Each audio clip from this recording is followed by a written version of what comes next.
Please note that this content is for adults only. Viewer discretion advised. If you haven't yet, hit the subscribe, like, and share.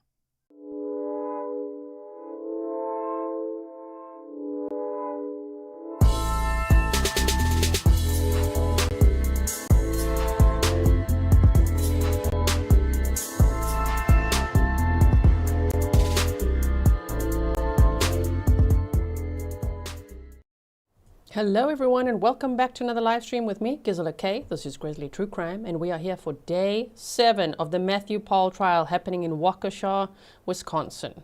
If you're watching from the future, meaning when the trial's already over, thank you so much for watching the replays. The replays are a great way to support the work that I do. So thanks for just popping that on in the background if you want to, you know.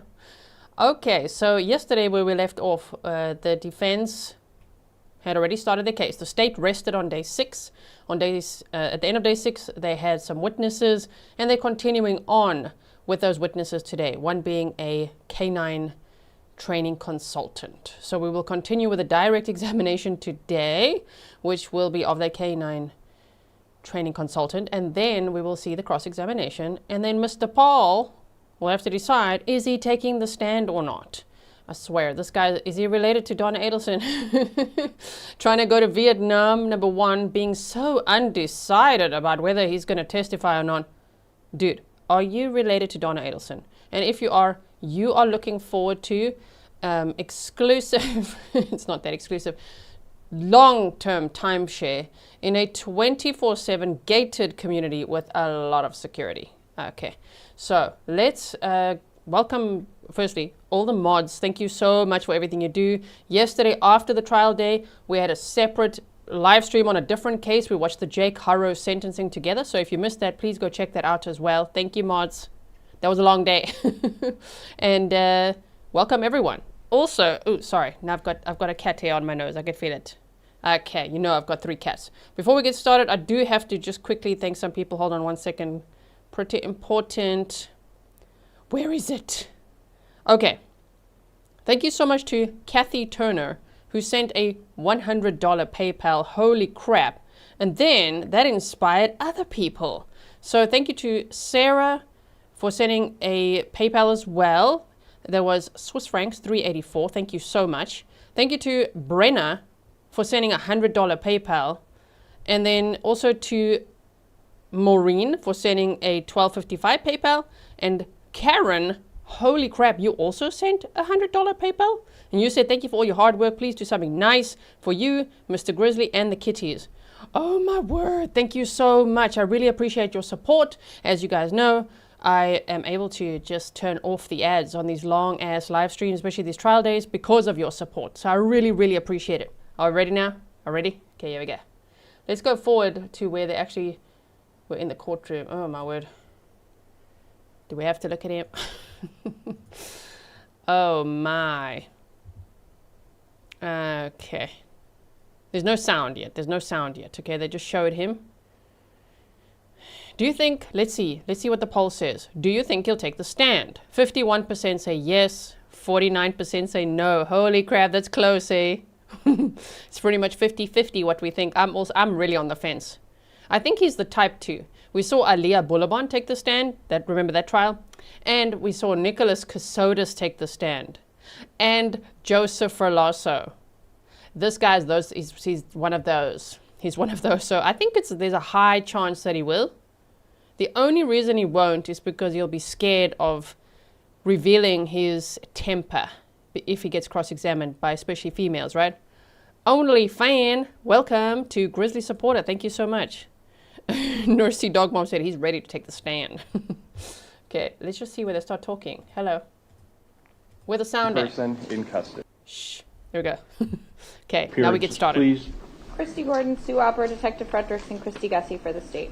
Your Honor, Attorney Peter Wolff appears alongside Attorney Pablo Galaviz. We appear for Mr. Matthew Pahl. He appears in person in custody. Okay, good morning, everybody. And we finished up yesterday with Ms. Pescador, still undergoing direct examination by Mr. Wolff. Mr. Wolff, is there anything we need to take up before we start today? Your Honor, just that Ms. Pescador was dropped off by her Uber driver in front of the juvenile center. She's walking over. She's going to probably be another 2 or 3 minutes, but I believe that Mr. Pahl is in a position to conduct the colloquy relative to whether or Okay, not he let's will hear testify. it. Okay, all right, very good, and I'll do that in just a second. Anything else from the state before we start? No, Judge. Okay, so, Mr. Pahl, yesterday we finished up, and I know your attorneys had an opportunity to talk to you about your right to testify and your decision to testify or not testify, your right to testify or not testify. I know that as well. The bailiffs brought you in to talk to Mr. I think Galaviz this morning as well, I presume, about that decision also. And do you feel that you've had enough time to talk to your attorneys, sir? Mr. Pahl? About your decision to testify? I don't know if it was enough time, but You want more time? Okay, that's Oh my word. They especially came in 15 minutes earlier this morning. Pablo Galaviz asked the judge yesterday, can we please come in 15 minutes earlier to talk to our client some more about his decision to testify? Did you hear his little cowardly voice? Yeah, I've talked to my attorneys, but I don't think it was enough time. Oh my word, he's definitely going to be one of those. It's going to be like ineffective counsel. He's definitely one of those that if convicted, he's going to be like, I want a new trial, right? Sometimes we think the audacity of some of these defendants to bring this to trial. I mean, this case is pretty interesting because it's all circumstantial evidence, right? But it's pretty compelling. But the point is, some of them, when you think, really, you're going to bring this to trial? Oh, those ones even ask for new trials. DSN, thank you so much. This jackass. I don't think it was enough time. fine. We'll give you more time. We'll take it up later. We'll switch off your microphones and you can talk right now.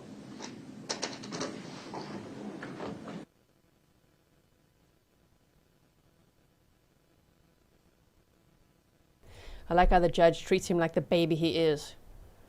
Oh, it's okay. Don't worry. Shame. You didn't have enough time? Okay, don't worry.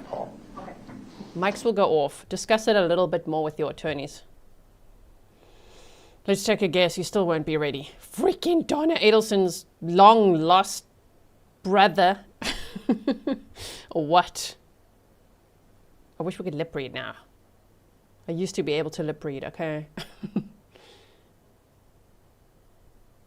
But who knows what the heck he's saying. Vicky Russo, thank you so much for your $10 sticker. Also, I have a surprise for you guys later. Okay? Can't wait to show you. But let's do that later. So just stick around, okay? We'll do it once the K9 training consultant lady is done with her testimony. Then I will tell you the surprise, okay? Yeah, Stefan says, come on, Matty boy, you have a new haircut and a prepared script. Take the stand now. Do it now. Oh, my word. Shame. What is Pablo saying? True? You saw this trial, true? Circumstantial evidence, true? We have asked 147,000 questions about true? True? Okay, so you're going to take the stand, true? I've advised you not to, true? But it's up to you, true? Oh, my. Okay, how long is this going to go on? The heck is going on here? There's no sound, by the way. They turned off the microphone so that, you know, there's no hot... I wish we could hear the hot mic. Listen, camera person, this is when we need the hot mic, okay? Oh, man. Ainland, thank you so much for your $2 sticker. Karen, welcome to Grizzly supporter. Yeah, Ilani Bester says, hy is 'n slapgat. Hy is 'n slapgat. What would that be in English? A slapgat. Like a lazy ass. Sloppy. Baby boy. The guy's frowning. Holy crap. The behavior panel says the brows are the billboard to the soul. Damn, bro. You angry, huh? Look at him. Look at him. Grief muscles going. He's gravely concerned. Do it anyway. Get up there. Come on, you know you can convince the jury. Give it a try. And then, oh man, both prosecutors are excellent. But because Sue Opera came out of retirement for this, and with her years of experience, decades, oh, I hope she does the cross-examination, huh? if he testifies. Pablo whispering sweet nothings in his ear. You have the right to testify, true? And we advise you not to, true? But we know that you're a lying liar who likes to lie and wants to take the stand, true? So I think that you should take the stand, true? Let's just see how this goes with the canine consultant, true? Okay. And then if we can convince them that that Raven effed up, then you decide, okay? So just tell the judge you want more time. Southern Calibre says, geez, stop it. Oh, my bad. You want me to skip this part? Thank you for the sticker.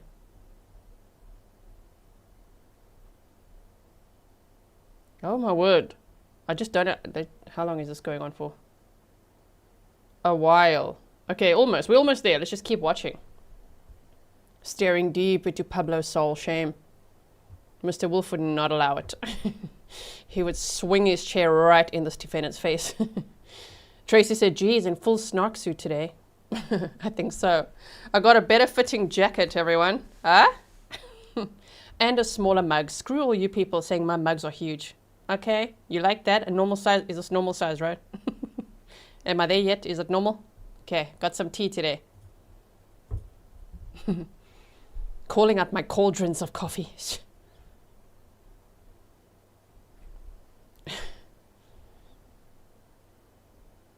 Really?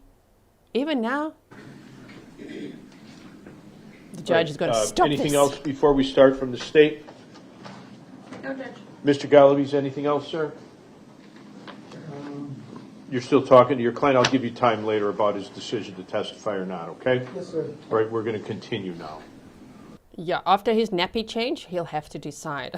Please say it like Judge Everett. Look at the judge. This is a perfect pause. Just like, oh, disgusted by this defendant. This baby boy. Don't worry. It was for Donna's scrunchy after lunchy. For this one, it's a diaper change. And then maybe he'll decide. And then I hope that this judge says, ultimately, you must choose. Please say that. We'll bring the jurors in.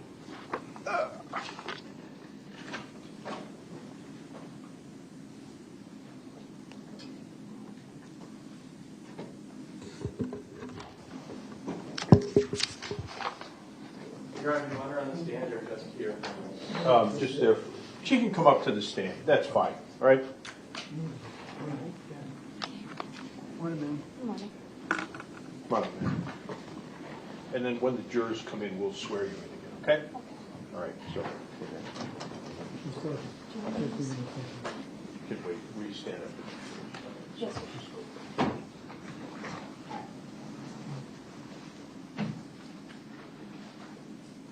The judge is just thinking, this freaking baby boy dealing with this guy. I really like this judge. He's so good. We have so many favorite judges, right? Yes. All rise for the jury. Miranda. Mr. Pahl, you are not in a position any different from any other defendant. Ultimately, you must choose.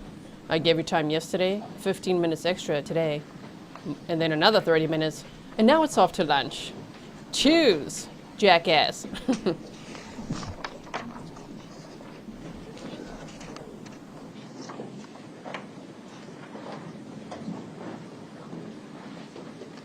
All right, have a seat, everybody. Thank you very much.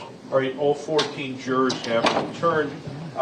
Good morning, ladies and gentlemen. Thanks for coming back. We are going to continue again with the defense case. Ms. Pescador, if you could stand up and raise your right hand to be sworn in again, please. Thank you. I swear the testimony about to give in this matter before the court shall be the truth, the whole truth, and nothing but the truth, so help you God. I do. All right, have a seat, please. And, of course, you are still Alex Pescador, correct? Yes, sir. Okay, very good. Continue, Mr. Wolff. Thank you, Your Honor.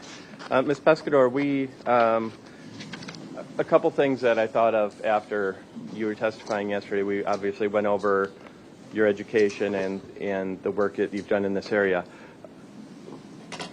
How old are you? 35. Okay. And when did you start dog training? When I was 18. Okay. Thank you. And I know we're not supposed to ask that, but I think it's important here. The other area I want to touch on before we get into the actual search is you reviewed, you reviewed Deputy Willis's qualifications, correct? Yes. And did you look at... Okay, whoa. You're going to snark at Deputy Willis and Raven? You're going to go there, defense? I don't know if anyone's going to like that. If I was on the jury, I'll be like, guilty! Just okay, that sounds unprofessional. Just based on that. I'm not on the jury, so don't worry. But like, really? You're gonna attack Raven, the canine cadaver dog, and Deputy Willis? Oh, wow, okay. Ether Bunny says 10-0 donut timer. Buckle up. Thank you so much. His certification from the NNDDA? Yes. What did you note about his certification? Could you please be more specific? Who certified his? Who certified him for NNDDA certification? He had 2 different evaluators. The first one was Mr. Gumman, and the second one was Miss Corcoran. Okay. What did you note about the individuals who are providing the certification? With Miss Corcoran, that was his main trainer. Okay. And why is that an issue? It was significant because in the standards under OSAC and what was posted with AAFS, the American Academy of Forensic Sciences, and under SWGDOG as well, it is typically against best practices for someone who is significantly involved in the training of a canine to also be the evaluator for the same canine. Okay. Why is that? It's a kind of a conflict of interest.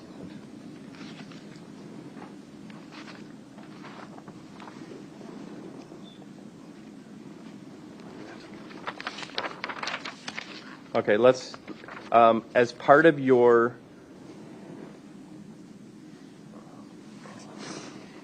Madam Clerk, just for the witness, we're going to pull up Defense Exhibit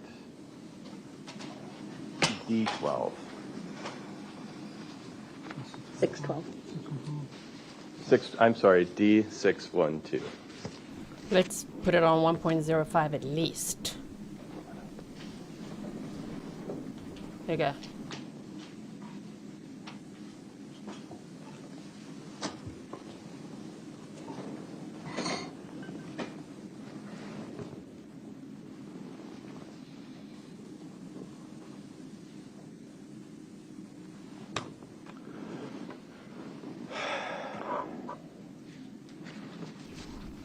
While they... Oh, is technology not working in your favor, Mr. Wolff, today? Yeah, Bill Gates is like, screw you. How dare you attack Raven? Bill Gates heard, and he's going to make sure your slides don't work. Sorry. Sir Bold and Snarky, oh my word, 2 years. Happy 2-year Grizzly-versary. He said 2 years have flown by. Best true crime channel ever. Thanks, Grizzly, and thanks to all the mods. Best in the business. Thank you so much. One moment.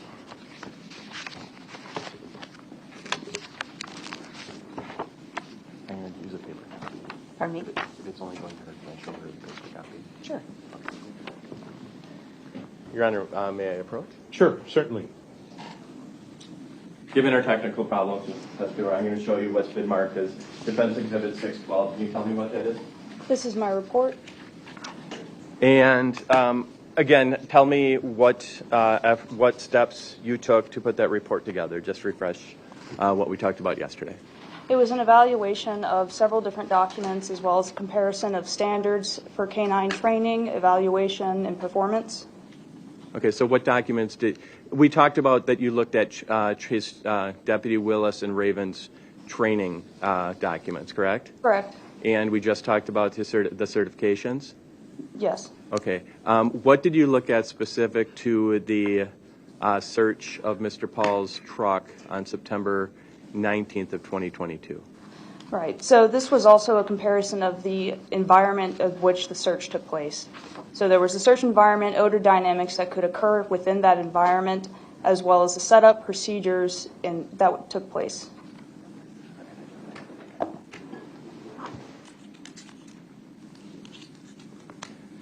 First of all, can you tell me so you studied the environment where the search took place? Correct. What were your observations about the environment where the search took place? There were significant issues from the start about potential cross-contamination of odor. The environment included a building where historically as well as present cross-contamination could occur between vehicles where human decomposition odor may have introduced cross-contamination. But Deputy Willis explained exactly why that isn't so based on a little something called thresholds. Where ventilation fans were on in that building, air could have blown from one vehicle to another and introduced human decomposition odor between vehicles. And why strike that? What could have been done differently for the test to have more accuracy? If it was done outside. Okay. Outside of that building. So do you think any comprehensive forensic search could have been done within that garage at the time or on September 19th, 2022? No, it would have introduced the problem of cross-contamination from the beginning by putting that vehicle inside of that building. Not just because of what was stored inside the building that day or in the days preceding when that defendant's vehicle was put in that building, but because that building was historically used to store vehicles involved in fatal accidents over time, it would have accumulated human decomposition odor. Okay, if they would have emptied that barn and then put four cars that they were aware was clean and then Mr. Pahl's truck and gotten a hit on Mr. Pahl's truck, would that have been a good test? If they put those vehicles, if they pulled all the cars out and then put 5 cars inside of that barn right away, would that have been a good test? No, it still introduces that problem.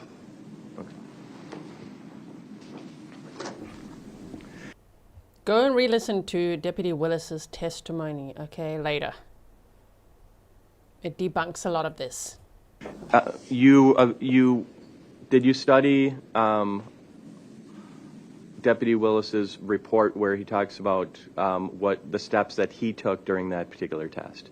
Yes. And what observations did you make about how he? Let's start with the start of the test. What he did pre-test. Tell me about your observations there. Could you be more specific? There were certain actions that Deputy Willis had directed prior to Raven being introduced to the environment. Can you tell me what observations you saw, or what you noted about that process? That he had directed a detective to burp the vehicle. Okay. And again, what is burping and why do you feel that was inappropriate? So specifically, he had directed a detective to burp the target vehicle, which in this case is the defendant's vehicle. I felt that was significant, one, because it was the only vehicle that was directed to be burped. And in the document, I was directed to evaluate, in this case, which is included in my report, it was the Daubert hearing for Officer Willis, or Deputy Willis, in which he testified the reason for having that vehicle burped was... Your Honor, I'm going to object to hearsay. I don't think the question called for it, but the answer is going there. Okay, give me 1 second to review the question. I can change. I'll modify the question. Okay, so I'll sustain the objection. Go ahead. Thank you. Ms. Pescador, why do you believe Deputy Willis directed that the vehicle be burped on that day? Objection, speculation. I'll sustain the objection. Deputy Willis, or I'm sorry, Ms. Pescador, why is burping a good or a bad idea? So burping a vehicle is used in detection dog searches at times in order to empty the vehicle of oversaturation odor. And what happens in oversaturation odor, sometimes when a vehicle is full of odor, that means that the cabin of the vehicle, the odor inside the cabin of the vehicle is equalized, means it's equal all throughout the cabin. And a dog will have trouble pinpointing the source of the odor. So if you were to take a dog and search around the perimeter of a vehicle, it will be difficult for the dog to tell you exactly where the odor is coming from if you're just doing an outside search of that vehicle. So you would burp the vehicle to help the dog be able to tell you exactly where around the vehicle that odor is coming from. And you would do that when you're not ready to open the vehicle and start doing an evidence search inside of the vehicle. Would you normally have the vehicle pinpointed? If you were doing it in this environment, would you normally see if the dog hit on the vehicle first and then attempt to pinpoint where in the vehicle? Could you rephrase your question? I'll move on.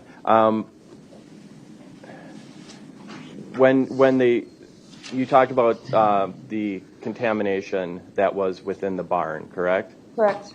And what additional would happen when they were burping this particular vehicle, given the contamination that was in the barn at the time? I'm sorry, could you repeat that? What happens to the air around the vehicle when somebody when they burp the vehicle? So the motion of opening and closing the doors. One, you open the door, and that will cause the air to be sucked into the vehicle. You can imagine that, and you can do it yourself. You open the vehicle door. It pushes air into the vehicle. When you close the door, that action of closing the car door will also push air from outside and around that door along the seams of the vehicle, and it'll push it towards the back of the vehicle. And as you go around the vehicle and you're basically fanning air inside and outside of the vehicle, you're pushing the air in and out of the vehicle and around the back of it. Okay, so given the fact that the area that the barn, you testified, was contaminated because of all the other vehicles, that action actually pushed air toward the back of Mr. Pahl's truck? You're circulating the air inside and around the vehicle, so yes, technically yes. Okay. Then you went through extensively the description of the actual search, correct? Correct. What did you note about the positioning of Mr. Pahl's truck in this particular search? The positioning of Mr. Pahl's truck was at the entrance of the search area, which is also the exit of the search area, so it was the start and end of the search. Is that significant? But it wasn't. She did a serpentine, is that what they call it, search technique, and they showed the building. There was aerial, and she went right through the building and all the way to the other side. Eh? Okay. Right, but May says, lady, I'm trying to lead you. Stop asking me to rephrase. Mr. Wolff getting so frustrated. Oh my word, I'm trying to lead you over here. Just answer the question. Yes. Why? It gives the dog 2 passes over the same target vehicle. Is there anything else about placing a target at the end of a search? It could potentially introduce a cue to the dog. Okay, and could you please elaborate on that? It could be considered something of an end of search cue or start and end of search cue.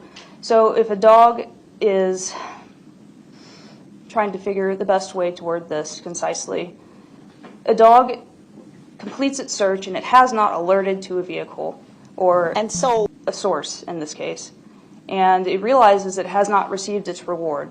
It's completed its search and it realizes that it may feel prompted to turn around and alert in order to receive its reward. Okay.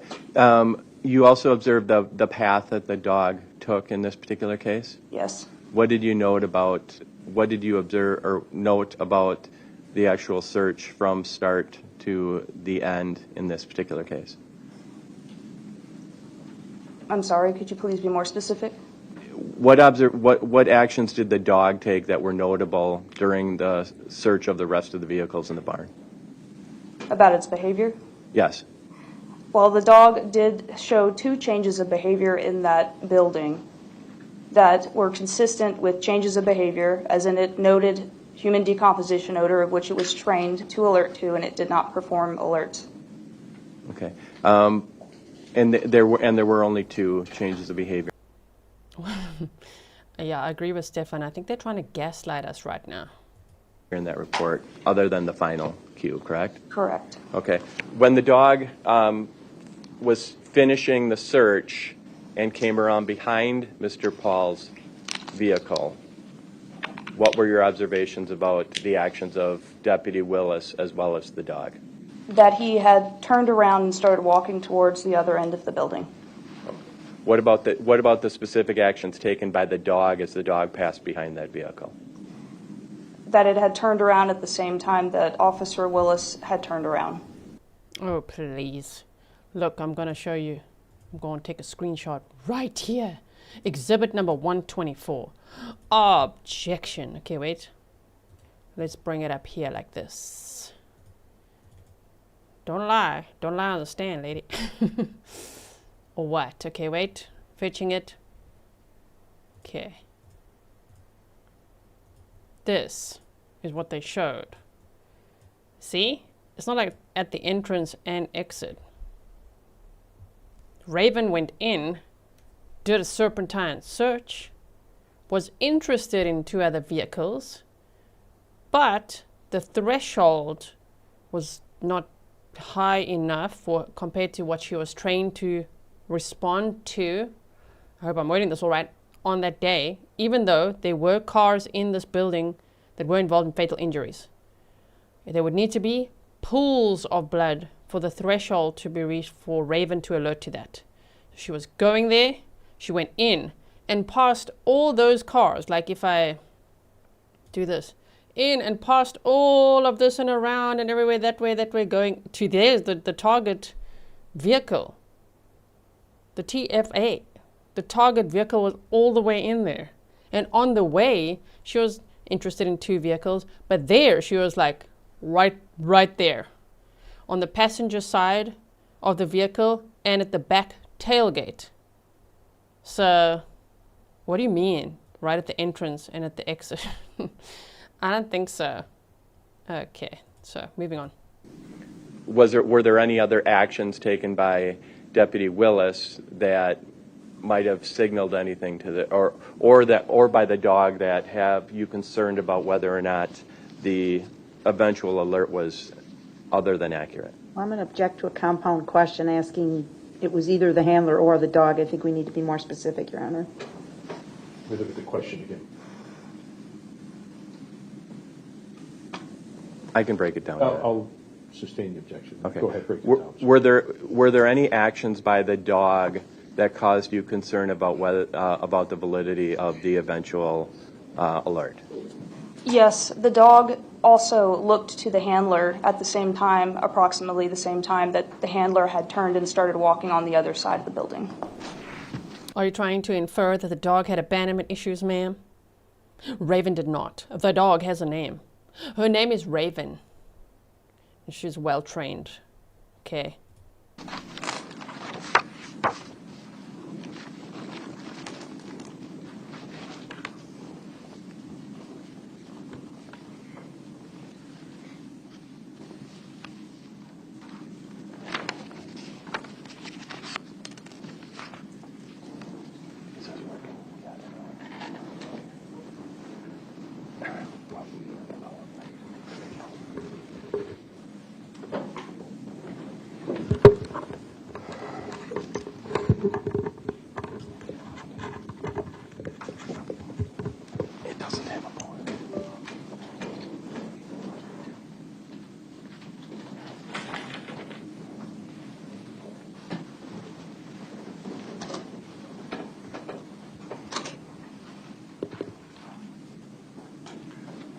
Madam Clerk, can you see if our system is up and running? This is for the witness only. This is a good question. Stefan says, Raven looked at the handler? Why do you know that? Right, it wasn't filmed. Was it in the report? Well, that is weird, to be like, and then as soon as he was walking away, Raven looked at him. Eh? Okay. Okay. Ms. Pescador, I'm showing you what's been marked as defense exhibit number 610. Have you seen this exhibit before? Yes. And you also have a similar exhibit in your actual forensic report, correct? Correct. And how was that information put together? This was a list of vehicles that was provided to me for review of the vehicles that have been stored in that building where Mr. Pahl's vehicle was placed for the search. Okay. And these, what else so these vehicles were in the bar, in the Public Works garage at the time? I do not recall if they were all present in the barn at the time. Okay. But were you ever given a clear picture of what vehicles were actually in the bar, in the storage barn at the time of the actual search? I don't remember exactly all the vehicles that were in the barn at the time. Okay, but so what is this exhibit again? This is a list of vehicles that have been stored in that building that were involved in fatal accidents or serious injury accidents. Okay, and this was on or about the time of the search by Deputy Willis? Yes. Okay. Well, how do you know? The way that they're implying now is like it's a list of vehicles, what, that had ever been in that building or on that day or when. She can't recall. Okay, I'm not really snarking at the witness. I'm more like protective of Raven. Don't snark at Raven, right? She did a good job. Rob McMullen, damn, thank you for being a member for 45 months. You said justice for Stephanie. Yes, I hope that there will be. I feel like there will be, you know. And I hope that her family and friends know that we've got their back. And what did, and just, I'll scroll through real quickly to make sure. And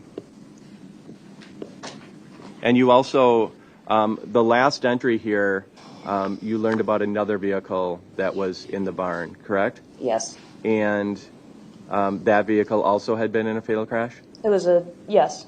Okay, and in that case, like several others, there was a deceased person actually in the driver's seat of that vehicle, correct? Correct. And do you feel it would be important to know precisely what vehicles were in that barn at the time of the search by Deputy Willis? Yes. And why would that be important? It would be important to understand the human decomposition odor that was at play in that building at the time and about how much that would be influencing the dog search. Okay. Was this information?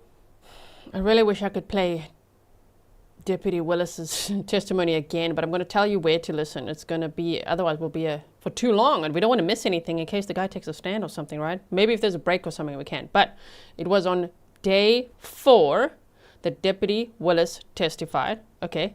And if you listen it around on my live stream, 4 hours and 7 minutes, there Deputy Willis explains the threshold and why Raven may have been a little interested in 2 of the vehicles, but then moved on, right?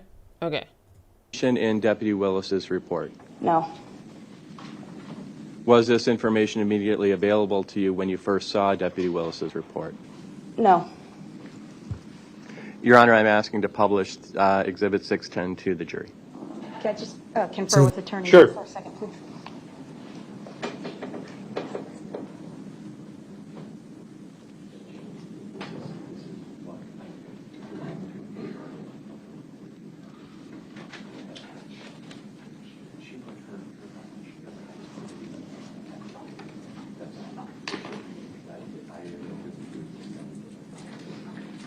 No objection, Your Honor. Okay, 610 is admitted and may be shown to the jurors. Okay. Again, Ms. Pescador, so from what you understand, the first column is the police report from the Sheriff's Department that relates to the particular vehicle, correct? Yes. And you received a stack of police reports, is that right? Correct. And that's what you compiled when you put, you put your own chart very similar to this in your report, correct? Correct. And then this report just adds that final, I just want to show the difference. This report adds the final vehicle, correct? Correct. Okay. So, and then the next column is the date from the police report, the date that the report, or the date of the incident related to that vehicle, correct? Yes. And then there's a description and color, if available, of the vehicle? Yes. And then there's a description of the type of incident that the vehicle was involved in, correct? Yes. And what did you note about that list of vehicles? There are several fatal crashes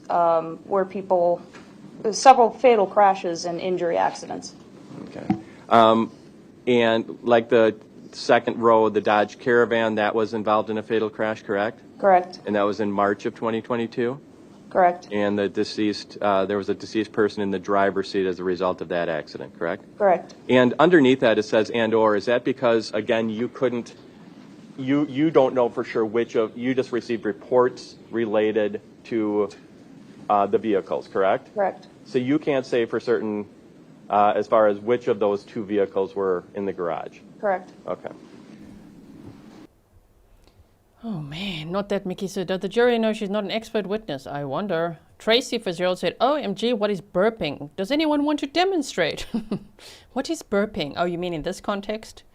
Oh dear, yeah, just opening the vehicle, letting the stale air out, right? The going down a little bit, there was also a motorcycle that we believe was in the garage. Is that correct? Correct. And as a result of that accident, the motorcycle ended up embedded in the truck? Correct. Of some way. And just scrolling down, so there's there's actually 2 pages to this exhibit, correct? Correct. And again, probably, I didn't do a percentage check, but about half of these vehicles were involved in fatal crashes in one way or another, correct? Correct. Okay. Raven Wolff Mom said maybe those other vehicles had been in fatal accidents, but Raven signaled at Mr. Pahl's truck. Well, Raven actually did show interest in 2 of the vehicles that were involved in fatal accidents, but because of the threshold for the amount of blood for her to alert to it, given what her task was on that day, because these dogs also train to do different types of alerts, right? And so looking for signs of decomposition, she showed some interest in 2 vehicles, but it didn't meet the threshold. I would say it in layman's terms, I guess, because that's the only way I could say in layman's terms. I'm not the expert. I'm trying to repeat what we heard from Deputy Willis.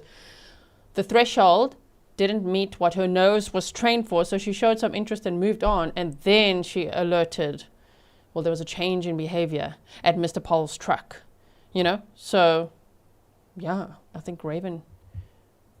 I think it's interesting that Raven alerted on Mr. Pahl's truck, right? That's like, oh man, that really ties you to Stephanie Pahl's death. Stephanie Pavlons' death. And it also means she didn't just walk off into the woods by herself to relieve herself, as the defense wants to say. Yeah, no, something else was going on. If Raven is alerting to decomposition on his truck. This is why the defense would obviously bring someone like this on to try their level best to bring in any reasonable doubt, because that is very hectic. We were all shocked when they first said that, right? Which was, again, it was on day 4. We watched that together on day 4 when Deputy Willis testified. Man. Thank you, Raven, for the sticker. You saw in Deputy Willis's report that the dog only exhibited 2 changes of behavior, right? Correct. And what is given this list and your knowledge now of the inventory, what is your concern about the search that was conducted by Raven and Deputy Willis? That the dog did not, she only gave 2 changes of behavior in that building, and she did not alert to any other potential sources of human decomposition odor in that building or any other vehicles. She only alerted to a pre-identified vehicle in this case under very complicated, complex conditions. Okay, you said pre-identified. So when we were talking, I believe with Deputy Willis, we talked about blind and double blind evaluations, correct? Or searches, I'm sorry. Correct. And what's the importance of blind and double blind searches? So blind searches, I think that was explained before, potentially. The importance of that with dog searches is that it's basically you don't want to cheat on a test with any kind of searches. And it's like knowing the answer. If you know where a source is hidden in a search area, you're not really searching for it. So you have an evaluator go out and hide a source for the dog to find. That evaluator accompanies the dog and the handler out in the search area. They know where the source is hidden, and they are watching to make sure that the dog and the handler can do a search.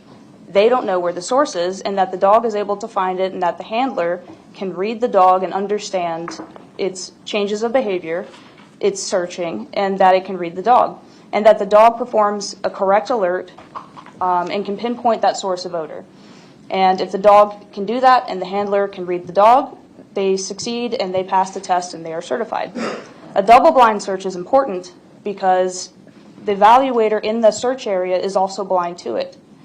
And there is a second evaluator who is not in the search area but can observe from a distance and can alert the other evaluator who is accompanying the dog handler and the dog in that search area. So why is that useful, and why do you need another person with the dog and the handler if they don't know where the source is hidden? Because a dog and a handler can be influenced by another person who is with them, and dogs and handlers often do searches with other people, other detectives. They are very rarely out there alone doing searches. And they are sometimes cued by other people and the dogs as well. So how is that practically accomplished? It can be easily done using Bluetooth earbuds or a radio, where the evaluators share those earpieces. So when a dog alerts and they're correct, evaluator number 2, who is observing from a distance, can in real time tell evaluator number 1, who is with the dog and handler, that the dog is correct or wrong. And that information is delivered in real time to give feedback to the handler.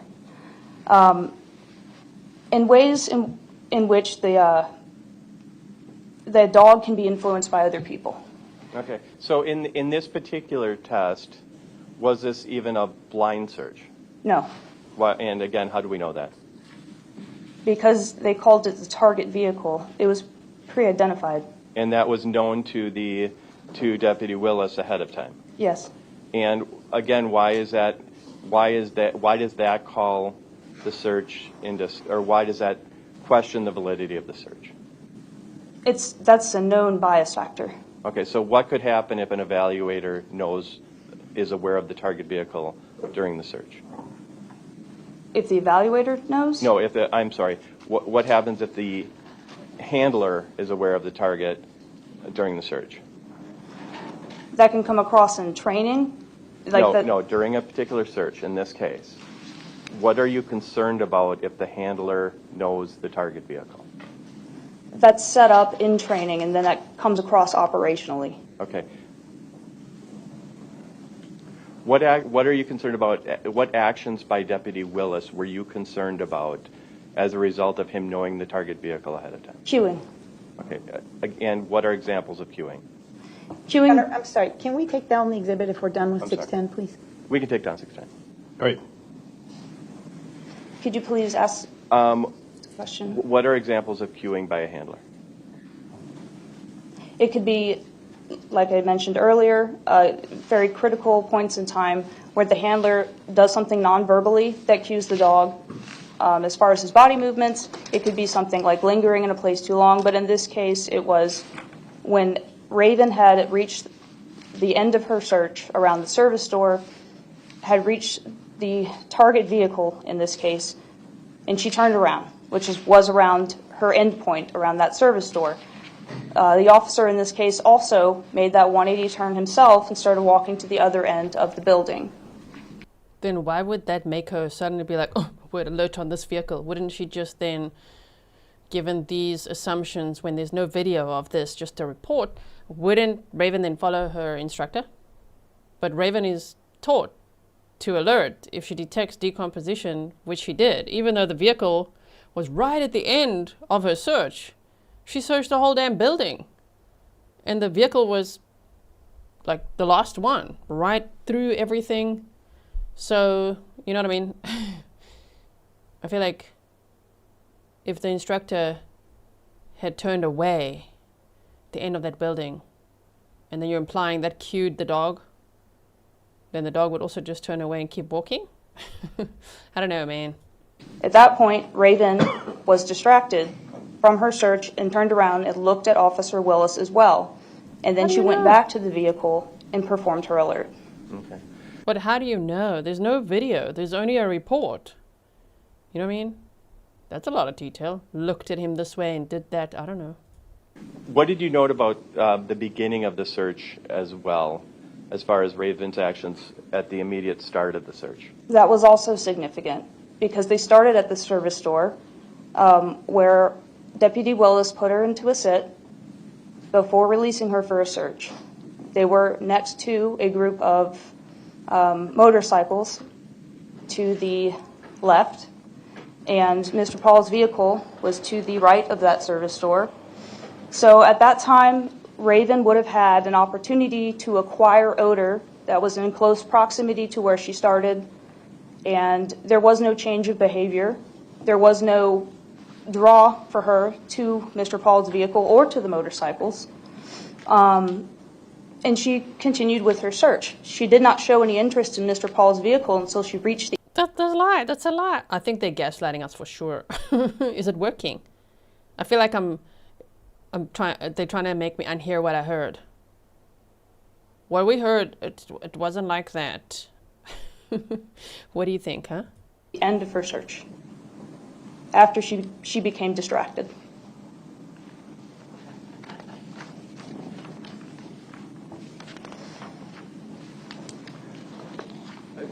Just for the witness, if I could show her defense exhibit number 614, which I'll pull up.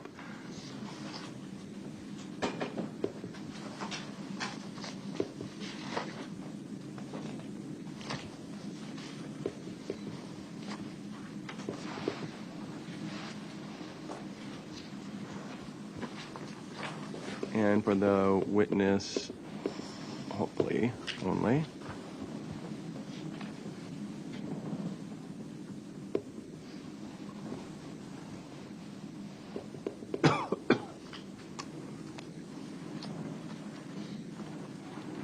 Yeah, Helen, bring Raven Ms. into the Pescador, courtroom. I'm showing you what's been marked as Defense Exhibit 614.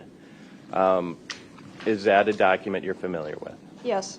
And is it a document that was originally on a napkin, but that you created, but it's been transferred into a more readable format? Yes. And what, can you describe briefly what that document is? It is an explanation of the difference between trace material and residual odor, as well as explaining what volatile organic compounds are. Okay, and again, this is a document that you assisted in putting together, correct? Correct. Your Honor, I'd ask that we publish this to the jury. Any objection? No. All right, it's admitted, you may publish it. Okay. And again, there's three parts to this, correct? Correct. To go down the page. Can you describe what the first, at the top, what that is and what it shows? So I attempted to explain very simply that volatile organic compounds are odor that is available in the air for the dog to smell. Okay, so a volatile organic compound could be something in the air, or it could be an actual piece of human Is it volatile or volatiles? Huh? tissue, or it could be a scent article. No, volatile organic compounds are odor molecules in the air. That's what makes them volatile. They're in the air, available for the dog to detect. Okay, okay. So I guess a volatile means it's airborne. Correct. Okay. So in this example, in the first example, what are the volatile organic compounds? They are odor molecules in the air available for the dog to detect. Okay. And in the top example, there's two little dots, right? Correct. And the number of dots has nothing to do with how many there are. It's used, for example, to show that they're in the air, correct? Correct. Okay. So in that example, let's say there's an item there that's giving off that odor, and then the volatile organic compound is what's above it. Correct. Okay.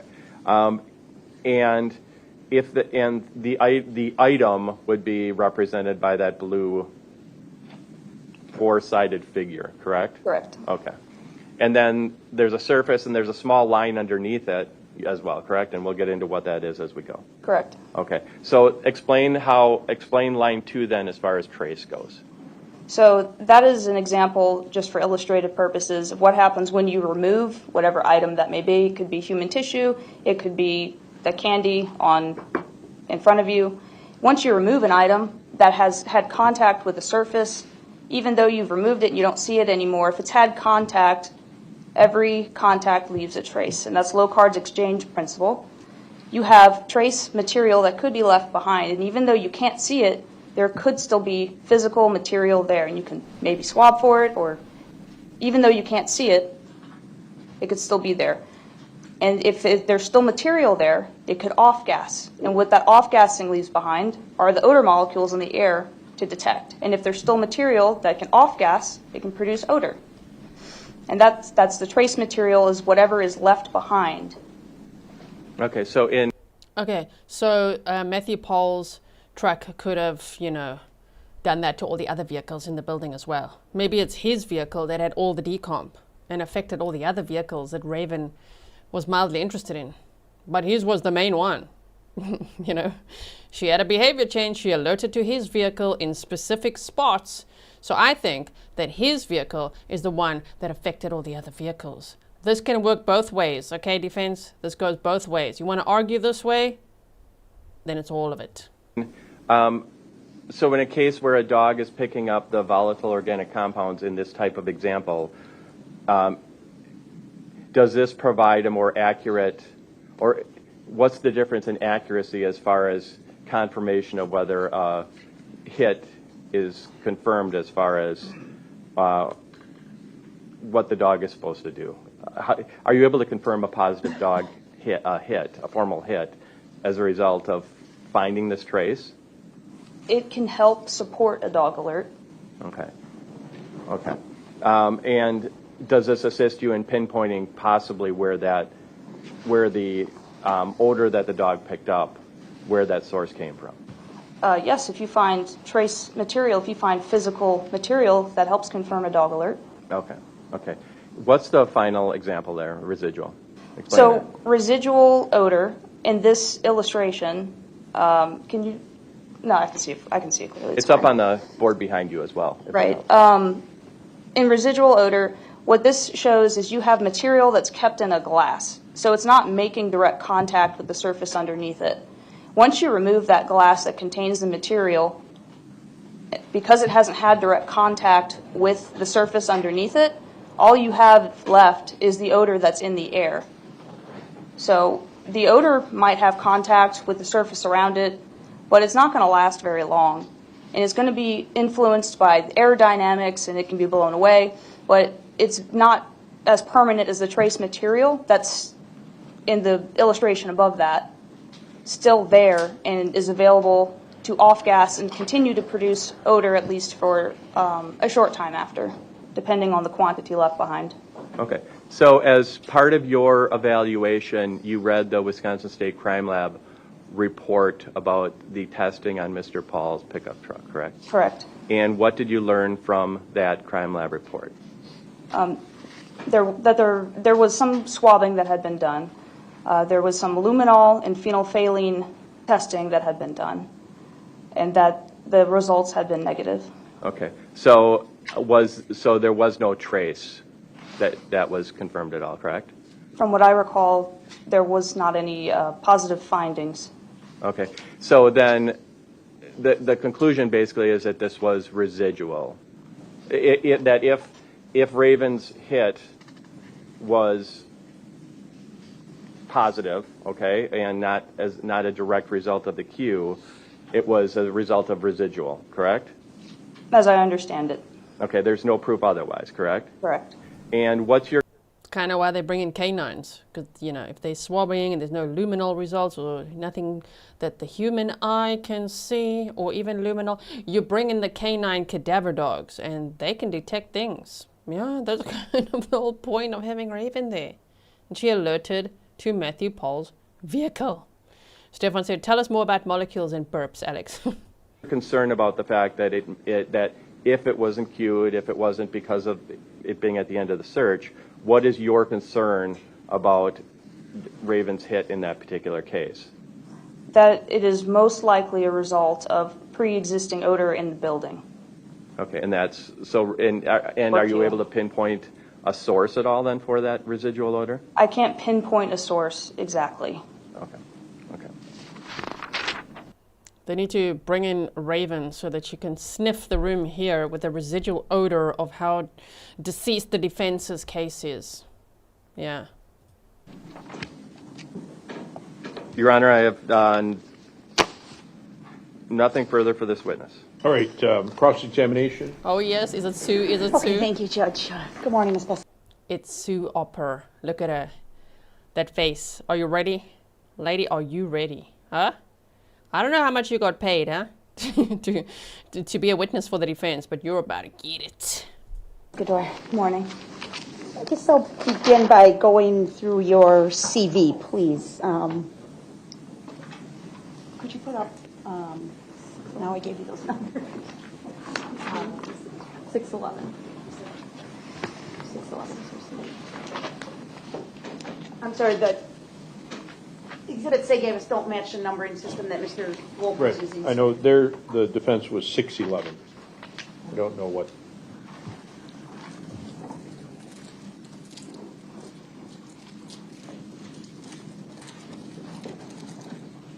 Thank you, Kathy Luna, for your $4 sticker.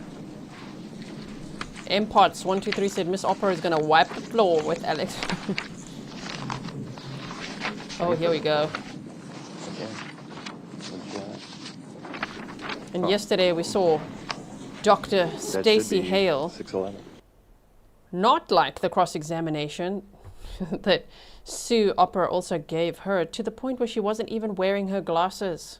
The ER physician and toxicologist saying all sorts of things on the stand that the defense wanted her to say.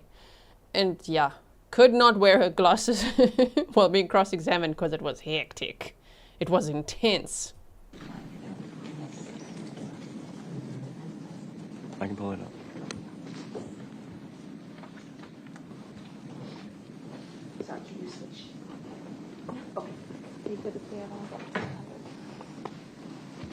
No, I gave a separate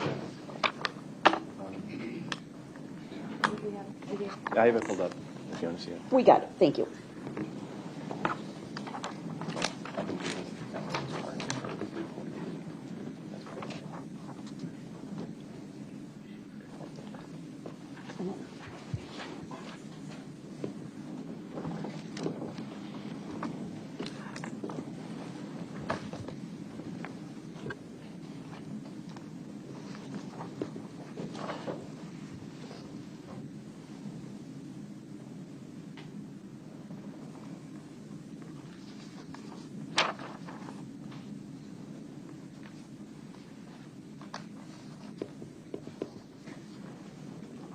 Ooh, the suspense, hey.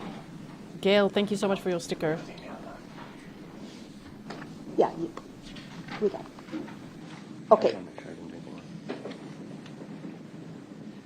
So for the record, Your Honor, I've asked Ms. Dussy to display Exhibit 612 and page 25 of 612. Is that in front of you, Ms. Pescador? Yes, ma'am. Okay. And if you could please scroll down, I want to focus on the area that says Research and Special Projects. Okay. That's 612. 612, page 25. Okay. That hasn't been published. Well, we published a page or two from Correct. it. Yes, Correct. we haven't published. I don't I'm now- object. Yeah, I don't object to this part of that report being published. Hang on a second.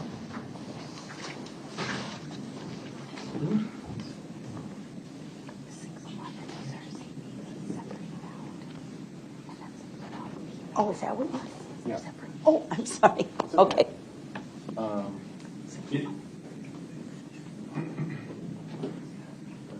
Is this 611 or 612? I apologize. I didn't realize Mr. Wolff separated the CV and made that 611 and the report is 612. So it's my mistake. My apologies. Ms. Gussie, 611, please. Okay, all right. Thank you. Yeah. And I can Go ahead. Okay. Do you have 611 or no? I don't. Okay. Could you please display I'll- that? I'll- I didn't realize you separated them. I'm sorry. Okay, what page do you want of it? 25. Okay. Well, You tell me to scroll down, I'll listen, you tell me to scroll down or up. where it says research and special projects. Okay. 611. Page 25? Well, that's what it is on the copy I have, but I can find it. yeah, move up, please. There it is. There it is. Okay. And yeah, this is Defense Exhibit 611. All right. I got it. 611, despite Ms. Opper's best efforts to confuse me. Yes, sir. All right. If it's any consolation, I'm confused myself, sir. All right, Ms. Pescador, that's in front of you, correct? Yes, ma'am. All right, and no objection to publishing for the No jury, objection. correct? This has Okay. been published, sir. Okay. All right, and a little hard to see, but you can read it in front of you, correct? Yes, ma'am. All right, and you put together this list of research and special projects that you've participated in, correct? Yes, ma'am. And I asked you for copies of these materials, correct? Yes, ma'am. And you refused to turn them over, correct? No, ma'am. No, ma'am? No. Did you give them to Attorney Wolff? No. Who'd you give them to? I asked for clarification on some questions, and I explained that it would have been, you asked for a large volume of research and work, and so I asked some questions about clarification. You never turned those materials over that I asked for, did you? I did not. Okay. In fact, I think you said you were objecting to the relevance of my request. Isn't that similar terminology? Similar terminology? Yeah, didn't you say you were objecting to the relevance of my request? No, I did not use that language. Okay. But nonetheless, Oh my, things are getting quite spicy here. I asked for this stuff and you didn't give it to me, correct? I'd say that's true. Okay. Now, you've listed on here your involvement in these various things. I'd like to know what your level of involvement was. Were you the lead in these research projects? Were you assisting someone? These are my projects. Okay. And did you compile reports, documents? I led these projects. Did you compile reports or documents, ma'am? Could you please clarify? Sure. You have listed here item number 2, evidence of decomposition without a corpse, right? Correct. It says you conducted a literature review of instrumental and laboratory methods used to analyze residual odor from human decomposition. Goes on, right? Correct. Did you write something? Yes. Okay. Did not provide it to the state, though. Correct. Okay. The very issue we're dealing with in this case is evidence of decomposition without a corpse, correct? Correct. Okay.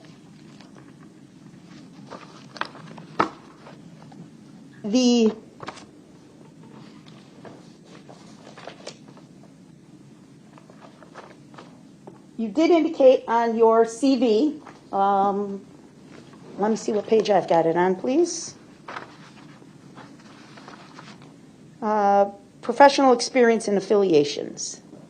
Bottom of page 26 on what I have. Okay.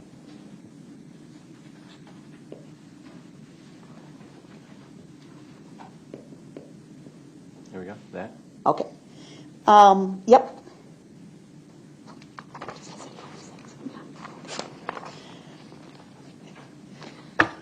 You indicate that you're a canine instructor and evaluator for DNA Canine LLC, correct? Correct. And that's a business that you own along with your husband? Correct. That's a for-profit entity, correct? Correct. And one of the big things you do in that business is sell training aids, right? True. And you sell synthetic training aids? Not correct. Not correct? That, right. You sell actual human remains. No. What do you sell? Tubes. I sell get sent tubes. Yeah. Get sent tubes, which is, well, let's spell that for the court reporter. True. Okay. Gextent. What is that? GET, get, GETXENT, get Zent. Get Zent. Okay. And what is it, please? So those are polymer tubes. They look like they're this big, about 3 inches. And they are patented technology of odor capture and release. And where's the odor? What is the source of the odor that's contained in the tube? The source of the odor does come from human tissue. And that's done at some lab, that's a separate business from yours, right? That is separate You're sort of like the supplier. of the tubes. Yes, right? Correct. Okay. And you make those available to handlers around the country that are willing to pay for it, correct? I also donate them, but yes, Okay. And about how many do you donate versus how many you sell? it's about equal. About equal. Okay. And if you go to the Get Zent website, you'll see that they recommend that the handler put the tube out and leave it for about 30 minutes before they actually do a training with the dog, correct? Correct. And that's so that the odor has a chance to get out in the environment so that the dog can find it, right? Correct. Okay. Yesterday you had testified about a number of acronyms, right? All these American Association of Forensic Science and things like that. You remember that testimony, ma'am? Yes. Are you actually a member of any of those organizations? OSAC. OSAC. You're a member of OSAC. Okay. The other ones, no? No.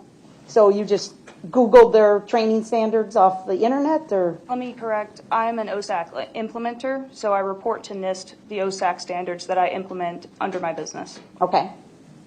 The others you have no direct affiliation with? No. Okay. It's true, isn't it, Ms. Pescador, that if I pulled up the OSAC standards or the Swig Dog standards, there's nothing in there that prevents burping a vehicle prior to a search, correct? True. And it's true, isn't it, Ms. Pescador, that there's nothing in the standards that requires a handler to videotape or photograph a search, correct? Not that I recall. Okay. In fact, your own, you're affiliated with Peace River, correct? Correct. And their website even says, a search is not merely walking around and permitting the dog to randomly sniff an area. It involves careful fact-gathering analysis. Down when you read, please. I'm so sorry. It involves careful fact-gathering, analysis, and appropriate use of tools that are employed to make existing odor available for detection by the dog.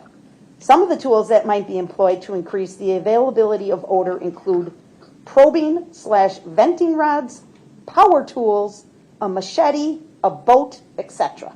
Correct? Correct. That is acceptable practice, correct? Depends on the environment. Okay.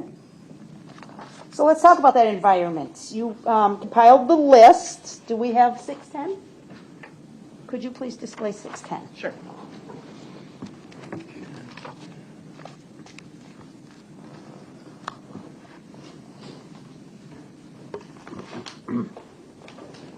Shall I hide under my desk? This is Page 1 or hectic. page 2? Page 1, please. Start at the top. All right, so you compiled this list, correct, Ms. Pescador? Correct. You have good recollection of these cases as you sit here now? Which cases? The cases you wrote in this list. I'm familiar with the list. I'm not familiar with all of the case details of each vehicle in this list. Okay. You would agree with me that these vehicles, at least by case number, go back to 2016, correct? Correct. And in fact, we had a lot of discussion the other day. You weren't here, but we had discussion about case number, and I'm looking at the number in the left-hand column. It's W20032248. You see that one? It's about number 5 on the list for the moped. Yes. You see that, right? Correct. Yes. Okay. And what is the date in the column there? What is that supposed to represent? The date, 2020, 5/12/2020. Yes, what does that represent? The date of the vehicle accident. And that's something you compiled, right? That is what I have, yes. Okay. Would it surprise you to know that collision actually occurred in 2007? Is that, Oh my. could you clarify what you're asking me? Sure. Would it surprise you to know that the collision involving the moped actually occurred in 2007? That is the date of the vehicle, 2020. Is that Ma'am. what you're saying? No, ma'am. The date of the hit, this was a hit and run fatal injury, right? Yes. Somebody on a moped was struck and died, right? Yes. It's a cold case. We never solved it, right? Is that right? Yes, Goes back to 2007, correct? that's what you're telling me. Are you arguing with me? No, I'm not. Okay. You wrote down 2020, but it's really June 8 of 2007, correct? I don't have that information in front of me. Okay. I'm not going to argue with you. Okay. I'll trust you. All right. And you'd agree with me that the driver of the moped was actually ejected, landed some distance away from the moped, had no direct contact with the moped at the time of his or her death. I don't have that information. But that'd be important to know, wouldn't it? All I have is that it was a fatal crash hit and run. Right, but you're saying, hey, look, this moped was in this barn and there's somebody died on this moped, when in fact nobody died on that moped, correct? For the moped, Yep.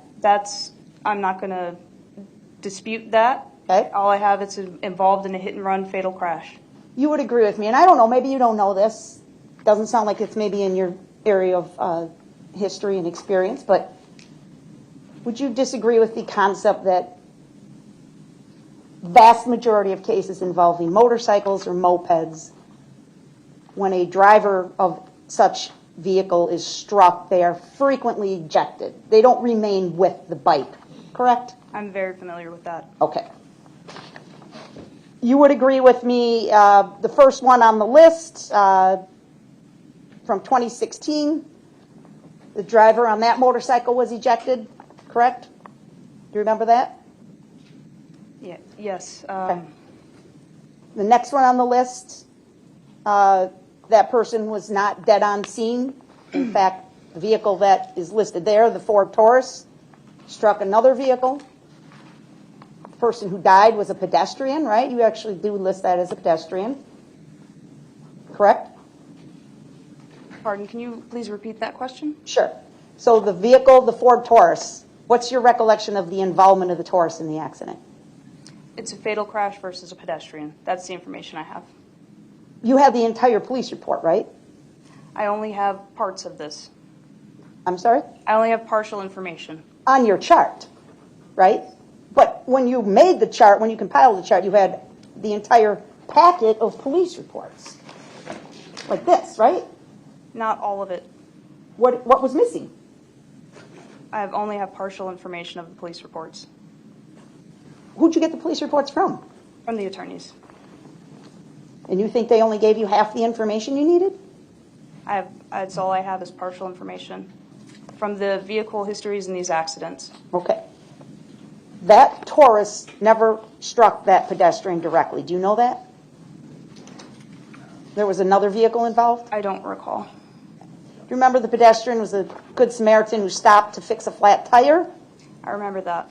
And the Taurus hit the vehicle with the flat tire, and the flat tire tragically ran over that good Samaritan who was changing the flat tire, I remember that. right? Most of these cases, and you've testified, you don't know which of these vehicles. You've only documented the vehicles involved in the collisions, right? Correct. You can't tell us for sure this vehicle was in that barn that day. I stated that. Okay. And would you agree with me that oftentimes for an investigation or a prosecution, it's the striking vehicle, the person that's at fault, right, that is prosecuted, right? Correct. And that's the vehicle we would keep. I'm not aware of that. Okay. And the vehicle where the victim died maybe has less relevance to an investigation. So in my state, it may be different. Okay? But where there is death involved with the vehicle, that vehicle is also taken. Okay. What about Wisconsin? I'm not familiar with Wisconsin. Okay. You would agree with me, though, that as we go through this list, and we can go through every one of them, but it seems like that would be redundant. First of all, there's vehicles here where there was no death, right? Serious injury. Okay. Where do you see that? Injury accident. Okay. You would agree that there's a difference between a serious injury and an injury accident, correct? Correct. Okay. There's vehicles on here that were stolen or involved in high-speed chases or, correct? Correct. Had absolutely nothing to do with anybody being injured to any extent, correct? Correct. And yet you put them on this See, I think this is the moment where Matthew Pahl's going to change his mind about testifying. He hasn't made a decision yet. Okay, he's stalling. But I think if he sees this, he's like, oh crap, that's going to be me if I go up there. This list, correct? Correct. Okay. And let's talk about the two vehicles that, oh wait, I'm sorry, before we move on. Could you please scroll down to the bottom of page 2, the second to last entry?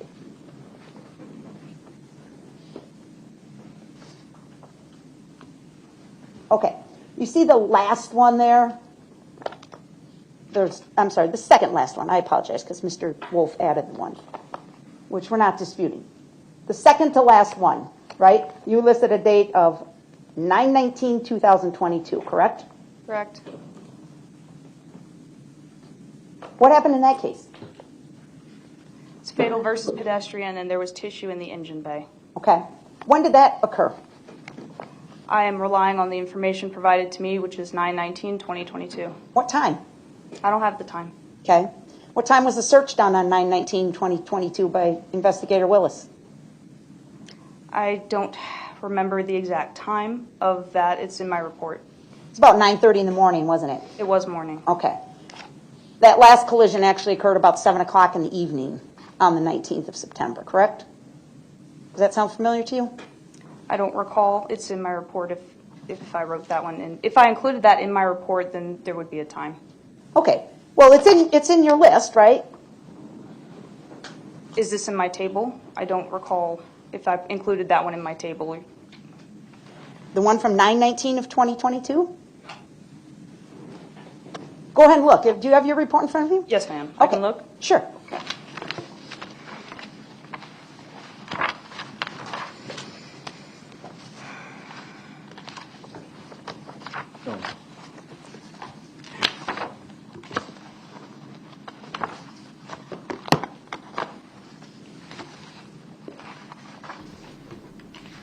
Oh, Sue Opera is so good. She really did homework.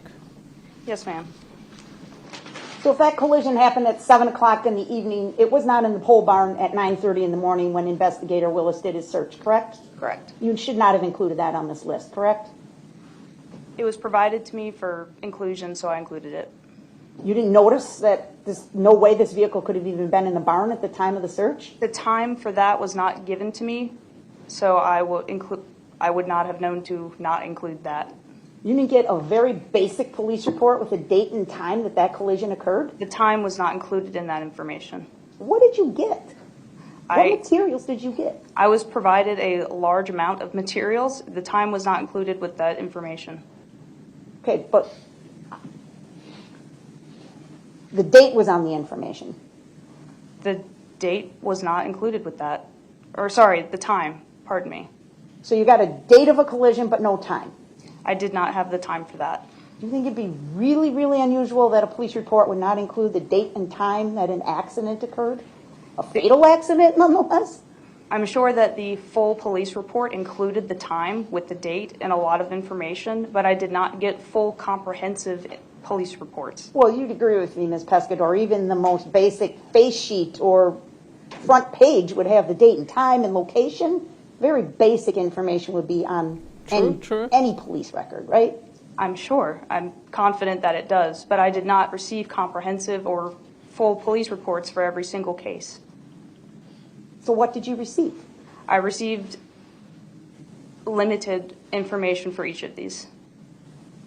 What was the source of the information? I received it from the attorneys. I'm sorry, that was a On a napkin? They did mention a napkin earlier. bad question. Did they give you actual police documents, or did they type something up and give you a narrative of their own? Could you rephrase that? Yeah. Let me show an example.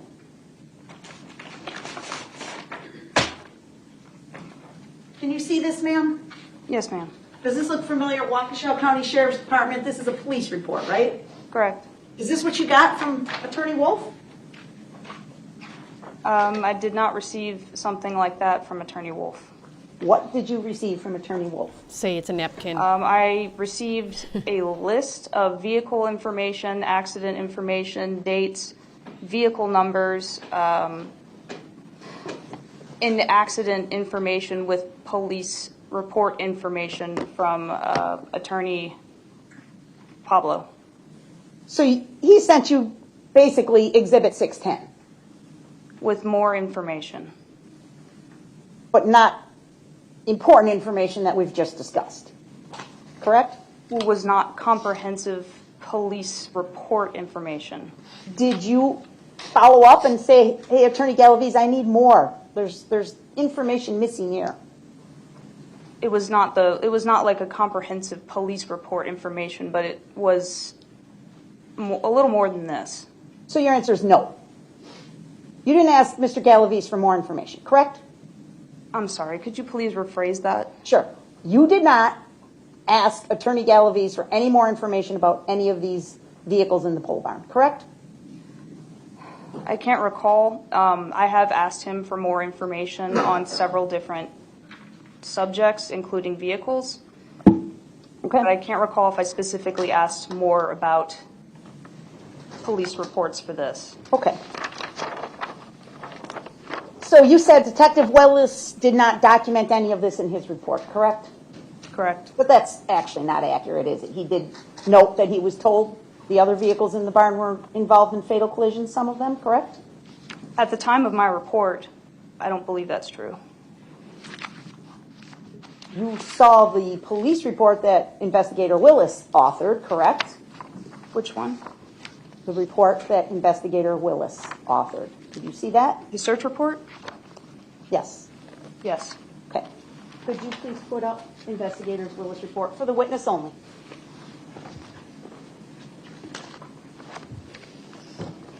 This is uncomfortable. Oh my. And brilliant. Go Sue. Oh my word, Sue is so brilliant. Exhibit 123 is being displayed to the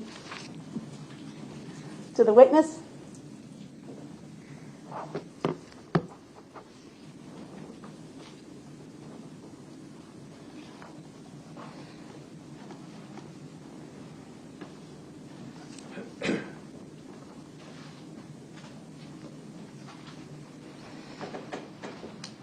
You see that?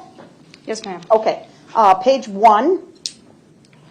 And it's in the third paragraph on the page, the large paragraph on the bottom half of the page, about halfway down.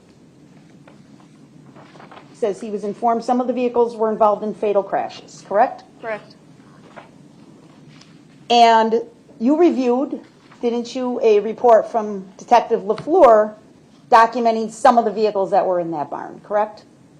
I don't recall reviewing a document from Detective LaFleur. You didn't get that from Attorney Galaviz? Not that I recall. Okay. In fact, she was providing specificity for the two vehicles which Raven showed a change of behavior on. You remember reading that report? Not that I recall. Well, that would be an important piece of information for you to have had in your analysis, correct? At the time that I wrote this report, I didn't receive that I can remember. Have you received it since? I'm sorry, not that I remember. Okay.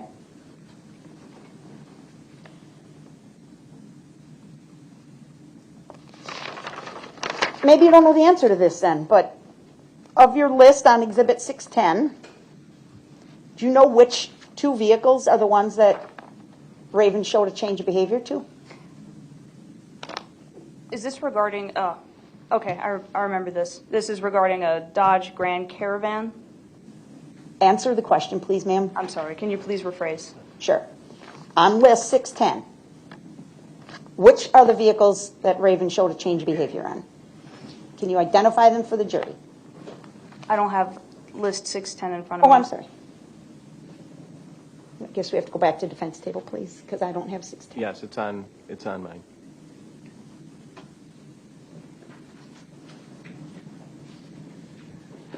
There's 2 pages, so if you want to ask her if there's any in there. Sure. First, Attorney Wolff is displaying page 2 of 2. Do you see that? Yes. Okay.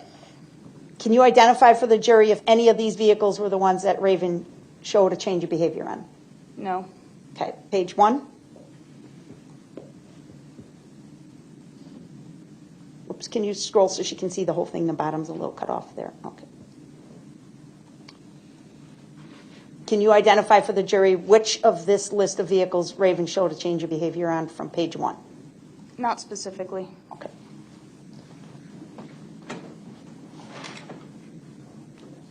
Now, you spent a lot of time, I'm sorry, I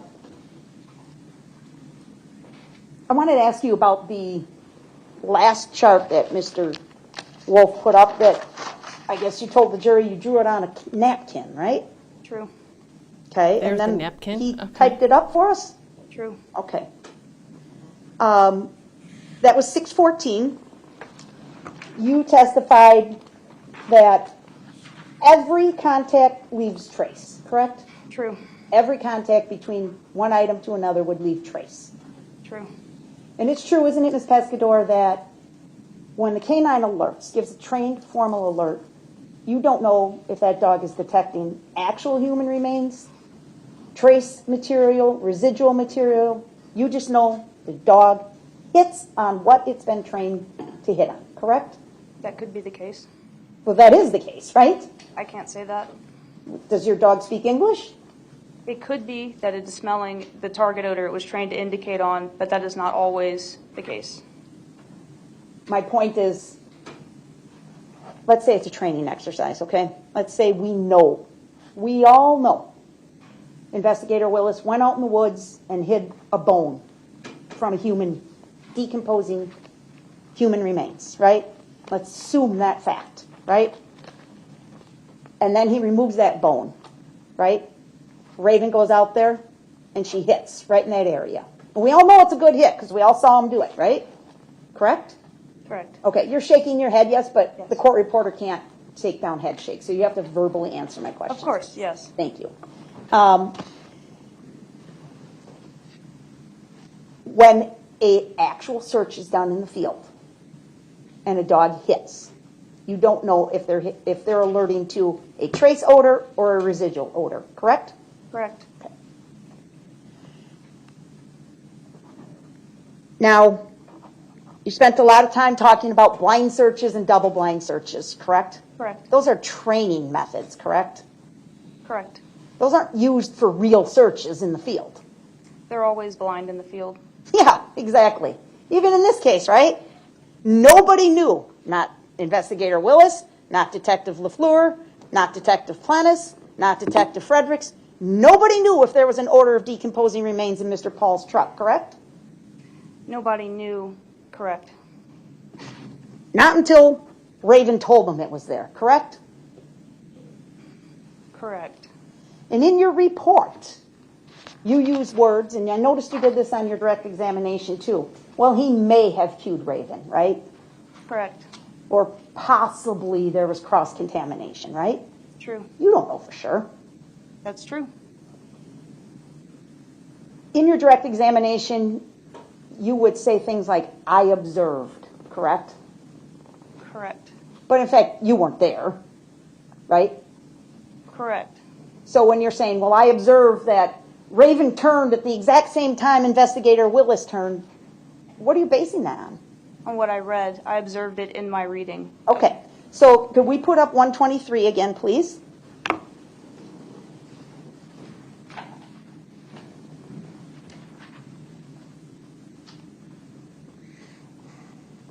And I'd like to go to page...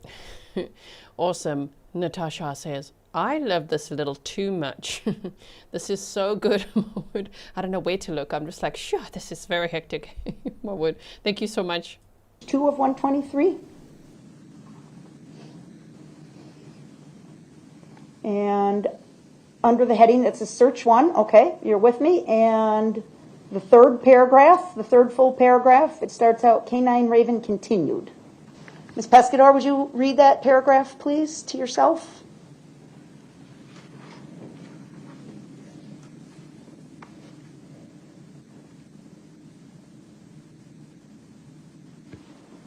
And do you see the third sentence there?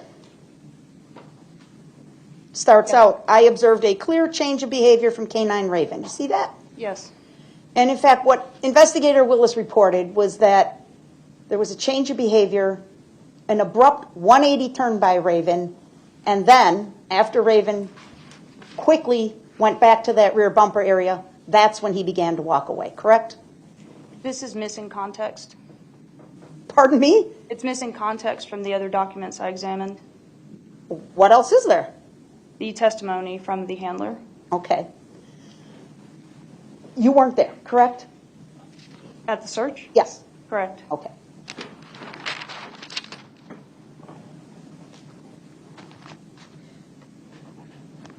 You opine that Raven may have been distracted by that movement from Investigator Willis, correct? What do you mean?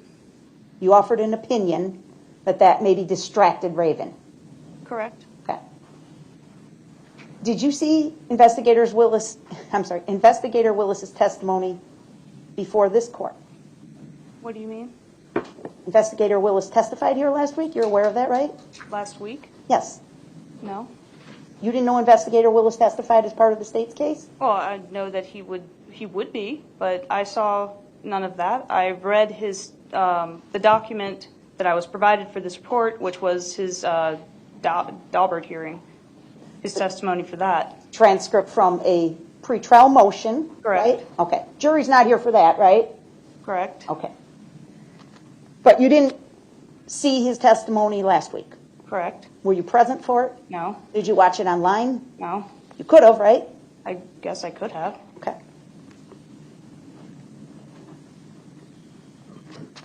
You know, at that Daubert hearing, the defense had a different expert witness, correct, that testified? I'm aware of that.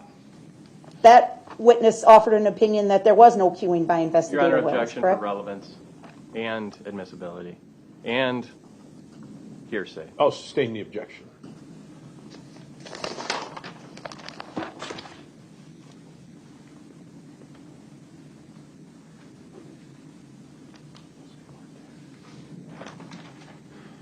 I stopped at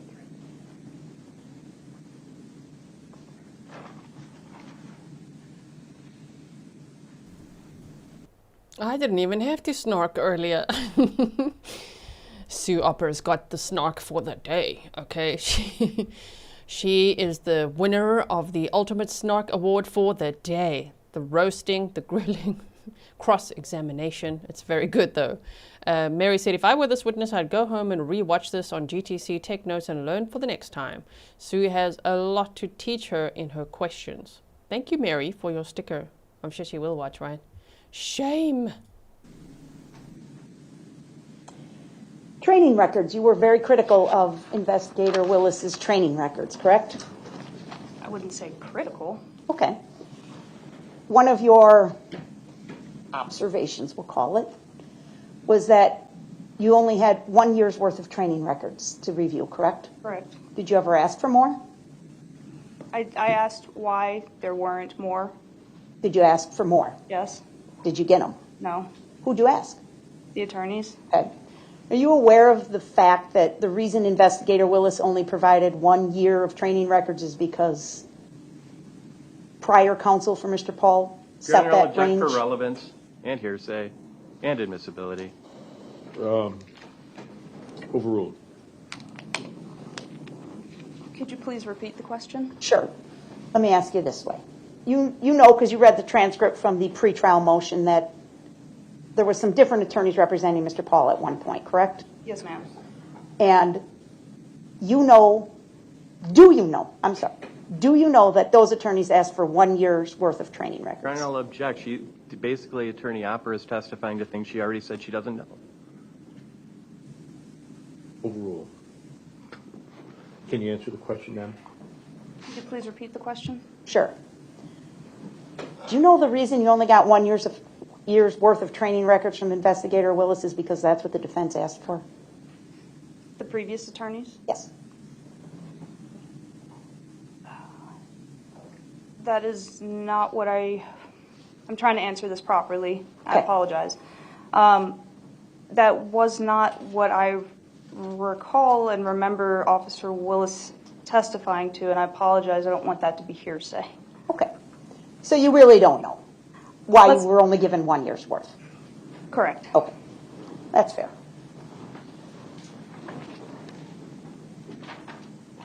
All right, if you could please put up, well,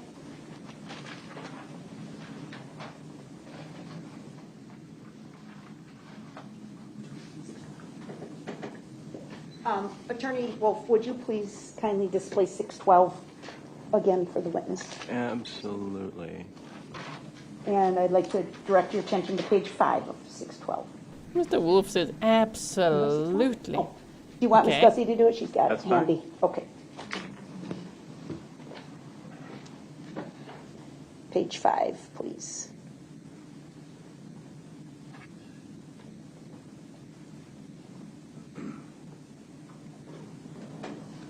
And I'm going to ask to publish this page 5 to the jury, please, Your Honor.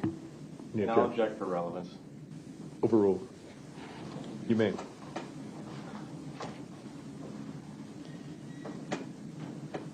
Ms. Pescador, how much were you paid for your work in this case? In total, about $13,000. Okay. And you included this information in your report here? Correct. You aware of the fact that Investigator Willis receives no compensation for his work in this case? Correct.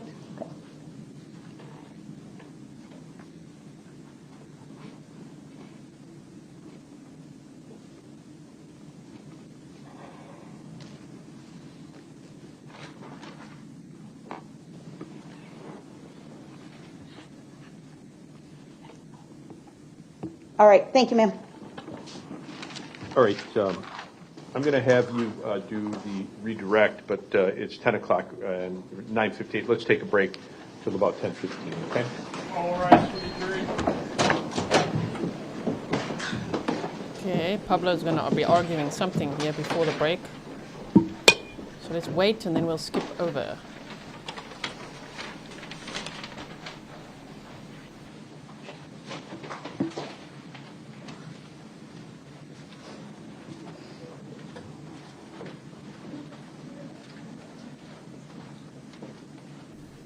All right, have a seat, everybody.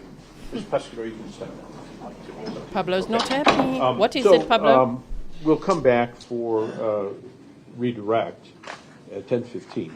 And in the meantime, I want you to continue your discussions with Mr. Pahl about his right to testify or not to testify.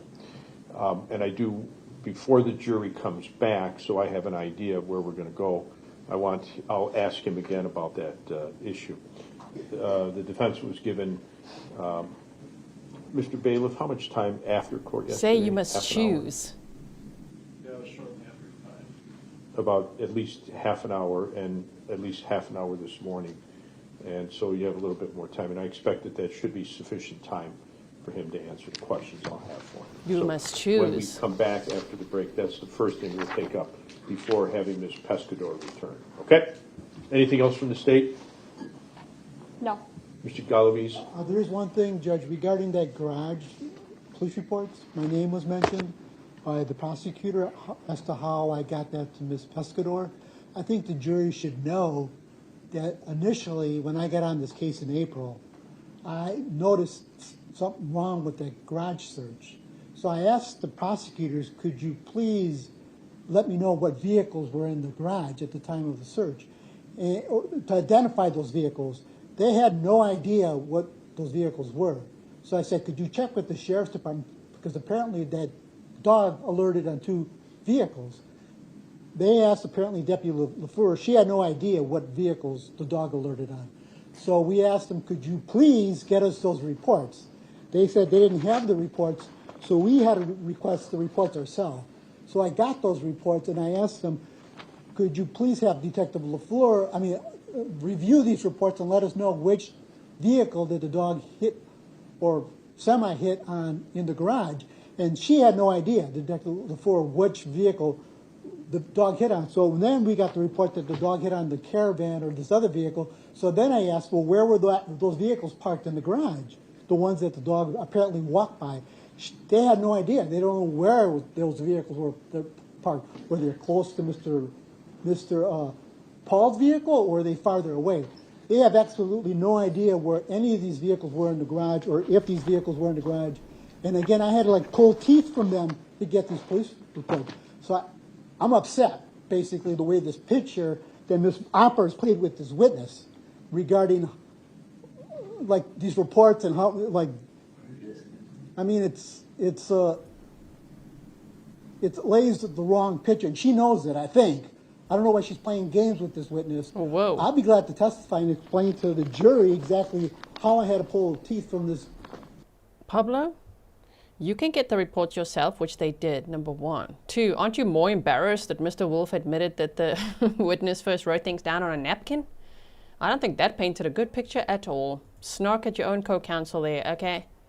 And three, I don't think Sue Opera plays any games. And actually, four, I think she knows exactly which vehicles were in there. To me, it doesn't sound like they have no idea which vehicles were in there. They know exactly, okay?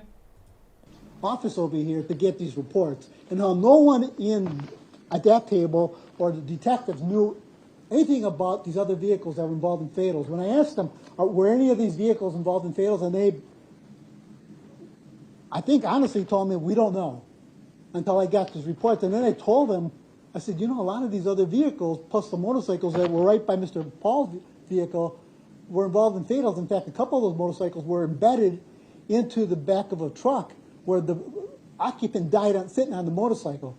And another motorcycle was involved in the hit and run where part of his arm went through the windshield of the vehicle. They had no idea that those vehicles were in the garage. So I'm not happy with the way Ms. Opper is attacking this witness, making her look like she's not aware of how these reports got in her hands, or what she was given or not given. I think I should testify if I need to. I think she's going over the line with this witness and trying to attack her, and inappropriately. I believe the term was change of behavior. There wasn't any other hit other, or TFA is, I think, the term. So whatever you think you need to do, I'll leave it up to you. All right, see you. All right, see you. The judge, all right, see you. Pablo is very upset. How dare they do such things? Making us look bad over here, discrediting our witness. Let's go forward now. Finally has an answer. Oh, my word. I think after... Time than I think after that cross-examination, there's no way he's going to testify, right? Let me make another poll. I usually would have. What's going on, Mr. Galaviz or Mr. Wolff? Regarding Mr. Paul testifying, I think he finally has an answer. Okay, then I'll talk to him in just a second. And what about the concerns that you had, Mr. Galaviz? Mr. Wolff is drafting, I think, agreed facts or something. And he spoke of Ms. Opper, so he's doing something regarding his conversation with Ms. Opper. Ms. Opper, what's up from your perspective? Yeah, I just had suggested or offered that if there was some kind of agreement we could reach, or stipulation as to the material that Ms. Pescador reviewed. I don't know what she reviewed, but I was willing to look at that and see if, in lieu of Attorney Galaviz testifying, which obviously that's their choice, but I just... But it's problematic because the Supreme Court rules are SCR 20:3.7, if you want to take a look at it.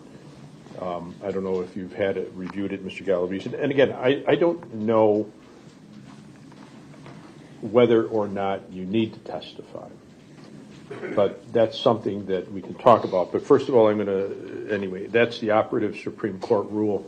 And then there's an ethics opinion that was just issued, EF-25-01, issued June 6th of 2025, pertaining to lawyers as witnesses. And I'm just going to read the synopsis. And this is just the synopsis. It says, in general, a lawyer may not testify as a fact witness at a trial at which they also appear as an advocate for a client, nor if they are likely to be necessary witness nor if they are likely to be a necessary witness may the lawyer choose to forego testifying to continue in an advocacy role. And again, it references Supreme Court Rule 20:3.7a. A witness is necessary if their testimony is critical for the client's case and unavailable from other sources. Protecting the integrity of and public confidence in the judicial system and avoiding jury confusion over the lawyer's role are the most common justifications for the rule.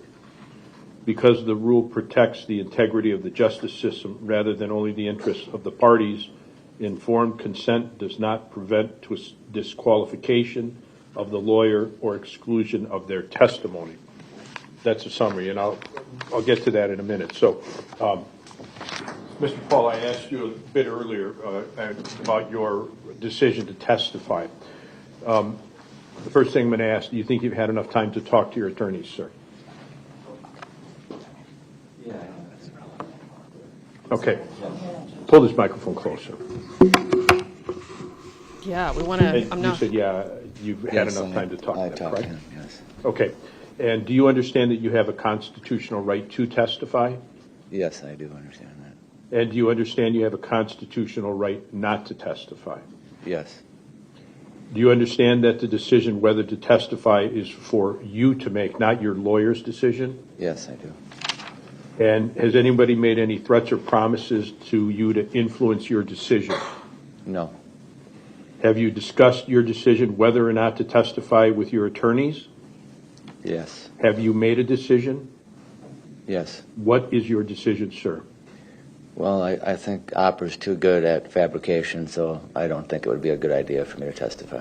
Shut up, bro. Oh my word, I think opera is too good at fabrication. Oh my word, make it stop. Let's just say, pardon my language, I'm shit scared of Sue Upper, so I'm not going to testify. That's the truth. You're too good at fabricating information, you freaking liar. It's too much. Okay, let's go back a second here. So. Shh. Do you understand that the decision whether to testify is for you to make, not your lawyer's decision? Yes, I do. And has anybody made any threats or promises to you to influence your decision? No. Have you discussed your decision whether or not to testify with your attorneys? Yes. Have you made a decision? Yes. What is your decision, sir? Well, I think Opera's too good at fabrication, so I don't think it would be a good idea for me to testify. Okay. And Mr. Wolff or Mr. Gallies, I think you were talking to him. Have you had sufficient opportunity to thoroughly discuss the case and the decision whether to testify with your client? Yes, sir. I have talked to Mr. Pahl about this subject many times. And are you satisfied that he's making the decision knowingly, intelligently, and voluntarily? Yes, sir. All right. All right. And do you believe you've had more than enough time, Mr. Gallies? You said you talked to him a number of times. Yes, sir. I have And- plenty of time. And just both yesterday afternoon and this morning as well, and then during the break? Yes, sir. Okay. So based on the statements made by Mr. Pahl and the information provided by Mr. Galaviz, I'll find at this time that Mr. Pahl has knowingly, freely, intelligently, and voluntarily made a decision. And cowardly, Judge. Don't forget that word now. And cowardly. Made a decision not to testify. I can't believe, that just really pisses me off. Well, Sue Upper is too good at fabricating information. So I'm not going to testify. Shut up. Oh, my word. This guy's the worst. And that decision is he's not going to testify. And I'll note that, I've had Mr. Pahl appears to be doing what he can to assist his attorneys. He's taking notes. He's writing questions. Mr. Pahl, what's your level of education, sir?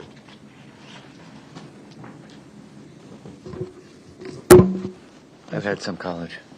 Okay, and again, he's a person who is able to freely communicate effectively and efficiently in the English language. I've heard his recordings of his remarks with interrogators and so on. He seems to be an intelligent man, well-spoken, and very cognizant and aware of his surroundings and the proceedings that he's involved in. So again, I'll find that his decision is made knowingly, intelligently, and voluntarily, that he's not going to testify. All right. Now, let's get back to this issue. Is there something that, Mr. Wolff, that you're working on, some agreement or stipulation about this issue, about what the witness received for her testimony? Your Honor, yes. And what I've given the state is just maybe a list of agreed upon facts that could be presented to the jury.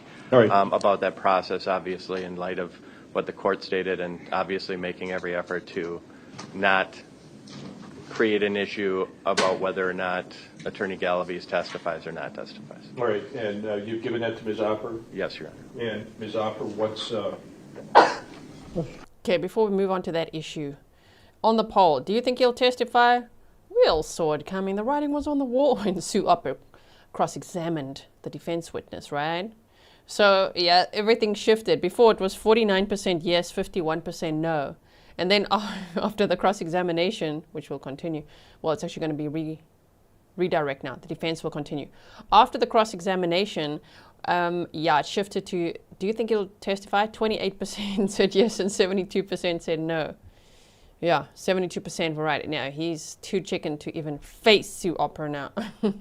Christine D said, Happy November, Grizzlies. Oh, thank you so much. Have you had a chance to look at it? Yes, I'm close to completing my review of it, Your Honor. I'll give you a minute then, or two. Okay, And then you can talk to Mr. Wolff, too. Yes, the criticism was not directed at Attorney Galaviz. It was challenging the basis of the witness's opinion. I understand, but if you're working on a stipulation, Okay. finish that up.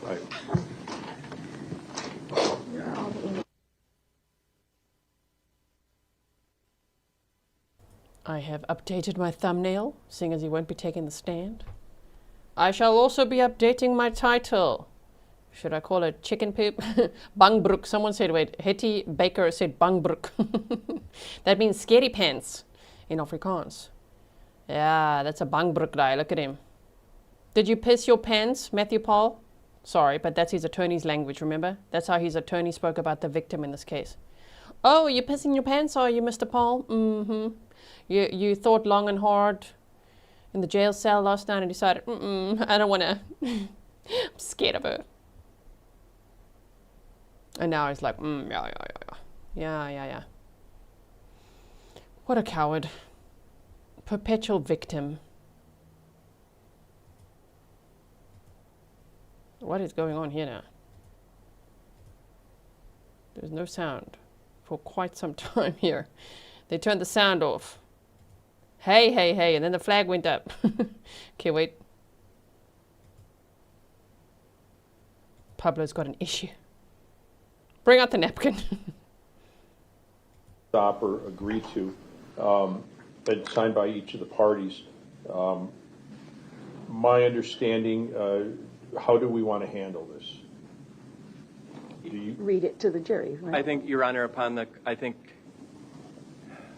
maybe upon the conclusion of Ms. Pescador's testimony, you can read it. All right, and is that what you want, Ms. Opper? That's agreeable, Your Honor. Or you want it right away, right up front? I don't. Okay. You want me to read it after her testimony? Well, it might make more sense. Your Honor, I'd actually ask the court to read it before I begin my redirect. Okay, all right, we'll bring her in, we'll bring the jurors in, and I'll read this to the jurors. Yes. That's what you want? Yes. Ms. Opper? Agreed. Okay. Bring out the little toe hole boot that Matthew Pahl had on. I think he's got another ouchie without even getting on the stand. Very good, and again, I'll note it was signed by Mr. Wolff, Mr. Pahl, and Ms. Opper. Mr. Pahl, you did sign this, sir? Yes. All right, and did you do so freely and voluntarily? Yes, Your Honor. Okay, very good. Let's bring them in. And bring your witness in, sir. Mr. Wolff. I will.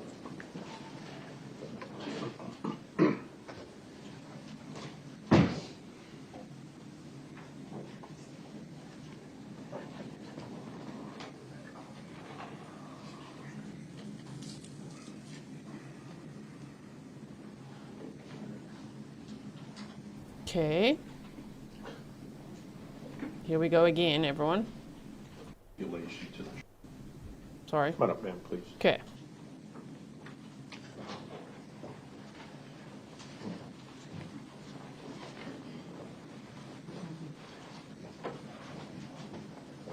And I'm going to just explain to the witness what's going to happen before she begins to testify. Okay. I'm going to be reading the stipulation to the jurors first before Mr. Wolff starts to ask you questions, okay?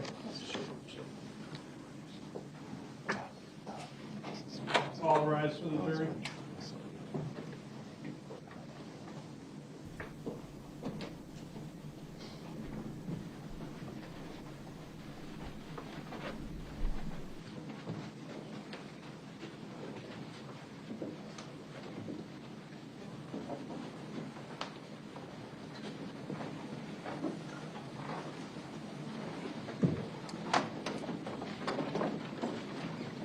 All right, all 14 jurors have returned. Thank you very much, everybody. Please be seated. And ladies and gentlemen, you can be seated now. Thank you again for your patience. I can assure you that while you were gone, and in extent of the 15-minute break that I had intended, we were working on some matters, legal matters. And before Ms. Pescador continues, I am going to read to you a stipulation and agreed facts from the parties. It is hereby stipulated and agreed as follows. Better light over here, that one's out. Number one, that during the search, Canine Raven exhibited 2 changes of behavior. Number two, that in his report, Deputy Willis stated that Detective LaFleur later confirmed the 2 vehicles Canine Raven exhibited changes of behavior on were involved in fatalities. Number 3, that Attorney Galaviz became the attorney of record in this case at the beginning of April 2025, that at that time no one in the Waukesha County Sheriff's Department or the Office of the District Attorney had a comprehensive list of the vehicles that were in the garage on September 19, 2022. Number 4, that counsel for the defense made an open records request to the Waukesha County Sheriff's Department. Number 5, counsel for defense received reports related to the vehicles in the garage on September 19, 2022 from the Waukesha County Sheriff's Department. Number 6, that counsel prepared a summary which was substantially similar to Exhibit 610. Number 7, that summary was provided to Ms. Pescador. This stipulation and agreement is signed by Mr. Wolff, attorney for Mr. Pahl as well, and Attorney Opper also. So, Mr. Wolff, your redirect examination. Thank you, Your Honor. Ms. Pescador, you read a portion, I believe, of Deputy Willis's report that said those 2 vehicles were, quote, involved in fatalities, unquote, correct? Correct. And so when you received the information from Attorney Galaviz, it was basically your understanding was a summary of information he had that related to all the vehicles or the inventory of the garage on September 19, 2022. correct. And you were simply looking for, you were trying to determine how many of the vehicles were, I want to use the right words, involved in fatalities. Correct. I was trying to see how many vehicles were involved in fatalities and matching language from the report that Officer Willis wrote. And some of there was that additional column that kind of gave a little bit more detail as well, and that was helpful for you to try to understand the environment where this search was conducted. Correct. So part of your job, you analyze searches both in training scenarios and real life, correct? Yes. And can you give me an example of an evaluation that you've conducted? Yes. So there's operational proficiency or effectiveness, and then there's forensic reliability. Those are 2 different types of evaluations that I perform. Can you give me an example of an operational efficiency evaluation? Sure. So operational efficiency is more of a field test, and that is to determine how efficient or effective a canine team performs in the field. For the handler, it can be search planning, being able to read the dog, as I said before, their body language, being able to tell the dog's alert, its changes of behavior, and for the dog's performance, how well it is able to work independently from the handler, that it's not cued by the handler, it's not paying too much attention to the handler's own body language and movements, that it is able to independently work, perform its alerts, and that they work together as a team effectively. Okay. What about, you said forensic, what kind of evaluation would involve an analysis under forensic reliability? So that is more of an analysis of process, and it does include an evaluation of training logs, making sure that the team has been performing consistently over time, that the team it's documented that the team has performed that consistent training.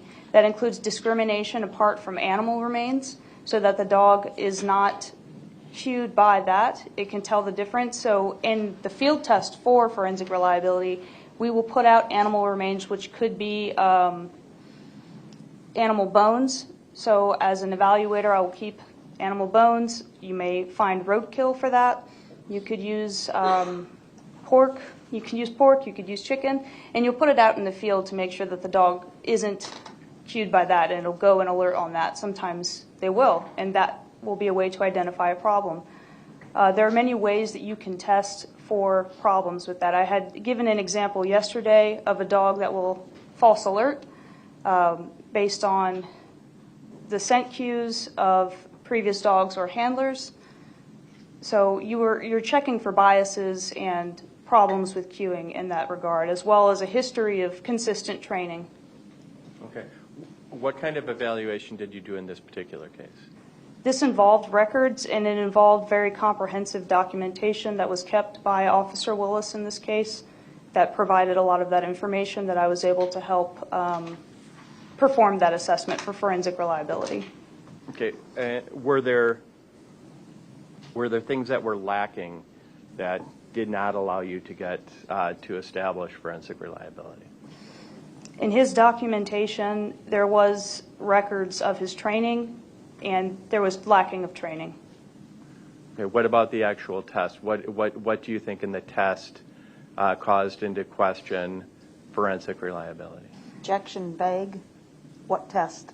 During the search in this particular case, what do you feel causes questions as far as the forensic reliability of that search? All right, he's clarified. I'm not going to rule on the objection. No. Right, go ahead, ma'am. You can answer that. Thank you. There was no documentation of discrimination, training, or testing against animal remains. So that was entered in as an issue, as well as documented cases of false alerts on vehicles and multiple vehicle training. What about the actual test itself that you saw that would cause concern about its forensic reliability? May I ask for clarification? What aspects of Deputy Willis and Raven's search on September 19th, 2022 cause you concern about any forensic reliability? Burping of the vehicle was one issue because of the potential for introducing human odor cues. Okay, what else? Could you please? Were there any actions by the handler that caused you concern for forensic reliability? It was his behavior at that critical moment when Raven had turned at the service door, and then he had the handler had turned around as well at that moment, or approximately within the same frame of time. Okay, what about the environment? Did the environment cause you concern for forensic reliability? Yes, it wasn't just what vehicles were present in the building on that day, but it is the history in the use of that building to store vehicles that had been involved in fatal accidents or vehicles that had been involved in serious injuries. So it's an accumulation over time. It's the history of that building. Okay, so even if certain of those vehicles that were on the list were removed, there could still be some residual. It's the fact that that vehicle, Mr. Pahl's vehicle, was placed in that building And if I recall correctly, it had been stored in there for 2 days prior to the search taking place. It had introduced the potential for cross-contamination of odor. The ventilation fans in that building were also noted as being on during that time, which provided airflow and an even greater potential for cross-contamination. Okay. So even if that vehicle had been taken out of that building and placed in a parking lot, if a search had been performed, even then it still had that potential for cross-contamination. Okay. Finally, the issue is raised as far as your compensation, correct? Correct? And you are getting paid in this case, correct? Correct.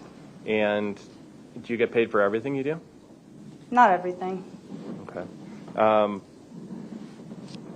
You could have requested the police reports from Attorney Galaviz, correct? I suppose so, yes. And you could have spent hours and hours on those police reports, correct? Correct. And why didn't you do that? I felt that I had enough information based on the scope of what I was looking for. Okay. Thank you. Nothing further, Your Honor. Read cross. Ooh, recross. Please let there be recross, right? Bianca T, thank you for your 20 Canadian dollar sticker. You said, think my husband's crushing. Gizla's so funny. I love her remarks. Oh, my word. Okay. Oh, thank you for your support. Well, that's better than... I got an email once upon a time where someone said, when I'm watching you and my husband enters the room, he says, are you listening to that man again? I hate her. I hate her voice. What is the point of this email? That was very funny. This is murder. Thank you so much, Bianca T. So just to be clear, this was not a test, right? This was an actual search in the field on September 19th of 2022 by K9 Raven, correct? Correct. So anytime you're referencing a test, that's not what this was, right? Correct. Okay. And you agree with me that it was a blind search? Correct. Okay. And it is incorrect when you just testified that Raven turned at the service door, correct? That's not where she turned. I said the approximate location and time. No, you said she turned at the service door. She turned right when she got to the back bumper of that truck, correct? She was passing by the back bumper of the truck. It was around that area, the same area as the service door, according to the diagram drawn by Officer Willis. And after that, Investigator Willis started to walk the other direction, consistent with prior trainings, correct? Could you please rephrase your question? Yes. After the dog's walking past the car, right? Dog's walking past Mr. Pahl's vehicle in the garage. You agree with that? Past his vehicle? Yes, the dog. I'm If sorry. this is the vehicle, she's walking past the vehicle, right? My table's the vehicle. The dog comes around the side, correct? Dog comes from this way. The table's the car, the truck. Okay. Okay? Based on what we heard from Investigator Willis, the dog walks past and then suddenly turns, has a change of behavior, goes to the rear passenger side, and provides a trained formal alert, correct? Where's the service door in this case? In this? Tell me. I'm asking you. You're walking around, but I can't tell where the service door is in your scenario. This is the truck. Okay. This is the direction of travel for Raven. Are you with me? I'm following. Okay. Where's the service door? I'm asking you. You'd agree with me, Ms. Pescador? There's absolutely nothing in the training records that suggests Raven hits on animal remains, correct? Well, he didn't write that down. He didn't proof against it. He didn't write it down. It's in his training records, correct? No, there's no indication that he ever trained against that. He didn't proof off of it. You're telling me there's nothing in his training records where he documented there be search training areas and there were animal remains present and the dog did not alert. Are you telling me that's not in his records? Correct. Okay. Thank you. That's it? Yes. All right. Thank you very much, ma'am. So I'll finish your excuse. Oh, okay. All right? Thank you. Oh Sure. my word. Bye. Okay. Let's see. Bye, lady. Walk past the service door now. Okay, so before we move on, I told you there would be a surprise, right? When this witness was done. Okay, so here's the surprise. Guess who I've been in contact with? Let me show you. Wait for it. Wait, where is it? That's Raven, everyone. I got sent pictures of Raven to show you from Deputy Willis himself. And he sent pictures to say, you know, you can't be too sure these days. This is Raven. You know, you just never know who's emailing you. Yes, and he says thank you to all of you for all the nice comments as well in the chat. You see, I always tell you, you never know who's watching with us. We're always surprised, especially after a trial. Oh my word, then I get emails from all sorts of people that were watching with us all along. And I'm like, see, this is amazing. Deputy Willis sent pictures of Raven? It's too much. Gwen said, wow, I've been a member for 12 months. This year went fast. Happy Grizzly-versary to you. So, yeah, I would like to do a little Q&A with Deputy Willis and Raven. Listen, the fine print has to be that Raven has to join us, okay, for this interview. Working on it, all right? So let me show you some more pictures. Hold on. I've got more, okay? So there's one. Oh, my word. She was so, so cute. Look at this one. Look at her. Oh, no, stop it. It's too much. So cute. Okay, wait. I'll show you one to show you that it's with Officer Willis. There he is with Raven. Just in case someone's going to argue, no, that's not Raven. That's not Officer Willis. It is. Look at her. Okay, let's see what else I got. I have this one as well. Look at this. Huh? Sure. Okay, two more. This one. How's this one? Tammy Johnson says, thank you, Deputy Willis and Raven. I love it. Okay, and then there's one more here. This. Look at her. Raven, I'm so sorry for what they said about you today. You did a good job, right? Bella Leona said, thank you, Deputy Willis. We love Raven. Yeah, that's pretty much also what I had to make sure I communicate in my email. We love Raven. Raven is so cute. So that's the surprise, everyone. Okay, so I'm in communication with Deputy Willis. I will work on getting an interview. Hopefully he can join us, and hopefully with Raven. That'll be amazing. Okay, so no pressure. Maybe he's watching now. No pressure. Okay, are you ready to continue? I think the defense, I think that was the last witness. So let's see if they rest now. All right, any other witnesses from the defense? No, Your Honor. All right. Any rebuttal testimony from the state? No, Judge. Okay. So, folks, here's what's going to happen. That means the testimony's over in the case, right? And I am going to talk to the attorneys about jury instructions and how we're going to proceed after this. And what that means, effectively, is that you're going to turn your notebooks over because the testimony's finished to Mike, and then you'll get them back when you deliberate. I'm going to do this. I'm going to have you go back to the jury room now, and I'm going to talk to the lawyers a little bit about timing. And then what's going to happen is you're probably going to get an extended lunch time. And then we're going to come back with jury instructions and final statements. After we have the closing instructions, so we're going to have instructions. Yeah. I'll read most of them. We'll have closing arguments, and there's very few instructions after that. And then immediately before you start your deliberations, we're going to select the two alternates who will not involve themselves in the deliberations, right? And I can assure you that that's going to be done by random computer assignment, and I have no idea who it's going to be, right? And it will be a very disconcerting experience for the two of you, whoever it's going to be, when you're told, thank you very much, you're excused. And I apologize for that, but again, I think you can understand, I think this is our 8th day here, I think, right? And you understand that during that time period, anything could have happened with anybody. And that's why we have the 2 alternates, especially in a trial like this that's going to last that long. Oh, shame. The judge is explaining it to them so nicely. Lisa said, thank you, Grizzly, for bringing these cases to us. Thank you for watching with me. So my instructions to you now are go back to the jury room, take your notebooks, wait a little bit.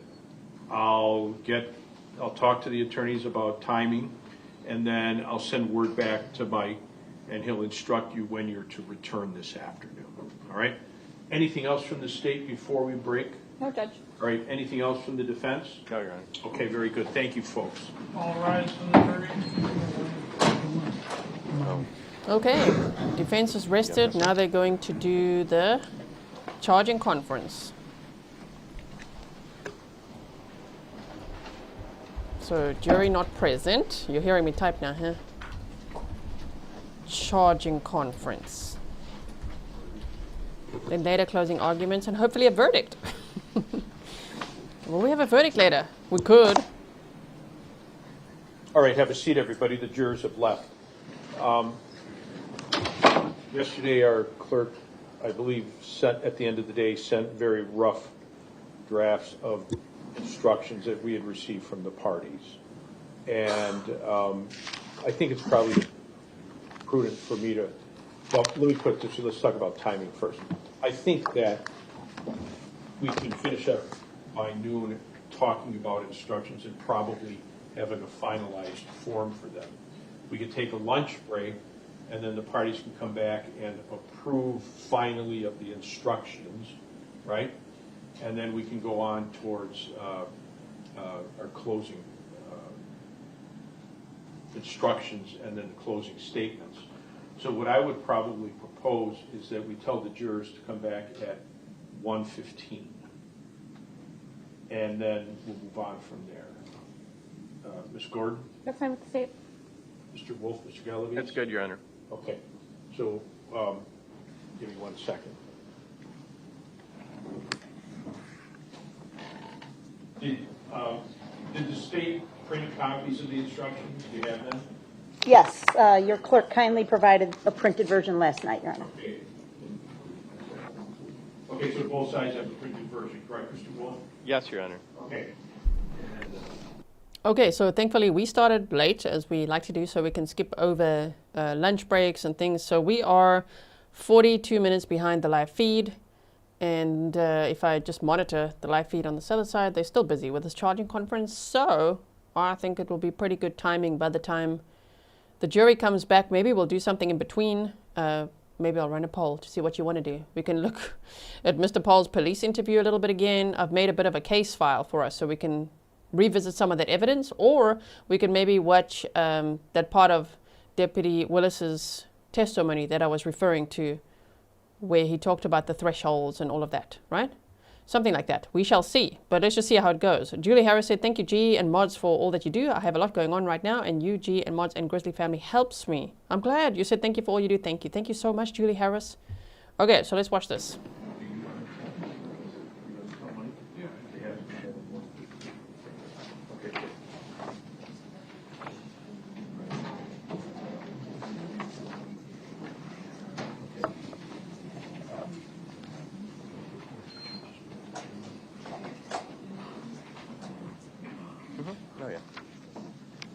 We're going to email Mackenzie updated some of the instructions, okay? And she's going to email each side some right now, okay?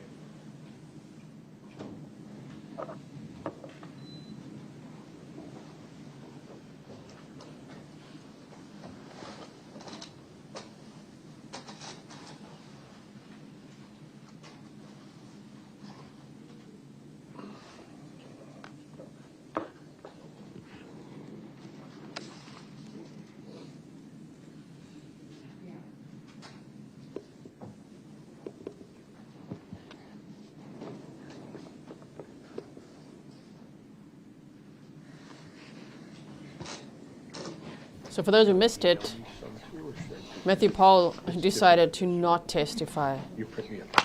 after making everyone wait multiple times, just like Donna Adelson, and eventually decided not to. And his statement was that Sue Opper is too good at fabricating evidence, so he'd rather not. What?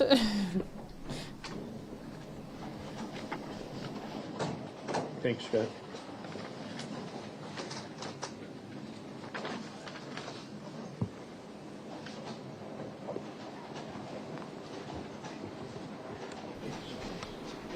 Well, this is exciting. That means we're gonna, yes? Okay. Okay, this is not the most exciting part of the trial, but it might actually be less painful than some of the cross-examinations. I mean, phew, that was difficult in this trial, hey? True? So we're gonna watch the charging conference. Some people like it, some don't. If you're gonna leave, remember to come back, okay? Because at around 1:15 local time in Wisconsin, they said the jury will come back, and then they're going to give the jury instructions and then go to closing arguments, and you know what that means. They were going to verdict watch, right? Oh my goodness, I can't wait. You can let her know, yeah.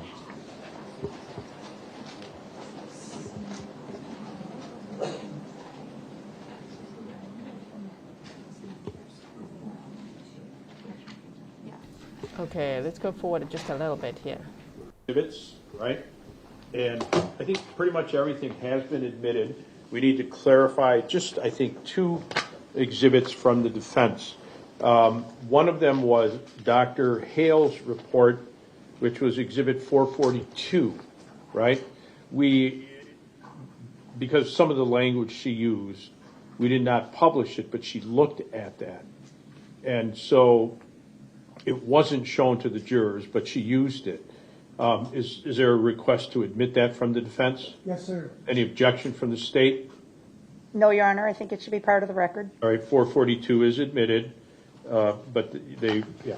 And then the other one was 612, Ms. Pescador's notes on the Willis report.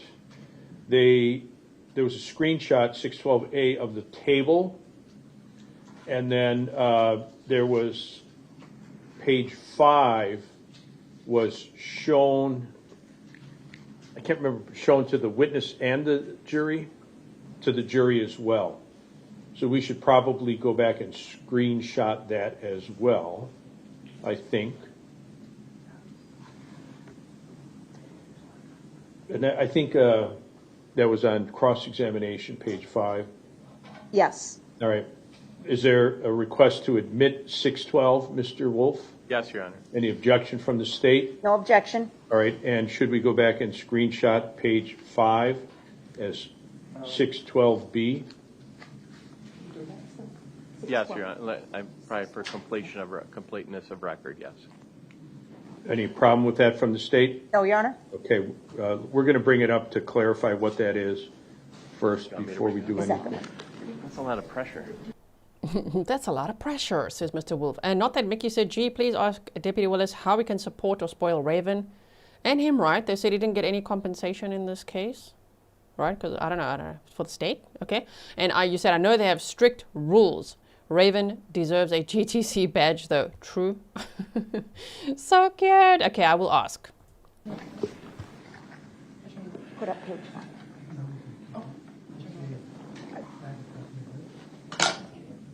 Are you doing it? I think you can take it for it. Yep, we're good. We're getting it. Oh, you're getting it? Yeah. Oh, you guys are good. Well, that's what Ms. Gussie's here for. She's an expert. Can't use that word. I wanted to tell you if there's, if you're new here, right, and you've never watched a trial with me, then what we do is we're going to obviously watch all of this, and then we'll watch the closing arguments, and then we're going to redirect to a new stream, and the new stream is called Verdict Watch, and that stream will become the Verdict live stream. The reason I do that is so that make sure that you get the notification, right, that when they get the verdict, as soon as the verdict's in, we go live, okay? And how do we do that? How do we know? Because we stay awake all night and monitor everything. So myself, the mods, everyone, even you guys all email me when we see anywhere that there's an actual verdict in, because there's always fakers, right, that roll in chats and say, oh my God, verdict. When there's really a verdict in, we go live. and then watch the verdict together, okay? If you want to make sure you get reliable notifications, you can also join Patreon on the free tier, and you will get a notification there as well, which goes, it's a notification on the app on Patreon or directly to your email address, well, and/or, right? So those are two ways. But just know, we're going to be watching the charging conference now. Feel free to ask questions and things now, monitoring the chat. And then we'll watch this. And they will be then going to lunch. We've got a little bit of time. We are now 42 minutes or so behind the live feed. So just wait. 42. They're still going to go for about half an hour. They're going to go here. We still have a half an hour to watch. And right now, it's like noonish there, if you're watching live with me. So we'll have 45 minutes of time to do something else, which we will do, okay? We'll discuss things about the case. And then we'll watch the closing arguments. We'll see the judge, obviously, give the jury instructions, closing arguments, and then we'll pop over to the verdict watch feed. And then make sure you click notify me. Otherwise, you won't get the notification either. Apparently. She didn't call herself an Also others can call? Right. All right. Page 5 was the information about compensation. Sorry, I do have to say that. Blueberry, you're right. You said tell them disregard the time. True. None of us have a crystal ball. We do not know what time the verdict will come in. So I just set a random time. I think I set it for tomorrow. Tomorrow, my time, 5 p.m. It doesn't matter about the time. What matters is that the feed is there. It's available as soon as there's a verdict. I'll go live. Okay? I think we only showed the first half, right? Let's to go about up there. a little bit. That part, or A little bit. I'd go up just to the word, up. Compensate, where's it? Right there. Right there. That's what was showed to the jury. I agree. I'm we'll absolutely, screenshot that then. no objection, Your Honor. Okay. So you were sent, again, a rough draft yesterday, and our clerk just sent the parties another draft, right? Yes. Yes. And so let's methodically go through these things. So 100 is the opening instruction, and that's a pretty standard instruction. Is that okay from the state? Yes. Defense? Yes, sir. 115, one defendant, 2 counts. No objection? No objection. Okay. And then 1010, first degree intentional homicide. State, No objection? No objection. defense, Oh, okay. 1194, hiding or burying a corpse. There wasn't any, should we just include the word hiding? Well, that is a request of the state, Your Honor, in the pattern instruction. There's a, I think it's footnote 3 that refers to State versus Bedker, Bedker. Yes. Providing that the dictionary definition of the word to hide is appropriate, and we would request that the court provide that definition after element 1. The defendant hid a corpse. To hide a corpse means to hide or keep in place. All right, let's, where would that be? Is that so? Cinderella said local here, jury 8 men, 6 women. Is that so? We haven't heard anything. Have you been in the courtroom? Is that so? I haven't looked at any reports. I wanted to know. 8 men, wait, 6 women. Okay, and then there will be 2 alternates excused as well. So we'll see what it will be in the end. But okay, interesting. So let me ask this first about the term hiding or burying a corpse in the title. Right, so we definitely agree it should be hiding, not burying. Okay, so it should be hiding a corpse. Yes. Do you agree with that, Mr. Galaviz? Yes, sir. Okay, so now, what other language do you want, and where do you want it? So the state's request, Your Honor, again, I'm looking at the pattern instruction. It's footnote number 2. Right. Let me And- look at that Okay. again. Hang on a second. I've printed the pattern instruction. I think I don't remember if I printed the. Do you have that, Mr. Galaviz? Do you have that? Do you want me to email it to you? Oh, sure. Here, I have it right here. Thank you. Let me just look on the. Yeah.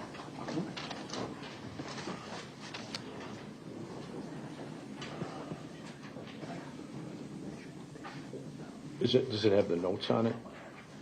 No, I don't think so. Here, yes. Yeah, okay. Indy says, I think Raven is a Belgian. You'll have to speak French. She speaks German. They did say, they say souk in German to her. She speaks German. She is a Dutch Shepherd and Belgian Malinois mix. Jane, thank you so much for your sticker.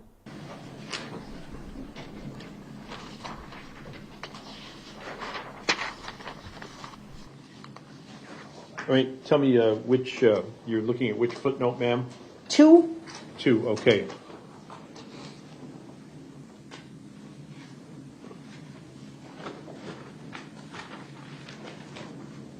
To put or hide means to put or keep out of sight. yes, I would ask that be added to the, after the first sentence of element number 1, it reads the defendant hid a corpse, then I would ask you add a sentence that says to hide means to put or keep out of sight. Agree or disagree with that, Mr. Galaviz? No objection, John. Okay.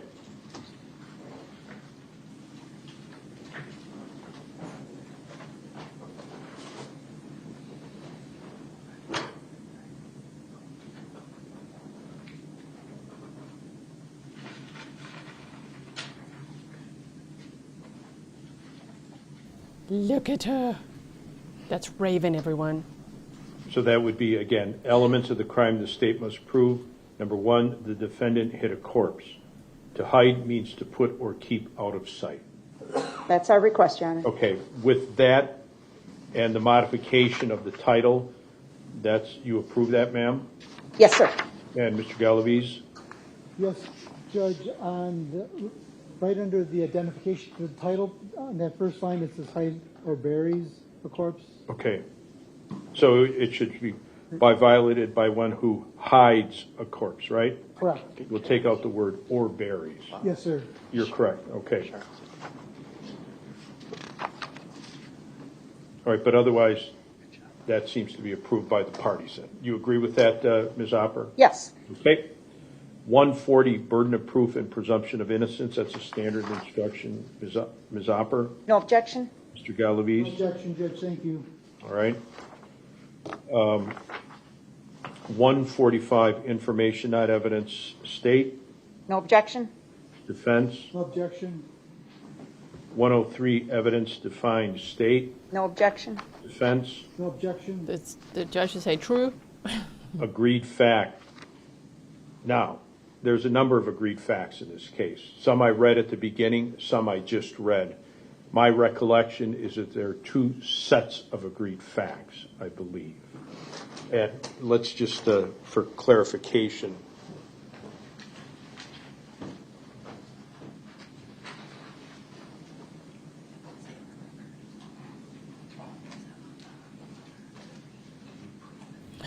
actually, Sure. there's 3. Sharon says, what do you think Mr. Wolff will bake for us in his closing? Yes, I'd also like to know, is it a fridge tart? Is he baking another cake? What is he making? No, 2 sets of agreed facts.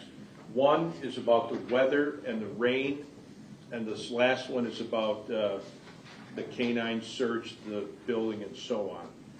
Do you agree that there's 2 sets, Ms. Opper? I do. And Mr. Galaviz? Yes, sir. And so I should read again each of those sets of agreed upon facts. Do you agree, Ms. Opper? Yes. And Mr. Galaviz? Yes, sir. Okay. So here's the other thing. The instruction is incorrect. And because it says the district attorney and the attorney for the defendant, that's partially true. The district attorney and the defense, because it involves Mr. Pahl as well, right? Ms. Opper? We're agreeable with that change, Your Honor? Mr. Galaviz? Yes, sir. So it should read, the district attorney and the defense have stipulated or agreed to the existence of certain facts, and you must accept these facts as conclusively proved. in this case, the district attorney and the defense have stipulated to the following facts, and then I would read the facts, correct? Yes. All right. Do you agree with that, Mr. Galaviz? Yes, sir. Okay, I hope you don't mind if I pause. If you want to just watch the raw court feed, you feel free to do that. I think it's good if I pause here and there because we've got time anyway. Woody Deason said Raven, an honorary Grizzly. I agree, absolutely. Joan Dorazel said, what did Pablo do to his arm? He reached just a little too far in his defense strategy. There's a lot of reaching to the point where he injured his arm. Now, judicially noticed facts, there are not any in this case, correct? Agree. We should State? remove that one. Defense? Yes, sir. That's to be removed, okay. Circumstantial evidence.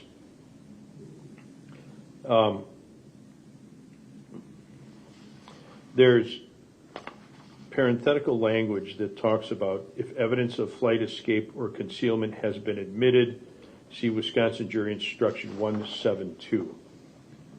So that language, obviously, we're looking at page 6 of 15. That would be excluded on that page, correct? Yes, So- all caps, yes. Right. So the circumstantial evidence language for 170 would be the 1, 2, 3 paragraphs. Do you agree with that, Ms. Opper? Yes, Your Honor? Mr. Galaviz? Yes, sir. And now the question is 172, flight, escape, or concealment. So evidence has been presented relating to the defendant's conduct after the alleged crime was committed or after the defendant was accused of the crime, whether the evidence shows a consciousness of guilt and whether consciousness of guilt shows actual guilt are matters exclusively for you to decide. Ms. Opper, Well, should we give that instruction? we would request that instruction. There has been at least circumstantial evidence of flight. However, I don't feel strongly about it. If the defense objects to it, I would not have a problem removing it. I would object. You don't want that? Correct. All right, so if the defense doesn't want it, ma'am? Then we can take it out, Your Honor. Thank Okay, you. 172 is out by agreement of the parties, okay. 275, cautionary instruction, evidence of other acts or conduct of the defendant. Is the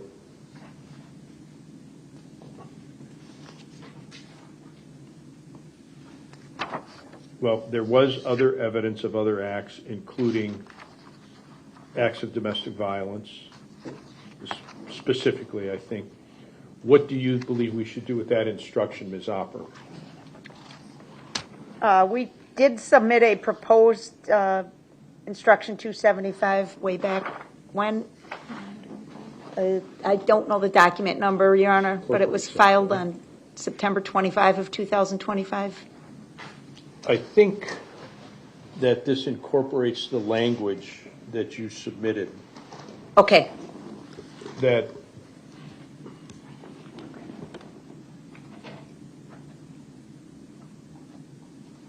let me just look. Which document is it in the file, ma'am?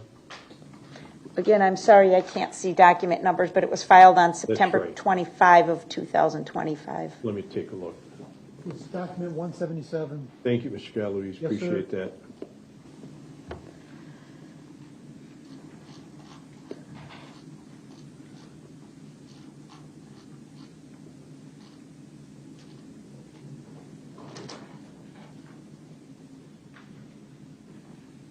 All right, this is, we incorporated the instruction that the state submitted, right? So, but you also left, when you submitted that instruction, it says in the second paragraph, specifically, evidence has been presented that the defendant, and there's parentheses, described conduct. What do you believe should be put in there? As a starting point, I would suggest the defendant committed acts of domestic violence in the past or towards Ms. Pavlons. Mm-hmm. Let's see what the judge decides on that wording. Barbara Knoll said, brilliant coverage of this case, Gisela. Brilliant with this case and every case. Bye-bye, Mr. Pahl. Thank you so much, Barbara, for being a member for 13 months. So you would say specifically the evidence has been presented that the defendant committed Acts of domestic violence towards Ms. Pavlons. or against Ms. Pavlons? Or against Ms. Pavlons in the past.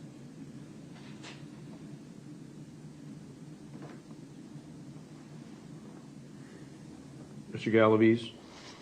I'm not sure on this one, Judge. I think we should maybe pinpoint in the past as being 2020? Or prior to 2020, prior to August 23rd of 2022? No. I think the record would reflect 2020 and 2021. No objection to that. So it should say committed acts of domestic violence against Ms. Pavlons in 2020 and 2021? That's Yes. what you asked me to do? Yes, sir. Okay. You agree with that, Ms. Opper? Yes. Stephanie Pavlons. We'll say Stephanie Pavlons instead of Ms. Pavlons. Okay? Good idea. And then, so I'm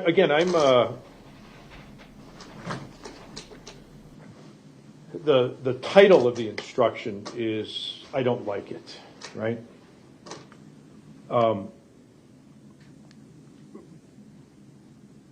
Should I just say About 20 minutes of cautionary this. instruction?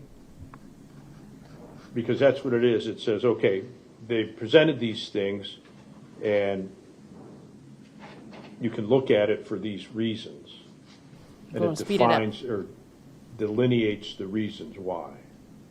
Or what do you want the title to say, Ms. Opper? I don't think we have any position on that, Your Honor. I think you can defer to the defense, and I think, I could just list the number. except that then it's going to look different than the rest, but Right. Judge, I like your idea, cautionary instruction, and leave it at that.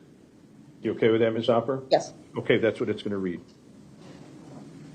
And I think because that's what it does. It says, hey, this was presented, but caution. And so what about the rest of the instruction that you submitted then, Ms. Opper? You okay with that? Yes. All right, Mr. Galaviz? Yes, sir. Okay.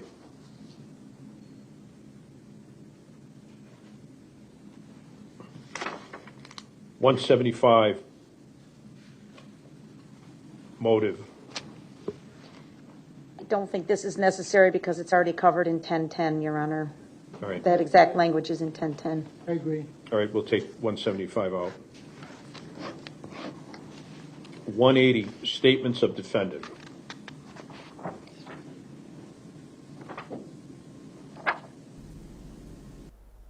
Cinderella, you said local here.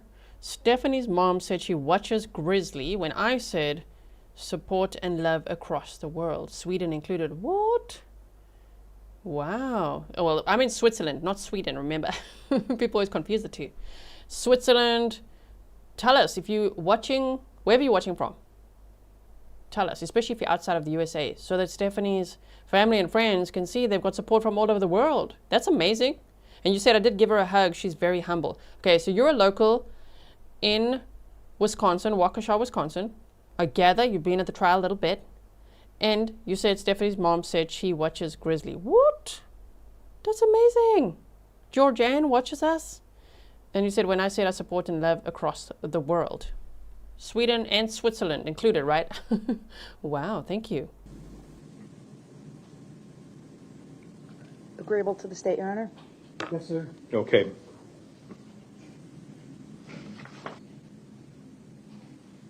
I don't think we really had, I mean, any kind of instruction about his character really was, we have other acts, but not character evidence in this case. What's the state's position? I agree with the court. I think it should be removed. Yes, sir. Okay, it's removed. 157 remarks of counsel, pretty standard state. Agreed? Defense? No objection. 154, summary of evidence, state. Don't think we need it, but if they request it, we'll not object. I mean, that's what 202 was, right? Yes, sir. Yes, but yes. Right. It is a summary exhibit. You want it in? I'm not requesting 154, Your Honor. Defense? If the state doesn't want it in, I don't want it in. Okay, all right. Shame. Sending love to George Ann, and I think her husband's name is Richard. Stephanie Pavlons' parents, and also to Layla, Stephanie's daughter. I hope that they're all doing well. Sending love from all over the world. I'm South African, living in Switzerland, and there's so many people here. Oh my word, South Africa, Canada, Tennessee, USA, Texas, Sweden, Denmark, UK, New Zealand, all over. I've been putting them on the screen. Wow, that's amazing. Thank you, everyone. Antonio said justice for Stephanie from Croatia. That's amazing. Thank you for your sticker. And Hawaii, I hope that they can see this. All right. 155 exhibits, pretty standard state. Agreed? Defense? Yes, sir. 148 objections of counsel, state. Agreed. Again, it's standard state. Yes, agreed? Evidence or defense? Yes, sir. Okay. 147 improper questions, standard state. Agreed? Defense? Yes, sir. 150 stricken testimony, state. Agreed? What was stricken? Something maybe. I struck something, Yeah, Dr. Hale's testimony, I think you struck. a very small portion, a Yes. sentence perhaps. Yes. So you want that, ma'am? State? Yes. Defense? Yes, sir. Okay. Weight of evidence, standard state. Yes? Defense? Yes, sir. 195 jurors' knowledge, standard state. Yes? Defense? Yes, sir. Credibility of witnesses, the main portion, state. Agreed? Defense? Yes, sir. Now, Thank you so much. 315. Cinderella says, sorry, Switzerland, but she definitely knew Grizzly True Crime. That's amazing. Give me 1 second.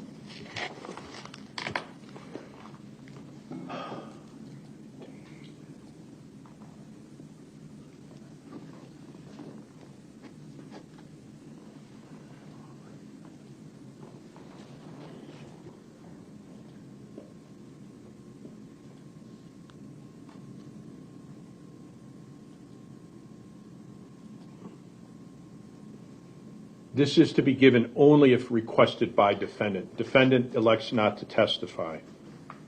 State, I don't care. Right. Defense? I want it in, Judge. Okay. So it will read as indicated. The title will remain the same. Defendant elects not to testify. A defendant in a criminal case has the absolute constitutional right not to testify. And the defendant's decision not to testify must not be considered by you in any way and must not influence your verdict in any manner. That's what you want. That's the form instruction, correct? Yes, sir. Okay, very good. 317, witness exercising privilege against self-incrimination. That's not applicable, state. I agree. Take it out, please. Defense? Agree. Okay, 317 is out. So 200, it's titled Expert Opinion Testimony General. And that is, the concern I always have is that there's a Daubert hearing. The court is the gatekeeper as to whether or not somebody is able to testify and whether or not a person is an expert and whether their word is to be taken, whether it be Dr. Heil or whether it be the medical examiner or the entomologist or the forensic anthropologist. That whether they have a specialized knowledge and whether they look at the qualifications, that's up to the jury. I don't want to put the label that the entomologist or the medical examiner is an expert. That's up to the jurors. So I usually keep it the title as opinion testimony. Mm-hmm. That's it. State agree with that? We do. Defense? Yes, sir. Okay. And then otherwise is 200 okay from the state? Yes, I would request the bracketed language about if In there's resolving conflicts. conflicts? Yes. All right. You agree with that, defense? Yes, sir. Okay, that will, I think that's a good idea in this case. Because we have opposing opinions from about cause and we have opposing opinions about the dog handling and so on, right? Yes. And then 201, opinion of a non-expert witness. State is not requesting that one, Your Honor. Defense? I agree. Okay. I mean, there were some statements by law enforcement officers about what would usually happen in a law enforcement scenario and so on, but state's not requesting, defense is not requesting? Your Honor, we're not asking for. Okay, 201 is out then. Correct. All right, 205, opinion, testimony, hypothetical questions. Again, I would take the term expert out of the title, but I think it's appropriate to state. I agree with the court. Defense? No objection. Okay. 312 is not an issue here. No longer. 320, impeachment of the defendant by prior inconsistent statements, which are not admissible in the state's case in chief, not an issue here. State? Agree? Defense? Agree. Okay, so 320 is out. 325, impeachment of witness, prior conviction or juvenile adjudication, not an issue here. Agree? Agree. That's out then. Impeachment of defendant as a witness, prior conviction or juvenile adjudication, 327, not an issue here. State? Agree? Agree. 160, closing arguments of counsel, that's a standard instruction. State? No objection? Defense? Agree. And then 465, closing instruction, optional short form. I like the short form. State? Agree, but maybe you don't have to read optional short Oh, that form. will be taken out. Okay. Yes. Defense? Agree, Okay. Judge. With that modification, Mr. Galaviz? Perfect. Okay. So 484, verdicts submitted for one defendant, 2 counts.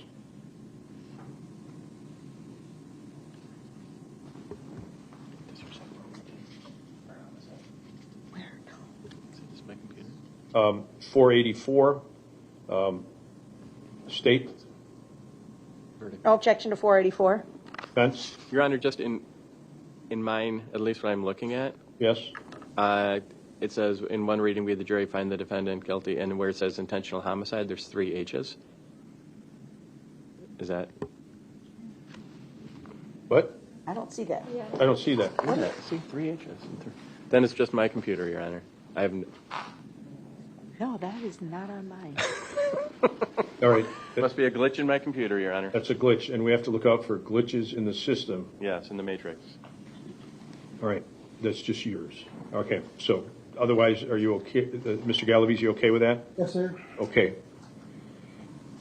515, unanimous verdict and selection of presiding juror.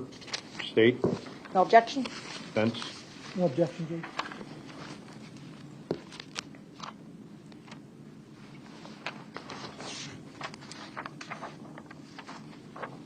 And 247 doesn't apply. State, Agreed. defense. Agree.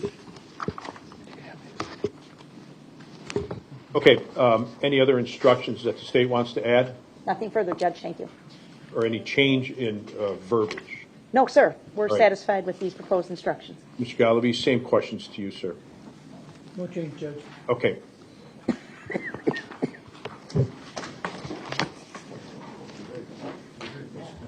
Oh, I've been listening the whole time. What they saying on the hot mic? Just to confirm, when we look at the cautionary instruction 275, it says specifically evidence has been presented that the defendant committed acts of domestic violence against Stephanie Pavlons in 2020 and 2021. Were there any indications in any of the communications from 2022 that it happened prior to August No. Prior to August of of 2022. 2023? No. 2. 2022, excuse me. There wasn't anything on it. There were no communications located prior to August of 2022. Okay, all right, so it's just going to...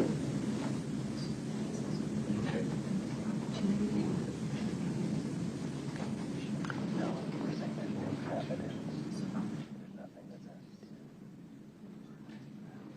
It's true, Yvonne.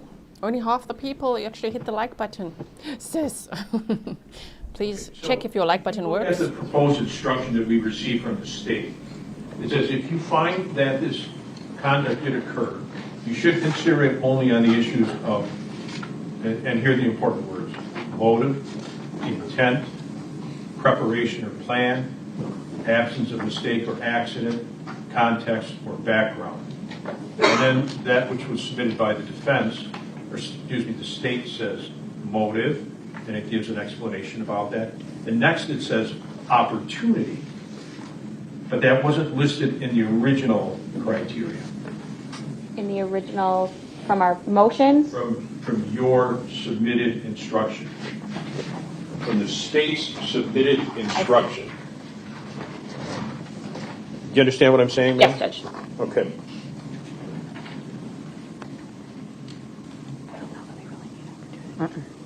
Judge, I think we can take opportunity out. I don't think there's really a dispute about the opportunity. You agree with that, Mr. Galloway? Yes, sir. All right, we'll do that then. So we got motive, intent, preparation or plan, absence,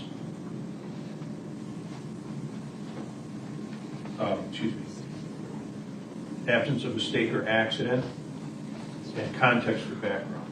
All right, then that's consistent with what was submitted. Right, and again, both of you agree to that, right? Yes, yes, sir. Okay. The verdict forms, Kenzie's going to prepare them, and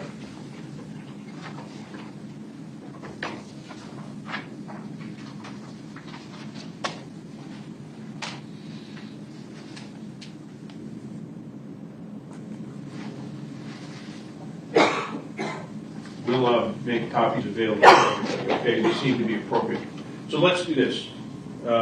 Mackenzie will have these done in short order, a couple minutes, right, Mackenzie? Just a minute or two. They appear to be the final instructions. So before you leave at noon, I want everybody to come back at 1 o'clock for the final okay for the instructions, okay? Now, my intent would be to read up to 160, the closing arguments of counsel, and let the attorneys give their closing arguments, right? Who's going to give the closing argument for the state? I am, Judge. Okay, and defense? I am, Your Honor. Okay, all right, very good. So, absent getting copies of the proposed final instructions, anything else from the state at this juncture? No, Judge. Defense? No, sir. Okay, so sit tight. We'll give you those instructions in a minute or two.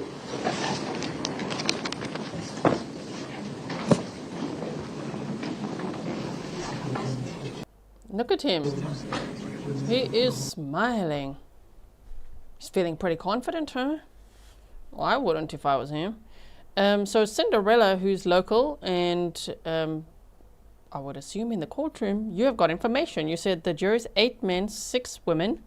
2 of the men are in their 30s, 1 in their 40s, and 5 of them are in their 50s and 60s, and 6 women in their 40s to 60s. Okay. Nice. Thank you for the information. Question for the attorneys.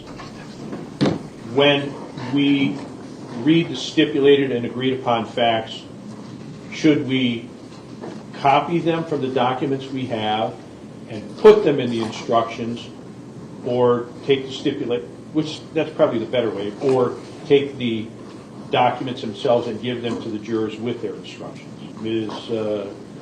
Hoffman. I think it's easier for them to understand if it's actually copied and pasted into the jury instruction, Your Honor. Mr. Galaviz? I don't have any objection either way. Okay, well, I think it's better for us to copy and paste them into the instructions. Okay. Yes, sir. Yep, it'll take us a couple minutes to get them to you folks, all right? Okay. Do you need Word documents for those, Mackenzie? I have both. Okay. My practice is, of course, to provide the jurors with the paper copies of the instructions in the folder that I give them. Okay. Yeah. It starts out warm.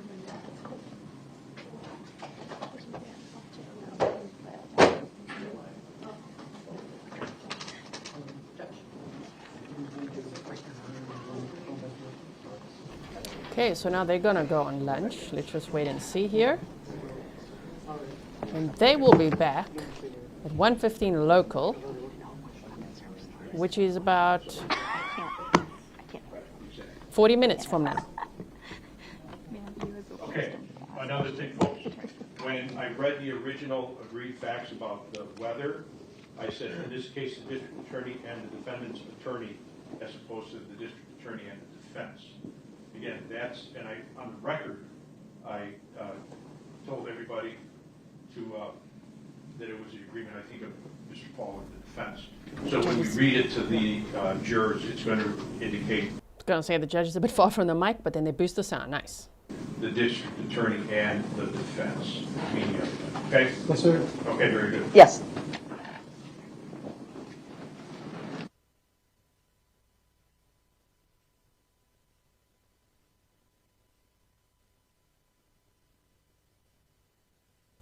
Not that Mickey says, can't wait for that smirk to disappear when the verdict is read. I mean, how will he react if convicted?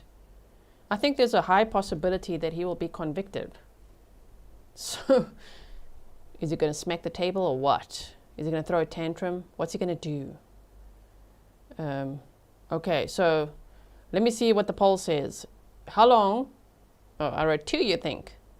And no one, did someone tell me about the typo? I'm like, no one told me. How long do you think the jury will deliberate? 30% said 1 to 2 hours. 51% said 2 to 4 hours. 17% said 4 to 8 hours. And 2% said 8+ hours or a hung jury. Well, I hope not. Hope not a hung jury. Never know, though. Never know what the jury will decide, right? If they can have a unanimous verdict. You never know. Okay, so what I have to do now is refresh the feed. That's number 1. So now we've got some time because they're taking a much longer lunch today. So we have skipped over a majority of it. We're just going to skip now over like at least half an hour of it. And we have 40 minutes of time for ourselves over here. Would you like to see, I think I'm going to show you that, Detective Willis's testimony regarding what Raven found. So let's just quickly go here. Raven reacts. Okay. Double G time? Just so that do you want to see that so that, you know, you can compare it to what the defense witness said today? I found it helpful, right? Now, if any of you are having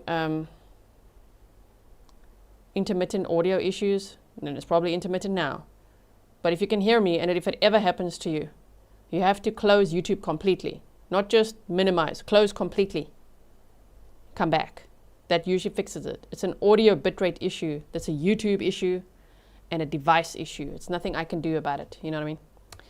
Okay, so let's have a look. Let's have a look at this quickly here. Also, so that you can see who I'll potentially interview, right? So this is Detective Willis. Deputy Andrew Willis. I did update the, look, I'm going to put myself over here. Double G time. I did correct the banner later to say Deputy Willis. Actually, this might be a little bit, it's a little awkward to have me there like that. How about we do it like that? Okay. And so let's listen to how he explained how Raven did the test, right? Okay. So let's do this for a little bit. Submit 124 on permission to publish, Your Honor. Any objection? No objection. Right. 124 is admitted.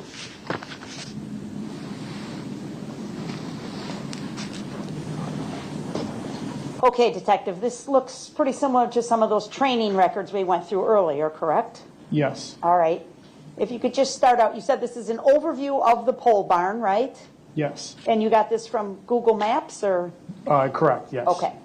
And then you were able to add shapes and letters to the contents of the pole barn, correct? That's correct. Obviously, it didn't look like this on Google Maps, right? Correct. Okay. And so on the pole barn itself, please tell us what you noted there, or what you added. So at the bottom. Look at this picture of Raven. So cute. And now we've got our own pictures too that was sent to me. If you missed that, I'm in contact with Deputy Andrew Willis, and I really hope that I can interview him. And that Raven will also be there and that I can show you guys all of that. So I'll be working on that. Here we go. Let's put this picture here. Okay. Bottom of the pole barn, I added where we had made entry to start the search. As you enter in there, immediately to your left, there were some motorcycles, which is where I put MCs. All the yellow rectangular shapes are vehicles that were in the pole barn. I believe there are over a dozen in there. And then the red square in the middle of the pole barn would have been the suspect vehicle. And then in the bottom right corner of the pole barn was a small storage area. Okay. And over on the left, you kind of... Okay, so you saw the diagram and all of that. If you've seen this before, then we're watching it again. We're listening more carefully now, especially after the defense's case, right? After they witness what they said about this. So listen again, because he explains it very well. We're rewatching this. This is from day 4. Everything's timestamped for you. And then when they come back from lunch, which is going to be at 1:15 Wisconsin time if you're watching live with me. So it's in 35 minutes, okay? They'll be back. So let's watch this a little bit, and then we'll see if we can do something else as well. And then when they're back, it's going to be time for jury instructions, closing arguments, and then we're going to be on verdict watch, which I can't wait. I have a key or a legend to help us understand the map, correct? Yes. Okay.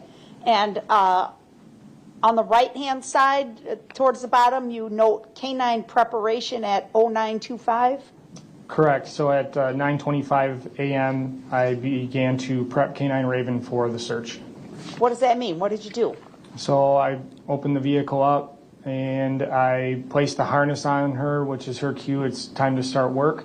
I put her on a leash and we walk over to the starting point for the search. So your squad was outside of the pole barn? Yes, correct. Okay. And prior to you preparing to work and alerting, or at least indicating to Raven she's going to work, did you go inside the pole barn? I believe I looked through the man door, opening door, just to get a visual of what was inside. I don't think I did a walkthrough of this pole barn. Okay. So you're talking about the service door where it says K9 SP? Correct, yes. Okay, and to the right of that is a big overhead door, like a garage door? Yes. Were those doors open to your knowledge? The overhead door, the larger door, was not. The service door was closed, but then opened, obviously, to conduct the search. Okay. So you said you peeked your head in or maybe stepped in a little bit just to kind of get a feel for what's inside? Correct, yes. Okay. Was Raven with you at that time? No. But the other detectives were present inside the barn? Correct, yes. I did not prohibit their presence there for the search. Okay. And did you ask Detective LaFleur to burp the vehicle? I did ask for the vehicle to be burped, yes. What does that mean? Burping a vehicle would be opening the doors or windows, in this case it was the doors for the vehicle, to allow the stale odor that had been sitting in the vehicle to exit and then close the doors back up.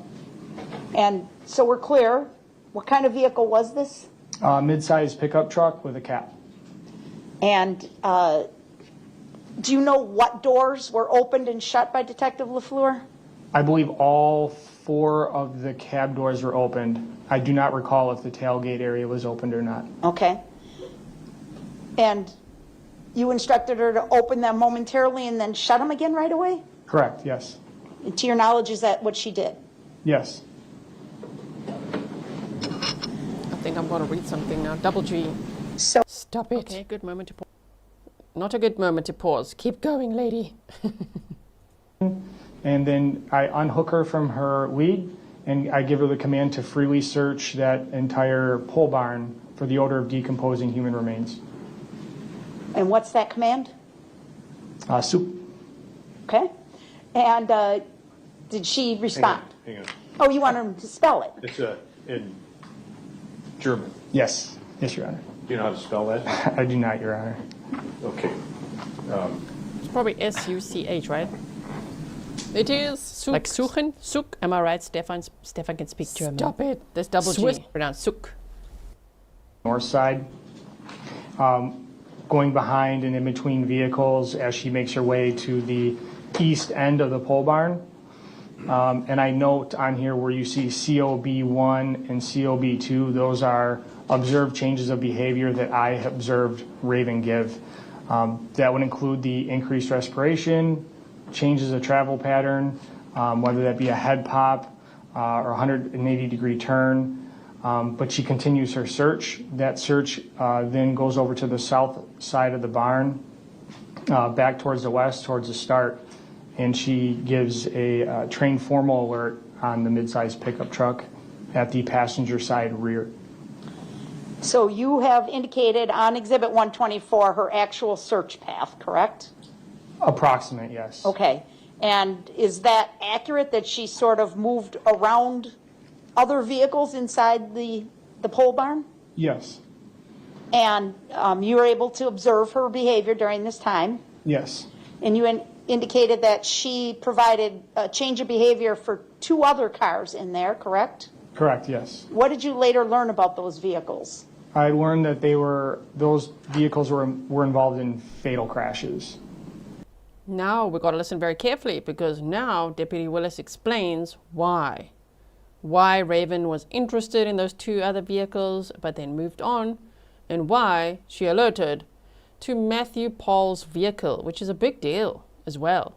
Especially, this is a circumstantial evidence case, and this is part of that compelling circumstantial evidence, right, that the jury would have to consider. Did she provide a trained formal alert on those vehicles? She did not.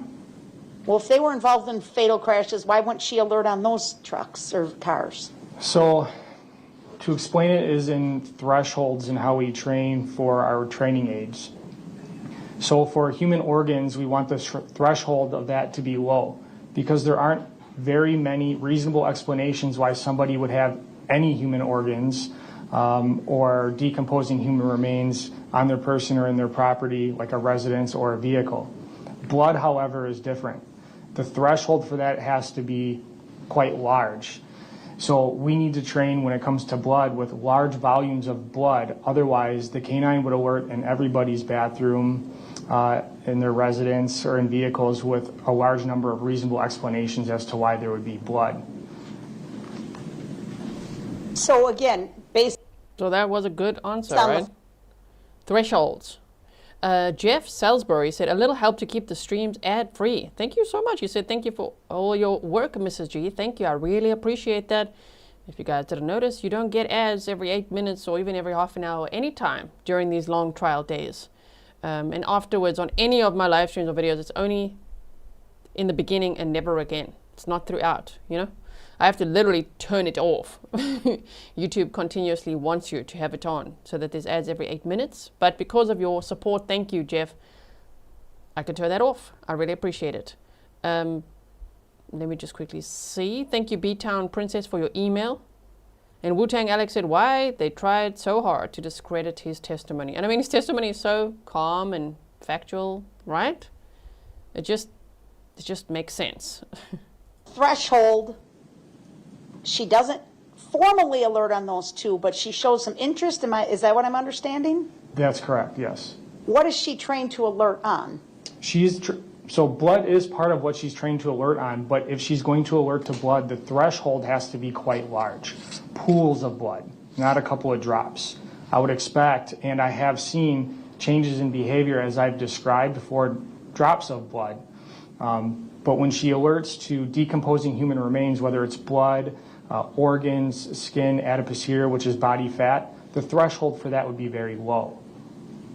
And so in this case, we heard evidence from the crime lab. There is no blood in the vehicle that could be detected. In the Tacoma, that's the target of the search, right? Yep. But what about those other 2 vehicles, do you know? Not without looking at a report. I believe I was told that there was blood in those vehicles. Okay. And that would explain why she showed an interest in those vehicles. Yes. So she keeps going through the garage. Actually, according to this, does a circle around one vehicle, correct, on the south side there? Yes. But keeps going and then comes back over to the area of the target vehicle. Yes. And tell us about when she approaches the target vehicle, please. Okay, wait. We got to listen very carefully now, right? Because the defense made a big deal of this one. Even though there was no cameras when Raven did her search. And I think if there were cameras, the defense would find a way to say the cameras influenced Raven. You know what I mean? So let's listen carefully to Raven's reaction. Miranda said because it's direct evidence linking Pahl to Stephanie's corpse, right? So it's very strong circumstantial evidence. Jenny Lynn said every 6 minutes. 6? Are the ads every 6 minutes now? Thankfully not here. Because of your support. Thank you so much, Jenny Lynn, for being a member. Wow, okay, so let's listen. She approaches the target vehicle from the passenger side coming off the west side of the pole barn, and then crosses the rear bumper in the direction towards where the search had started, but then does a 180 with increased respiration. So again, now I'm seeing a change of behavior again. And as she comes back towards the passenger side rear corner, and I'm now walking away from this vehicle, she puts her nose to it and gives a trained formal alert of a sit. Why did you walk away from it when you saw her do this 180 turn? Because as she continues her search and her work, I am just walking the search area as I normally would on any other search. Is that how you've done it every time, whether it's training or a call out? Yes. And that's how you did it in this case? Yes. Is that some kind of cue to Raven that when you walk away, she's supposed to sit? No, it's quite the opposite, actually. How so? The reason we do searches off lead was to alleviate an argument of cueing the dog, which we would often hear from canine handlers that conduct searches with a lead attached to the dog. So when we began the training with this dog, we were only going to do searches on lead if there was some type of danger in the search area. For example, if we were to search an area adjacent to a river with a very fast current, I would put Raven on a long lead, so if she were to fall in, I could still remove her from that water. But generally speaking, when we did our searches, all off lead. And so when she first walks past the bumper of the car, I'm looking at the very bottom of the diagram now where it says TFA, meaning trained formal alert, correct? Correct. And the COB means change of behavior? Correct. Okay. When she's walking, she walks past the car first, or the Toyota, the Tacoma, and then an abrupt turn you described. Correct. She has a 180 degree change of travel pattern to come back and sniffs again before giving the trained formal alert at the back passenger rear corner of the truck. Okay. Doesn't that sound pretty reliable to you guys, the way that Raven is trained and the way she responded? Because the defense witness kind of tried to say that Raven was distracted because suddenly, you know, her handler was walking away. But it doesn't sound like that at all. It sounds like, I mean, she's trained to alert if she detects decomposition, and she did. I mean, she could have, if she was distracted, she would have just followed Deputy Willis, right? But she actually alerted to the vehicle, which is a big deal, which is why I understand the defense made a big deal out of it and had to have a witness on to try their level best to undo that damage, because it's very bad for Matthew Pahl, right? Hey, Jude, thank you for your $20 sticker. You said, gee, you are so great at what you do. I listen all the time, but do not comment much. I love how respectful you are to the victims and their families. It says a lot about you. Keep it coming. Thank you so much for your support and for your sticker. I really appreciate that. And your kind words. And in the bottom of Exhibit 124 there, it's a little hard to read, but you noted the time the search started and the time that the alert was provided by Raven, correct? Correct, yes. Can you please identify that for the jury, if you can see it? Yeah, at the bottom of the image, it'll say canine start point, in parentheses SP. That was at 9:26 a.m. and the trained formal alert was at 9:29 a.m. So 3 minutes after starting the search. And during that 3 minutes, that's when she would have been doing this path throughout the pole barn, conducting her search. That's correct. Okay. Thank you, sir. I don't have any other questions. Cross-examination. No, Thank you. Let's not go through that again. Sorry. Please, let's not. Please, let's not. Okay, so did that make sense? It was just so well explained. I understood it, right? Look at Raven. Let's just look at Raven for the next half an hour. Let's see the local time. Local time. Ooh, they're coming back in about 20 minutes. What shall we do? Do you want to see more of his, a little bit more of his police interview? Let's have a look at this case file I made for you. Hold on. MN Mom said I did 7 just in case. I think you asked earlier how many mods there are, right? We've got 6 mods. Thank you so much for the coffees. I'll have a look quickly. Hold on. Let me go check the coffee pages. So for the GTC mod squad, thank you to Pat Croak. You bought a delicious coffee. You said you all just rock. MN Mom, 7 delicious coffees. You said huge thanks and love to all the wonderful mods. Mary bought 5 coffees. Lori B, thank you for the coffee as well. Someone bought the mods 12 coffees. You said enjoy and thanks for everything you do. Melissa bought 5 coffees for the mods. Thank you for keeping our chat respectful and flowing. Oh, Sugar bought 6 coffees. You said for all your hard work, keeping the chat grizzly and making this a welcoming community. Da Best Mama Bear as well. Thank you so much. You bought 6. Shame, you bought 5 and then 1 more. Good. And someone, and Travania Johnson. I think I read the others out yesterday. Thank you for the coffees. That's for the mods, right? The ones for me from MN Mom, Mary Fryer, Lori B, Kristi, Kayla, someone, Melissa, and Oh Sugar. Karen's Camp, and Denise L. Thank you so much. I read the others out yesterday as well. Thank you for spoiling us with coffees. That's another great source of support. And I really appreciate when you spoil the mods as well. I spoil them too. Every quarter we collect all of these coffees and then I make sure that I spoil them while you guys spoil them too. So thank you so much for helping me to do that because they are the best. And we have a small team and they've been here for a long time. Lots of OGs, hey? I think all the mods are OGs. Oh my word. Okay, so now let me bring up this that I made for us. So if you want to see Deputy Willis's testimony, it was on day 4 and it's all timestamped for you, right? Okay, so let me take this one off. They on lunch. Wait, I don't want to take that banner off. Okay, jury's on lunch. Hold on, let me just do this. Jury on lunch. Hey, not Uri, the jury. Jury on lunch, and they are back at 1:15, back 1:15 p.m. Wisconsin time, okay? And next we'll be closing arguments, so that's what we're waiting for. Okay, so I'm still working on my little case file that I've made here, but let me quickly find what I made so far. Here we go. Okay.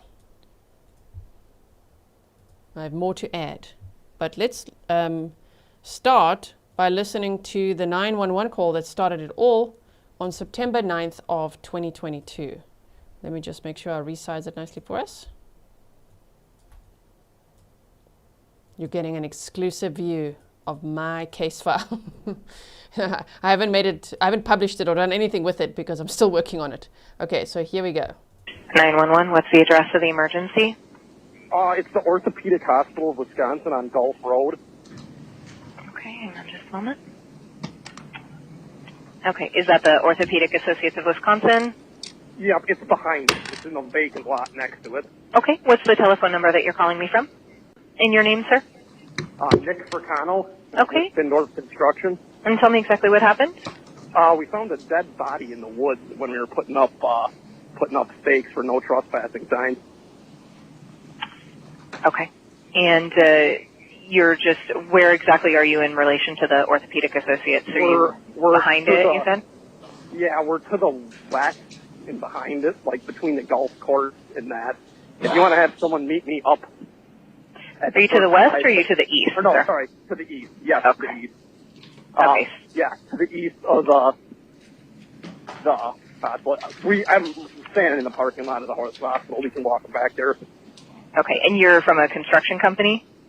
Yep, yeah, we were putting up signs for Pro Healthcare on their lot, and we smelled something and then saw there's a dead guy back there. He's for a long time, so it ain't, he ain't coming back from it, so. Okay.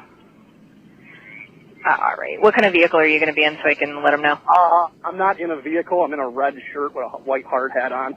Red shirt, white hard hat. Okay. Are you able to keep everybody away from it? Yep, I got everybody out of there once we figured out what it is. Okay. All right. I'll have a couple officers meet with you. Okay. All right. All right. Bye-bye. Yep. Bye. Okay, so that was the 911 call made on September 9th of 2022. Stephanie Pavlons was last seen August 23rd of 2022. Listen, Matthew Pahl, don't hide behind me like that. Shh. This guy. Okay, hold on one second. So we're busy just rewatching some evidence exhibits from this trial while we wait for them to come back for jury instructions and closing arguments. Cora said, kind of hard for us folks that can't do that, but still love the work you do. Very grateful here. I'm not too sure what you're referring to, but if you mean like coffees and membership and Patreon, all that, please don't worry. Just watching my content is a great source of support. If you like, share, comment, subscribe, all of those things, that's great. And because of all the support that I receive, you can watch this content for free and with no ads going every 6 minutes. Isn't that nice? So don't worry at all. Thank you for being here. You being here is support. Okay, so now, do you want to see 100 exhibits of him entering and exiting the building?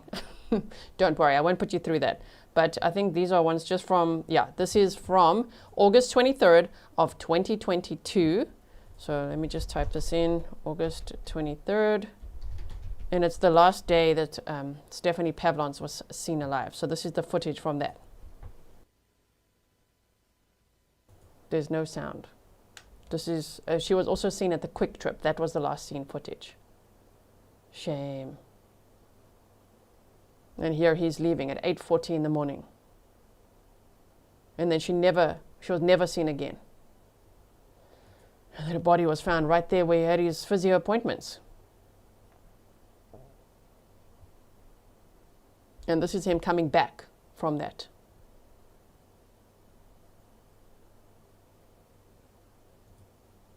Woodland Wiles, thank you so much for your $20 sticker. Look at him coming back with Stephanie's purse that he says it's not. Blue folder, water bottle. And Mr. Pahl are present at this time. Wait. And where?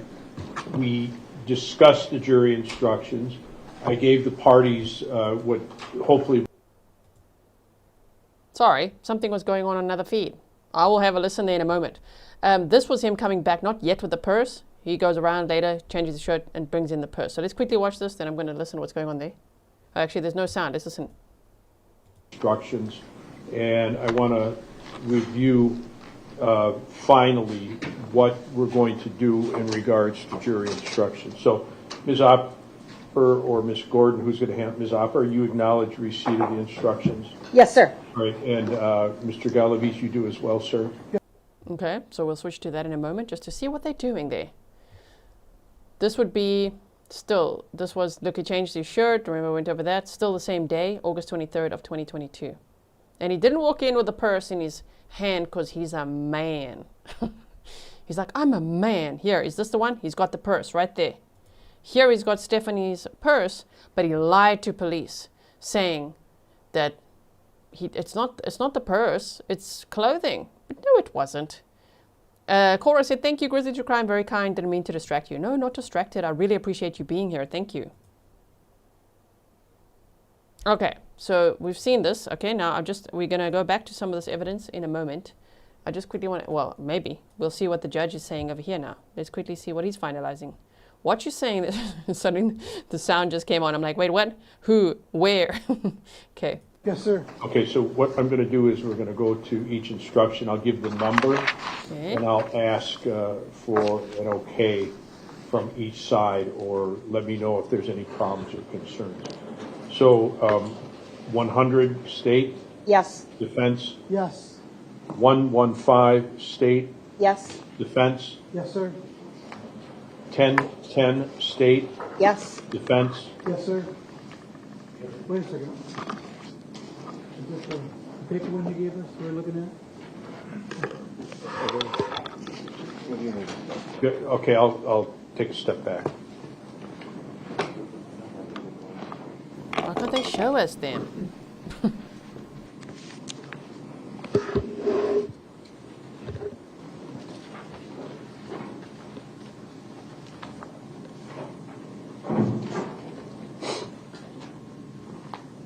You ready, Mr. Galaviz? Yes, sir. You have the paper instructions, right? Yes, sir. All right, let's start again, okay? So I think you were probably looking at the ones that were on the screen prior to that. Okay. Yes, sir. So 100 state, Yes. defense. Yes. 115 state, Yes. defense. Yes. 1010 state, Yes. defense. Yes. 1194 state, Yes. Yes. defense. 140 state, Yes. defense. Yes. 145 state, Yes. defense. Yes.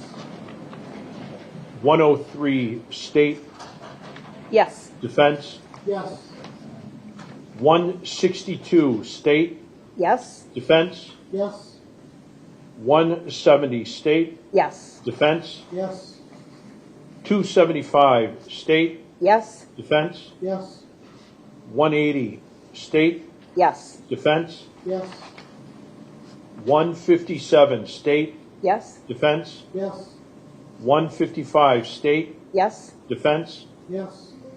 148 state, Yes. defense. Yes. 147 state, Yes. defense. Yes. 150 state, Yes. defense. Yes. 190 state, Yes. defense. Yes. 195 state, Yes. defense. Yes. 300 state, Yes. defense. Yes. 315 as to the form state, Yes. as to its inclusion and form, defense. Yes. All right. 200 state, Yes. defense. Yes. 205 state, Yes. defense. Yes. 160 state, Yes. defense. Yes. 465 state, Yes. defense. Yes. 484 state, Yes. defense. Yes. True. 515 state, Yes. defense. Yes. Now, 525 is the final instruction, the short form. We'll give each of you a copy of that as well. But obviously, that won't be read until and unless the jurors return with a verdict on each count. And we'll make a copy of that. Now, what about the verdicts from the state? Verdicts are agreeable, Your Honor. Guilty. 1 second. Defense guilty. Oh, okay. Imagine.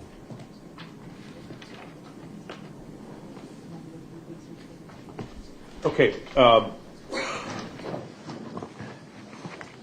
The original verdicts read dated this blank day of November 4, 2025. So there was an error there.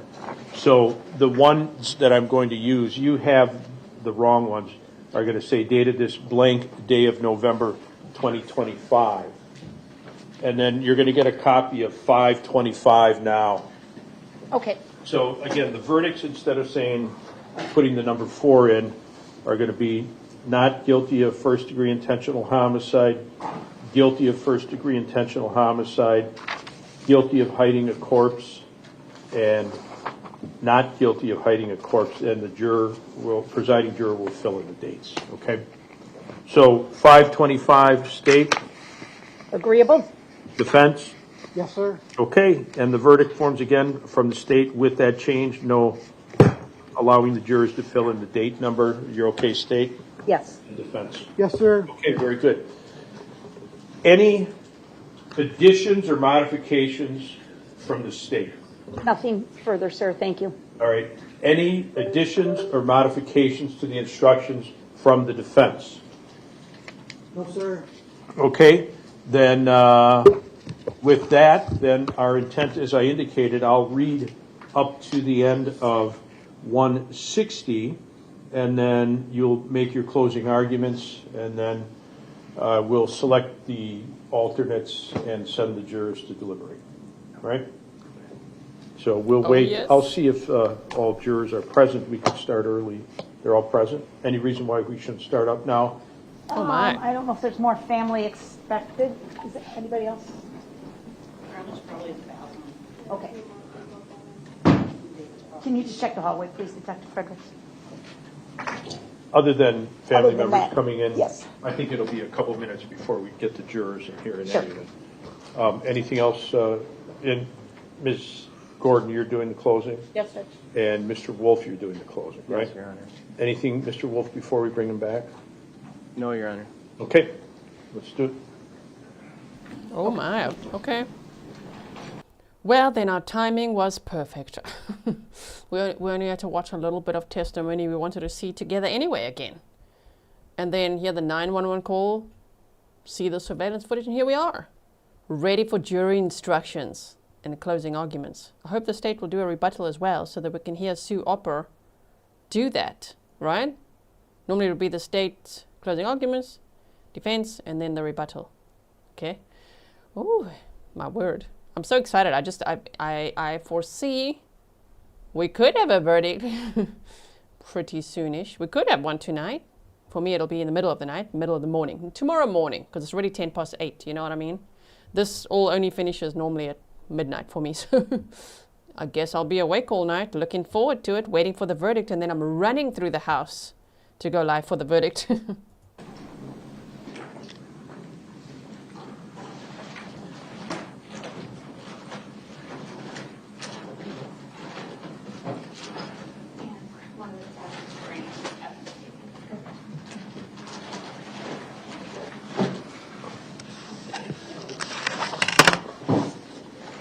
How about your computers?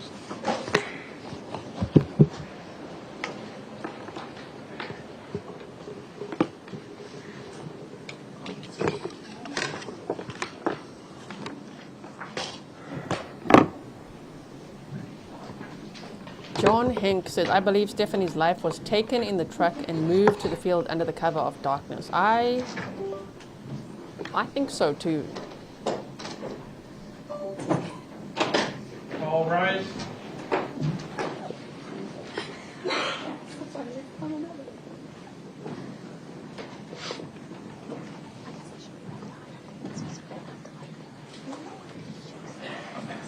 Kathleen said, we need to see that clip again, the time you ran through the house.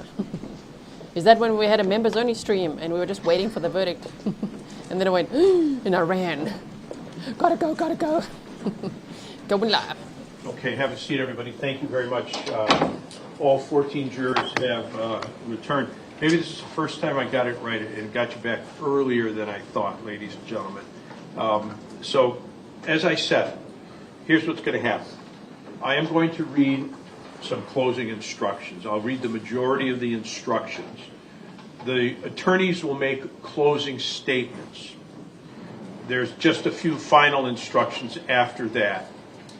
And then we're going to select those who will be the alternates. Again, I have no idea who it's going to be.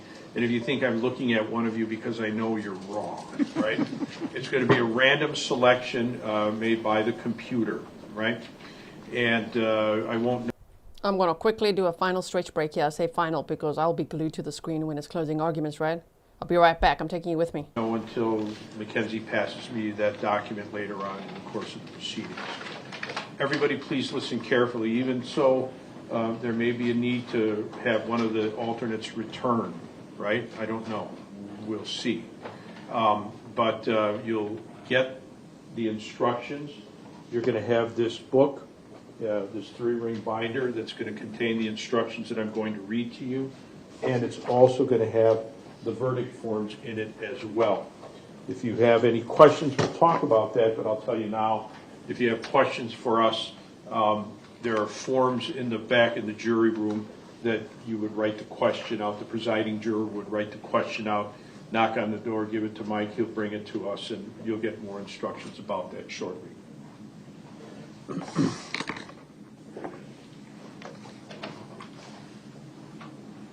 If you can't hear me, let me know, all right? I don't think that's going to happen, right? So, members of the jury, the court will now instruct you upon the principles of law which you are to follow in considering the evidence and in reaching your verdict. It is your duty to follow all of these instructions, regardless of any opinions you may have about what the law is or ought to be. You must base your verdict on the law I give you in these instructions. Apply that law to the facts in the case which have been properly proven by the evidence.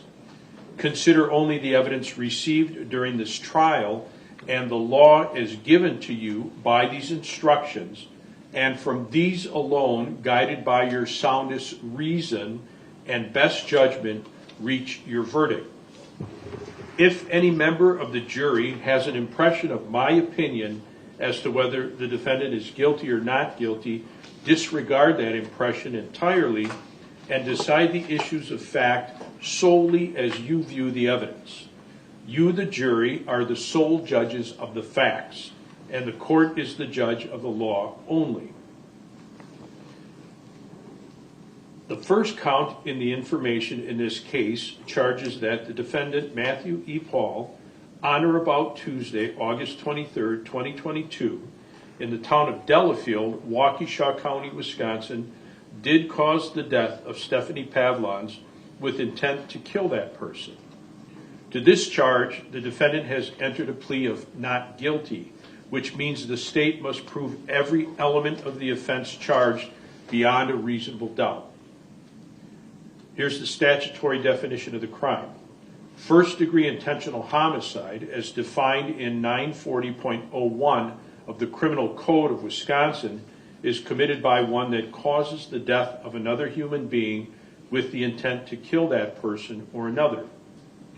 Before you may find the defendant guilty of first-degree intentional homicide, the state must prove by evidence which satisfies you, beyond a reasonable doubt, that the following two elements were present.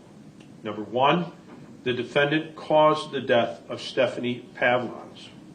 Cause means that the defendant's act was a substantial factor in producing the death. Number two, the defendant acted with the intent to kill Stephanie Pavlons. Intent to kill means that the defendant had the mental purpose to take the life of another human being, or was aware that his conduct was practically certain to cause the death of another human being. While the law requires that the defendant acted with intent to kill, it does not require that the intent exists for any particular length of time before the act is committed. The act need not be brooded over, considered, or reflected upon for a week, a day, an hour, or even for a minute. There need not be any appreciable time between the formation of the intent and the act. The intent to kill may be formed at any time before the act, including the instant before the act, and must continue to exist at the time of the act. You cannot look into a person's mind to find intent.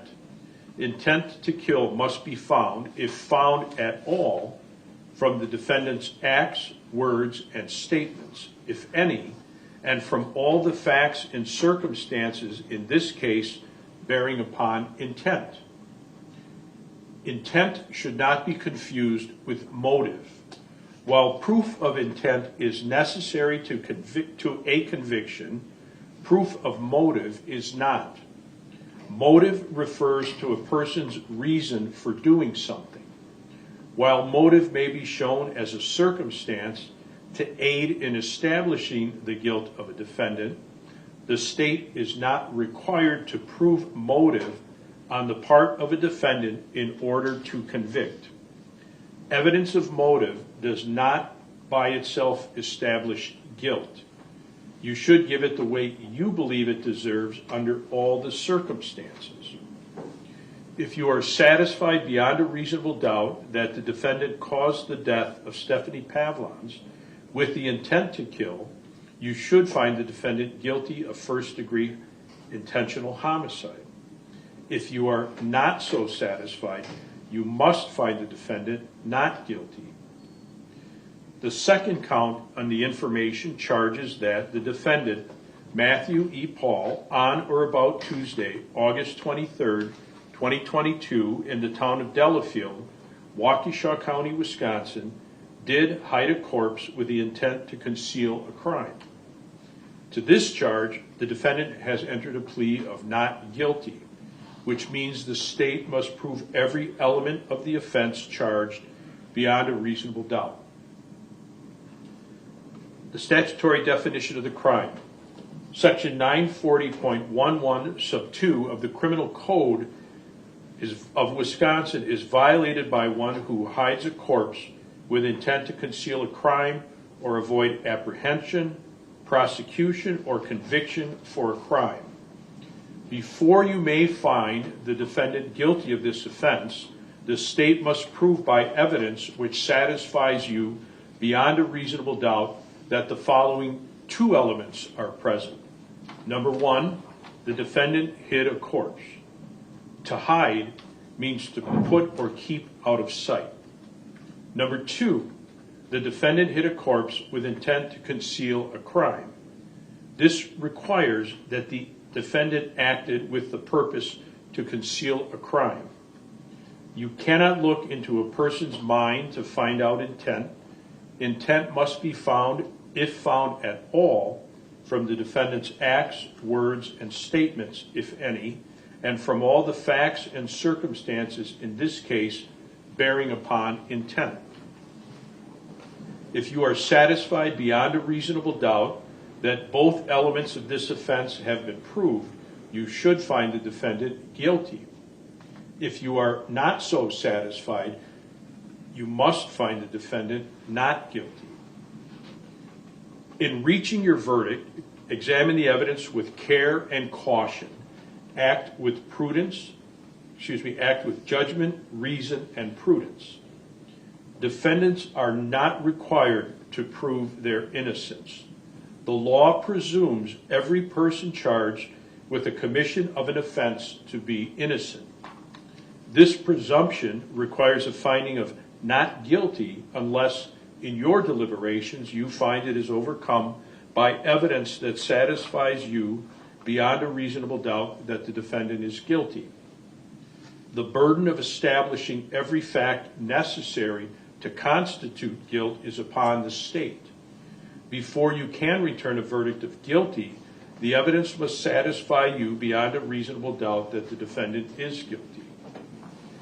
If you can reconcile the evidence upon any reasonable hypothesis consistent with the defendant's innocence, you must do so and return a verdict of not guilty. The term reasonable doubt means a doubt based upon reason and common sense. It is a doubt for which a reason can be given, arising from a fair and rational consideration of the evidence or lack of evidence. It means such a doubt as would cause a person of ordinary prudence to pause or hesitate when called upon to act in the most important affairs of life. A reasonable doubt is not a doubt which is based on mere guesswork or speculation. A doubt which arises merely from sympathy or from a fear to return a verdict of guilty is not a reasonable doubt. A reasonable doubt is not a doubt such as may be used to escape the responsibility of a decision. While it is your duty to give the defendant while it is your duty to give the defendant the benefit of every reasonable doubt, you are not to search for doubt, you are to search for the truth. An information is nothing more than a written, formal accusation against a defendant charging the commission of one or more criminal acts. You are not to consider it as evidence against the defendant in any way. It does not raise any inference of guilt. Evidence is, first, the sworn testimony of witnesses, both on direct and cross-examination, regardless of who called the witness. Second, the exhibits the court has received, whether or not an exhibit goes to the jury room. Third, any facts to which the lawyers have agreed or stipulated, or which the court has directed you to find. Anything you may have seen or heard outside the courtroom is not evidence. You are to decide the case solely on the evidence offered and received at trial. The district attorney and the defense have stipulated or agreed to the existence of certain facts, and you must accept these facts as conclusively proved. In this case, the district attorney and the defense have stipulated to the following facts. In the first stipulation that I read to you, on August 20, 2022, the rainfall in the Waukesha/Pewaukee area was 0.50 inches. On August 25th, 2022, the rainfall in the Waukesha/Pewaukee area was 1.39 inches. On August 28th to 29th, 2022, the rainfall in the Waukesha/Pewaukee area was 0.34 inches. There was no other rainfall in the Waukesha/Pewaukee area between August 15th to September 9th, 2022. In the second stipulation, the parties agreed as follows: that during the search, Canine Raven exhibited 2 changes of behavior. That in his report, Deputy Willis stated that Detective LaFleur later confirmed the 2 vehicles Canine Raven exhibited changes of behavior on were involved in fatalities. 3, that Attorney Galaviz became the attorney of record in this case at the beginning of April 2025. That at that time, no one in the Waukesha County Sheriff's Department or the Office of the District Attorney had a comprehensive list of the vehicles that were in the garage on September 19, 2022. Next, that counsel for the defense made an open records request to the Waukesha County Sheriff's Department. Next, that counsel for defense received reports related to the vehicles in the garage on September 19, 2022 from the Waukesha County Sheriff's Department. Next, that counsel prepared a summary which was substantially similar to Exhibit 610. That summary was provided to Ms. Pescador. Circumstantial evidence. It is not necessary that every fact be proved directly by a witness or an exhibit. A fact may be proved indirectly by circumstantial evidence. Circumstantial evidence is evidence from which a jury may logically find other facts according to common knowledge and experience. Circumstantial evidence is not necessarily better or worse than direct evidence. Either type of evidence can prove a fact. Whether evidence is direct or circumstantial, it must satisfy you beyond a reasonable doubt that the defendant committed the offense before you may find the defendant guilty.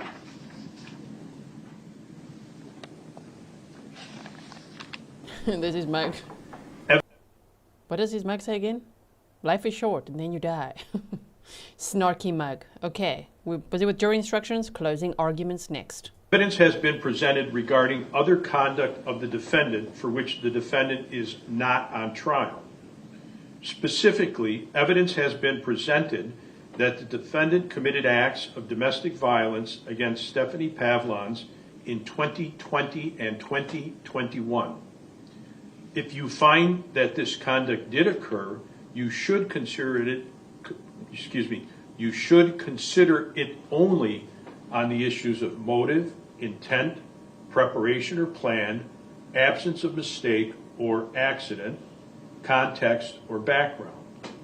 You may not consider this evidence to conclude that the defendant has a certain character or a certain character trait, and that the defendant acted in conformity with that trait or character with respect to the offenses charged in this case. The evidence was received on the issues of motive, that is, whether the defendant has a reason to desire the result of the offense charged. Intent, that is, whether the defendant acted with the state of mind that is required for the offense charged.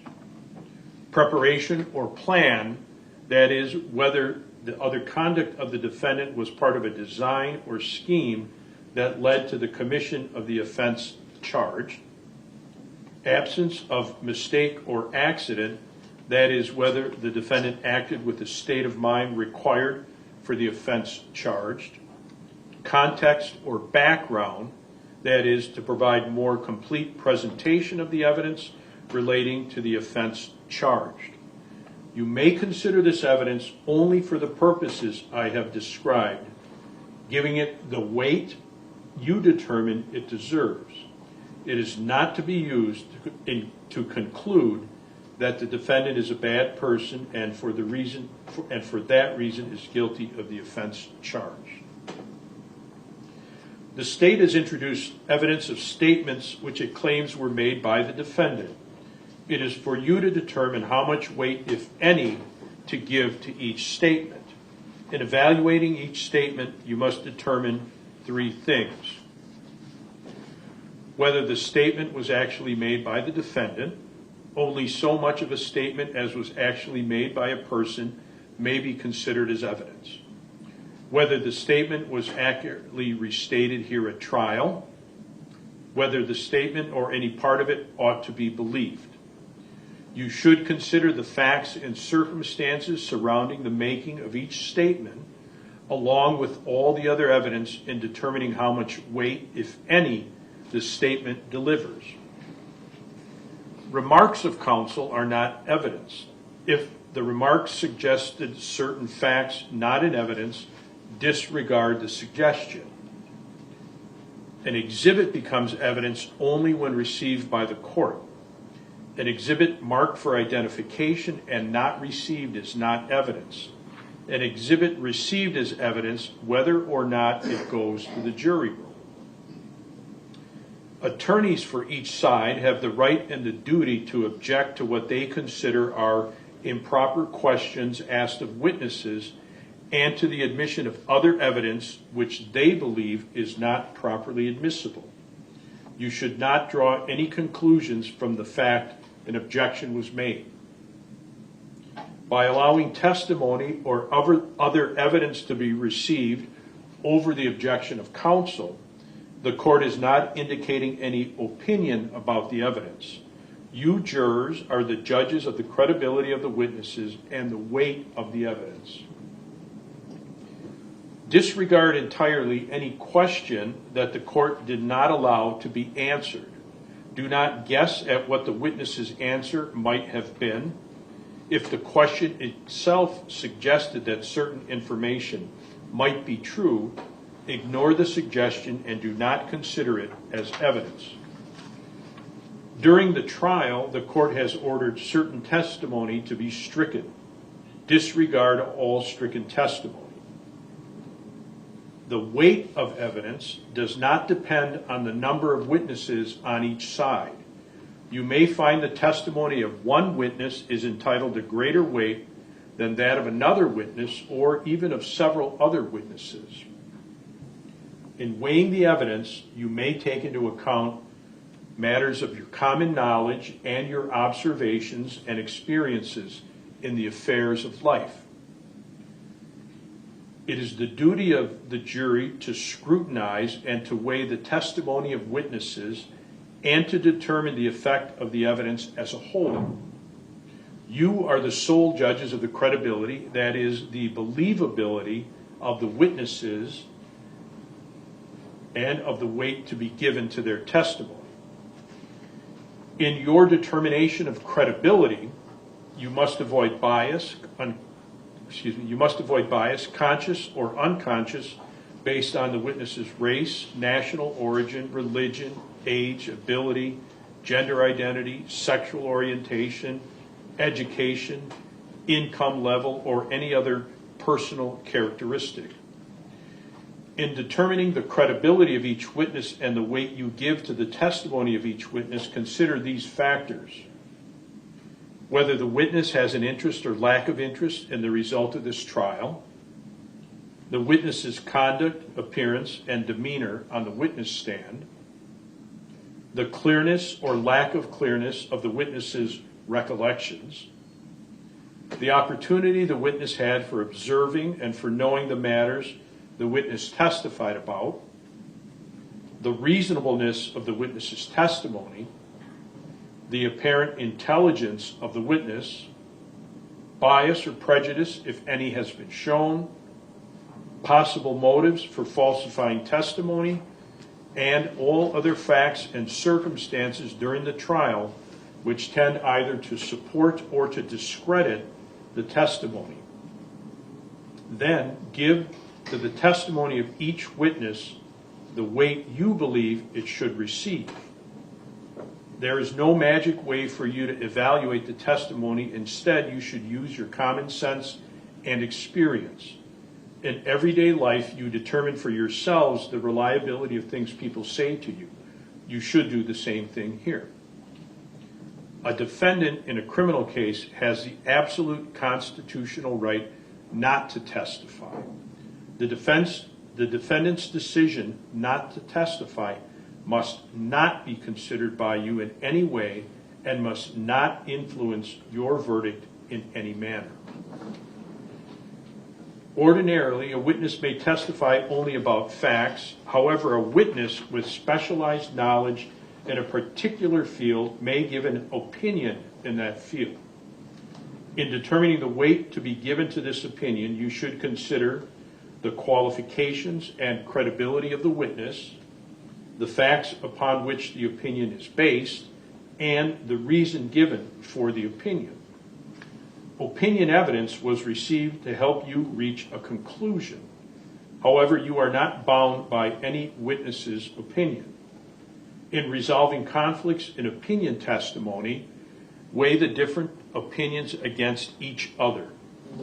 Also, consider the qualifications and credibility of the witnesses and the facts supporting their opinions. During the trial, a witness was told to assume certain facts and then was asked for an opinion based upon that assumption. This is called a hypothetical question. The opinion does not establish the truth of the facts upon which it is based. Consider the opinion only if you believe the assumed facts upon which it is based have been proved. If you find that the facts stated in a hypothetical question have not been proved, then the opinion based on those facts should not be given any weight. Consider carefully the closing arguments of the attorneys, but their arguments and conclusions and opinions are not evidence. Draw your own conclusions from the evidence and decide upon your verdict according to the evidence, under the instructions given you by the court. Ladies and gentlemen, at this juncture, as I indicated, I've read most of the instructions. The attorneys will now give closing statements. The state, because they have the burden of proof, goes first, the defense second, and then the state will have an opportunity for a rebuttal closing if they wish. Ms. Gordon? I hope they do. Okay, wait. Look at our list, everyone. I hope the jury will also, they will also. If we're making a list, they're like, wait a minute, what about this and this and this and this? Yeah, guilty. Look at this shady list, right? Okay, state's closing arguments, here we go.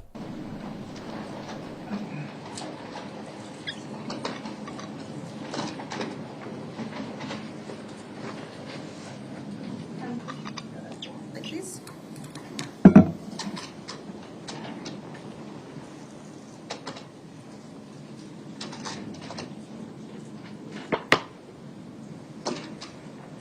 Ladies and gentlemen, I want to thank you for your time and your attention. I know it's been a long 7 days, jury selection, and then hearing a lot of tough, difficult evidence. I don't take that for granted, that it's hard for individuals off the street on your normal everyday life to hear some of the evidence that you've heard and seen, some of the photos that you've seen. So I appreciate the time and attention you've given to this case. In the state of Wisconsin versus Matthew Pahl, the state has to prove 2 elements on the charge of first-degree intentional homicide. We have to prove that the defendant caused the death of Stephanie Pavlons, meaning that the defendant's act was a substantial factor in producing her death, and that the defendant acted with the intent to kill Stephanie Pavlons. You heard from the medical examiner. She makes a medical determination. You, as the jurors, make a legal determination. Just because she was not able to determine a medical cause of death does not mean that you, as 12 jurors, cannot reach a conclusion that the state has proven beyond a reasonable doubt that the defendant caused Stephanie Pavlons' death. Because you have the benefit of all the evidence that you heard over the last few days. You heard the text messages, you saw the Skype messages, you saw the phone evidence, you saw the interviews, and you know the history between Mr. Matthew Pahl and his longtime girlfriend, Stephanie Pavlons. You have more evidence here today than Dr. Scheel was able to review. But also, you make an entirely different determination. I don't have to prove as the state that there was a motive or that this act was premeditated. I think in this case there was a motive. I think in this case Mr. Pahl was done with Stephanie Pavlons. But I don't have to prove that, and you don't have to believe that I've proven a motive beyond a reasonable doubt. This is a circumstantial case. You heard all the evidence, and particularly with Detective Schrader, all of the cell phone evidence. That is circumstantial evidence, but that is just as good as direct evidence. For count 2, I have to prove that the defendant hid a corpse, and to hide means to put or keep out of sight, and that the defendant hid a corpse with the intent to conceal a crime. The body must be concealed. It doesn't have to be buried. It doesn't have to be covered up. It just has to be concealed, out of sight. Ms. Pavlons' body was clearly concealed, clearly out of sight, because for 17 days, golfers at the Western Lakes Golf Club did not see her body. For 17 days, employees at OAW came and left every day. Some even ate their lunch on a picnic table looking out towards those woods, and they did not see her body. For 17 days, patients came and went from OAW and did not see her body. And you heard Deputy Frischello say, if that construction worker had not pointed the body out to me, I would not have been able to find it. Those construction workers just happened upon the body. They didn't intend to find the body. They didn't know that that's what they were going to find that day. Those poor construction workers were just trying to do their job, put in some no trespassing signs. But what they came upon was a nightmare. Ms. Pavlons' body was also not visible to the drivers on I-94 or to the drivers on Gulf Road. You had the opportunity to go out there and see the scene yourself. So use your common sense and judgment. That body was concealed. That body was hidden. And the defendant intended for her body to be concealed. He didn't want anyone to find her. He didn't want anyone to know what had happened. Sure, he didn't dig a grave and put her in a grave, but he didn't have to. Because in 17 days, her body was so decomposed that Dr. Scheel couldn't determine a cause of death, that the insect activity and the state of decomposition was so great that he left us with very little evidence at the scene. Ladies and gentlemen, the defense asked a lot of questions about Ms. Pavlons' mental health history, her suicide attempts. But ladies and gentlemen, let's be clear. This was not a suicide. This is Stephanie Pavlons on August 18th, her conversations with Mr. Zakos. Want to get together? You could come out to Delafield. We could get some dinner. Look at that picture of her. She looks happy. She looks upbeat. So how do we know this wasn't a suicide? She's making plans for her life. She's making plans with Mr. Zakos, or at least trying to. She's telling her doctor that she wants to work on some problems that she might have with her memory. She wants to do some testing. She's concerned about her health. Someone that's not planning to live doesn't make those plans for their life. And Dr. Rushell told you she was more upbeat when he saw her in May. She was thinking more positively, and she was concerned about her future health problems. She wanted to find ways to make her life better. She was taking care of herself. Mrs. Pavlons told you that Stephanie was looking forward to going to the Philippines. She was excited to get her passport. That was Stephanie's plan. That certainly wasn't Mr. Pahl's plan. He didn't want Stephanie to go with him, but Stephanie was excited about the future. You saw on her cell phone that she had upcoming appointments, both doctor's appointments, she had dentist appointments. You heard from the dental scheduler that said, yeah, I called her a couple of times because she was planning for the future. There are no suicide attempts since March of 2021. Was Stephanie depressed? Yeah, absolutely. You saw those journal entries. Her life was terrible. But who made her life terrible? Mr. Pahl. His violent and abusive actions made her life miserable. He controlled her medications. He controlled her movements. He controlled her finances. He controlled every aspect of her life.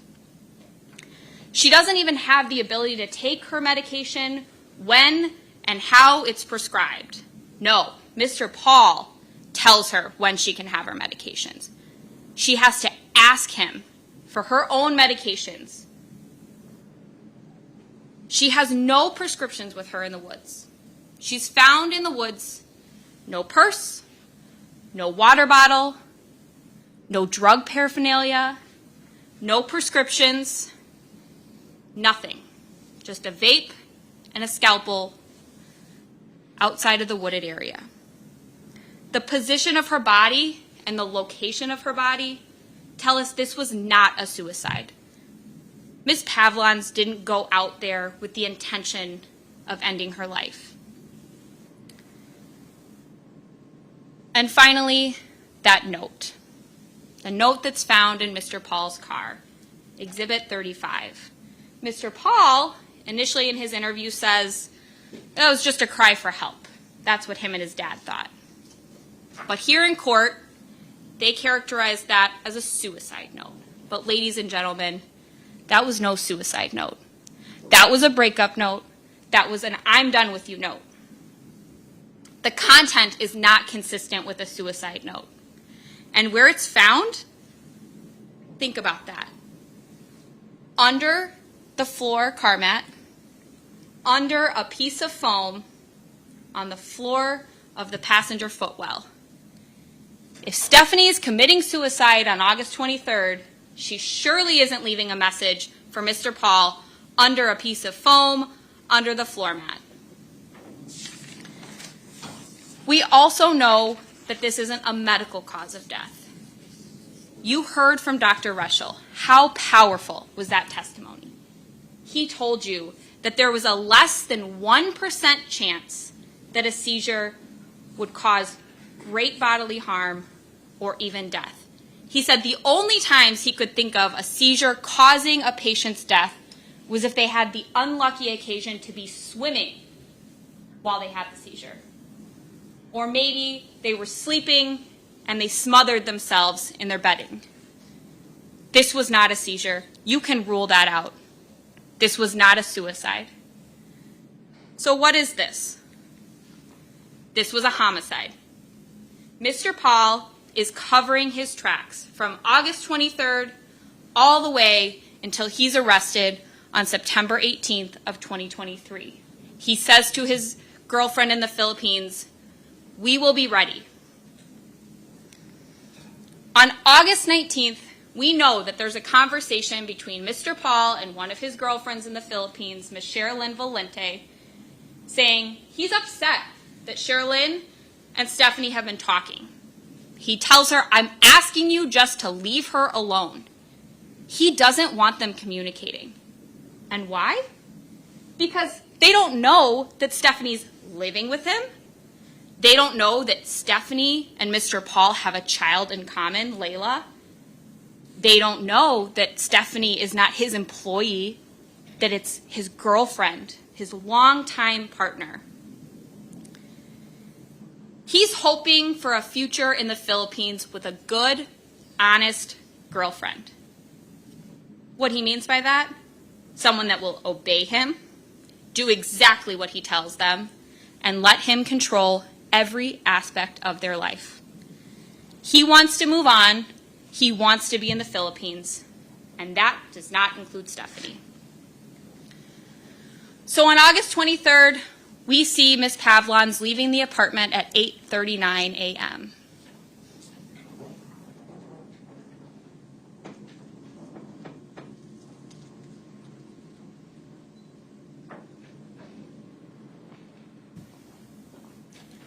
Ladies and gentlemen, that is the last time Ms. Pavlons is ever seen entering, exiting that apartment. You saw her belongings. You watched that video over and over again. And I know we played it over and over again, but that video is so important because it tells us everything about Stephanie in her last moments of life. What is she wearing? What is she carrying? What does she have with her? On August 23rd, the defendant goes to his OAW appointment, and he takes this picture, captured at 9:34. It's pretty curious. Why are you taking a picture in your appointment? But also look at those windows. Those windows were pointed out by the defense a couple of times with a couple of different witnesses. Those windows at the top, you can't see anything out of those. You can't see into the wooded area. And those windows all the way to the other side of the building, there's all kinds of workout equipment. People are being rehabbed, having physical therapy. You can't see out those windows the way the defense wants you to believe. Then between 10:33, when Mr. Pahl's appointment is over, and 10:53 a.m., you saw these records. And these are so important, ladies and gentlemen, because they tell us that Mr. Pahl on the left and Ms. Pavlons on the right, their cell phones are located at or near OAW for that entire time period. 20 minutes, that's plenty of time. That's plenty of time for Mr. Pahl to kill Ms. Pavlons. There's 20 minutes that's unaccounted for. What is Mr. Pahl doing during that time? He says he's driving up and down the road looking for Ms. Pavlons because she's just disappeared. That's not supported by the records. That's not supported by the records, and Ms. Pavlons' device was there too. Then from 10:54 to 11:03, you heard from Detective Schrader that both of those devices returned to the residence. At 11:03, you see Mr. Pahl's truck enter the Willow Park Apartments parking lot. Then, for about 11 minutes, Mr. Pahl is in the parking lot. In his truck? We don't know. There's no cameras that look out that direction, but we know he's not inside yet. At 11:14 a.m., the defendant comes in carrying Ms. Pavlons' pink water bottle.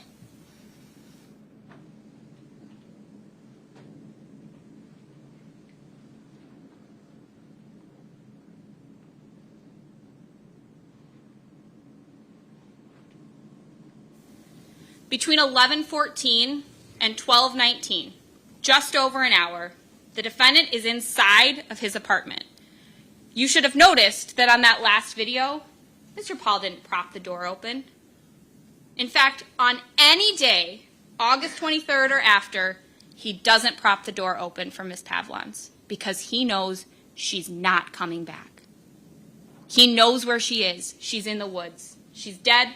She's not coming back, so he doesn't need to leave the door open. At 12:19, he exits the apartments.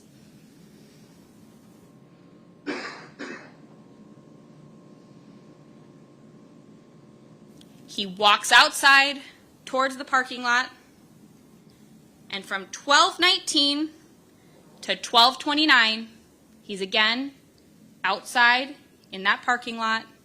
We don't know what he's doing. But at 12:29, he comes in. And what is Mr. Pahl carrying? Mr. Pahl is carrying this purse, concealed in a bag. Concealed in a bag so that no one sees him coming in with this distinctive looking purse. Because Ms. Pavlons was last seen walking out And he's not stupid. He knows there's cameras. You saw him in some of those videos that Attorney Galaviz showed you. He's kind of ducking his head, trying to stay out of the camera view when he's letting Stephanie in. He knows he's on camera. He has to conceal that. That is a vital piece of evidence. Ladies and gentlemen, you can see from this, that is absolutely Ms. Pavlons' purse that Mr. Pahl carries in that day. And he even tells law enforcement that he brought the purse back. He just lies about how that happened. Then on August 23rd, that afternoon, he makes 2 calls from Stephanie's phone. 2 calls to her food share card, checking her account. Why make those calls from her phone? According to him and what he tells law enforcement, he hasn't even found the phone yet. But we know that that's him using the phone. Mr. Pahl doesn't have visitors. Mr. Pahl and Ms. Pavlons don't have friends. It's just the 2 of them. And if Ms. Pavlons isn't there to make those calls, it's Mr. Pahl. Sorry. On August 24th, he then makes a call to Pick and Save Pharmacy because he's going to pick up her prescription for alprazolam. He's also prescribed alprazolam, but he wants her alprazolam. Then on August 25th, he says, I'm really worried about somebody in my circle. 2 days have gone by. You saw no evidence that he called 911, said, oh my gosh, my girlfriend's missing. This is concerning. He doesn't call family members. No, he calls the pharmacy and he calls her food share. What is he really worried about? He's really worried that he's going to get caught because he killed Stephanie. He calls the Pick and Save Pharmacy again on the 25th, and then he deletes that call.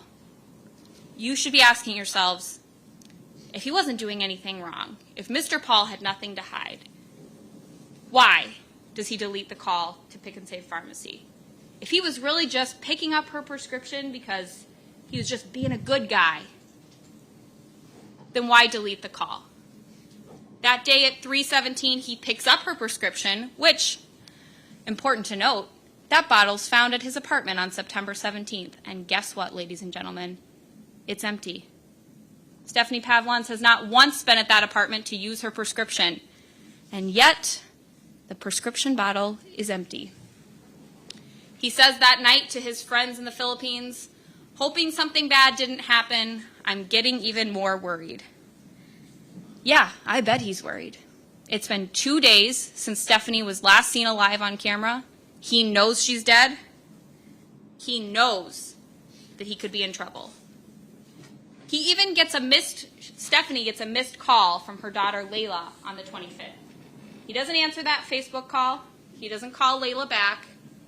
And again, he doesn't do anything. In fact, on that day, the defense showed you video of him sitting in the lobby, reading the newspaper, just going about his everyday life. Not the kind of guy that looks really worried about someone in his circle.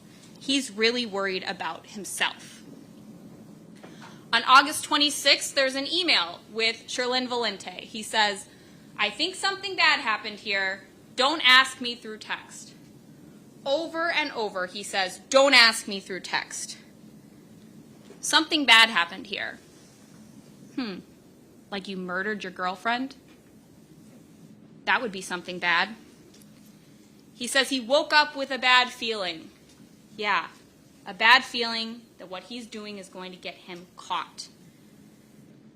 His web history, he's searching for obituaries, searching Stephanie's name. Not a single soul in the world, except for Mr. Pahl, knows that Stephanie Pavlons is dead on August 26th.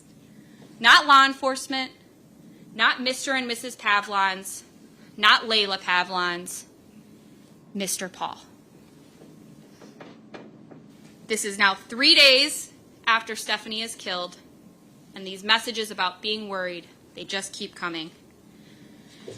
Then on August 26th, he has Stephanie has 3 missed calls from Layla on Facebook. Then Layla calls her phone. She's so worried about her mom. Why aren't you answering the phone? She calls and calls and calls. And we know that 17 minutes later, Mr. Pahl listens to that voicemail. We know that. You can see from this evidence. Is this circumstantial? Absolutely. But it shows that it is Mr. Pahl that listens to that voicemail. Because what happens next? He says, my niece called, left message. She's in hospital and broke her leg. My God, what next? See, he didn't tell his girlfriends in the Philippines that he had a daughter with Stephanie, because maybe they wouldn't want to be with him. He's creating this fantasy life in the Philippines to escape his real life, his daughter, his longtime girlfriend, and he says Layla is his niece. But then there's all those bring to focus of the police scanner app.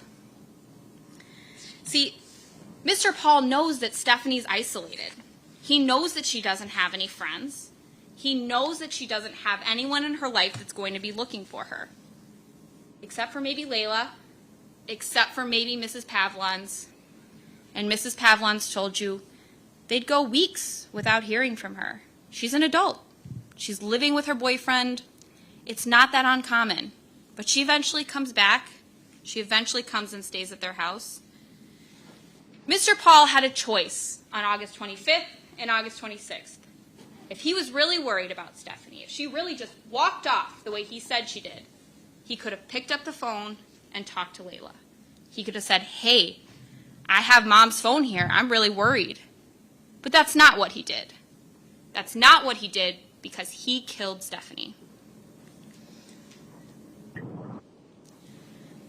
We also know that on August 26th, for the first time in over a month, or over 2 months, Mr. Matthew Pahl calls his dad Marvin Pahl.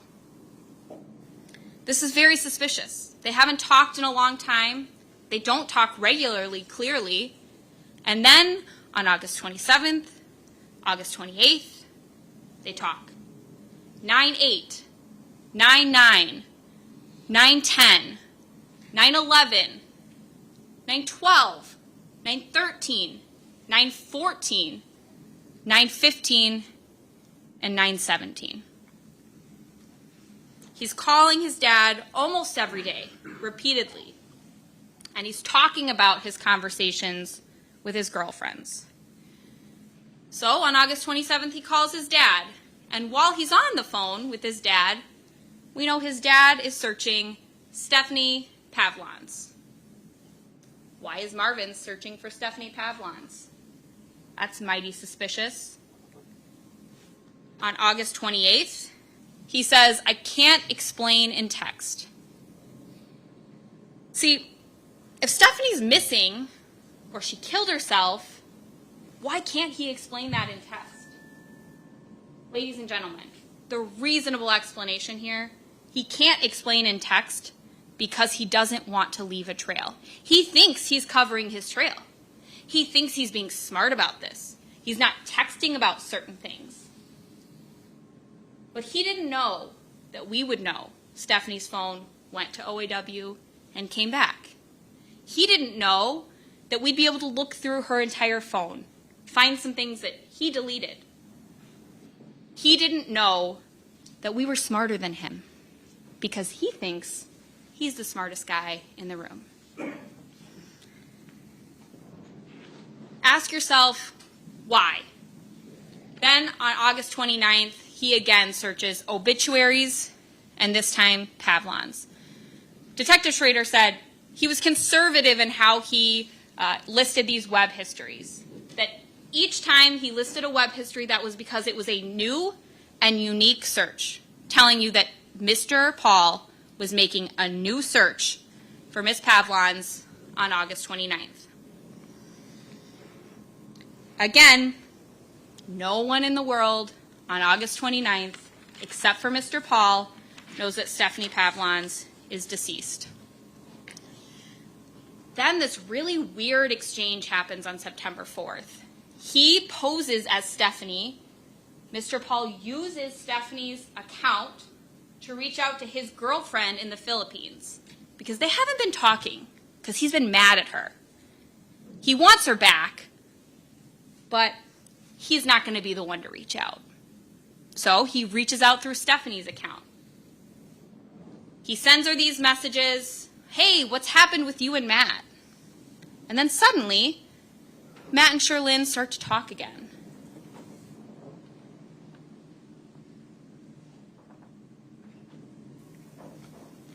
On September 7th, he has this conversation. You had more than a year to be friends with Steph. Suddenly you act like a friend. She says, I'm sorry about Steph. She wasn't being a good friend, and to just leave it alone. He's mad. He's pretending to be mad because he doesn't want them to talk. But he knows, Mr. Pahl knows, Sherlyn wasn't talking to Stephanie. She was talking to Matt. And the day before, on September 6th, we know that he drives around the backside of OAW. You saw those really slowed dash cams as he comes around the back, just looking at that little wooded area where he left Miss Pavlons' body. He's looking to see if anyone found her, and on that day he goes to the car wash. He says that's the day he found the note. That's the day he found the purse. But the evidence suggests otherwise.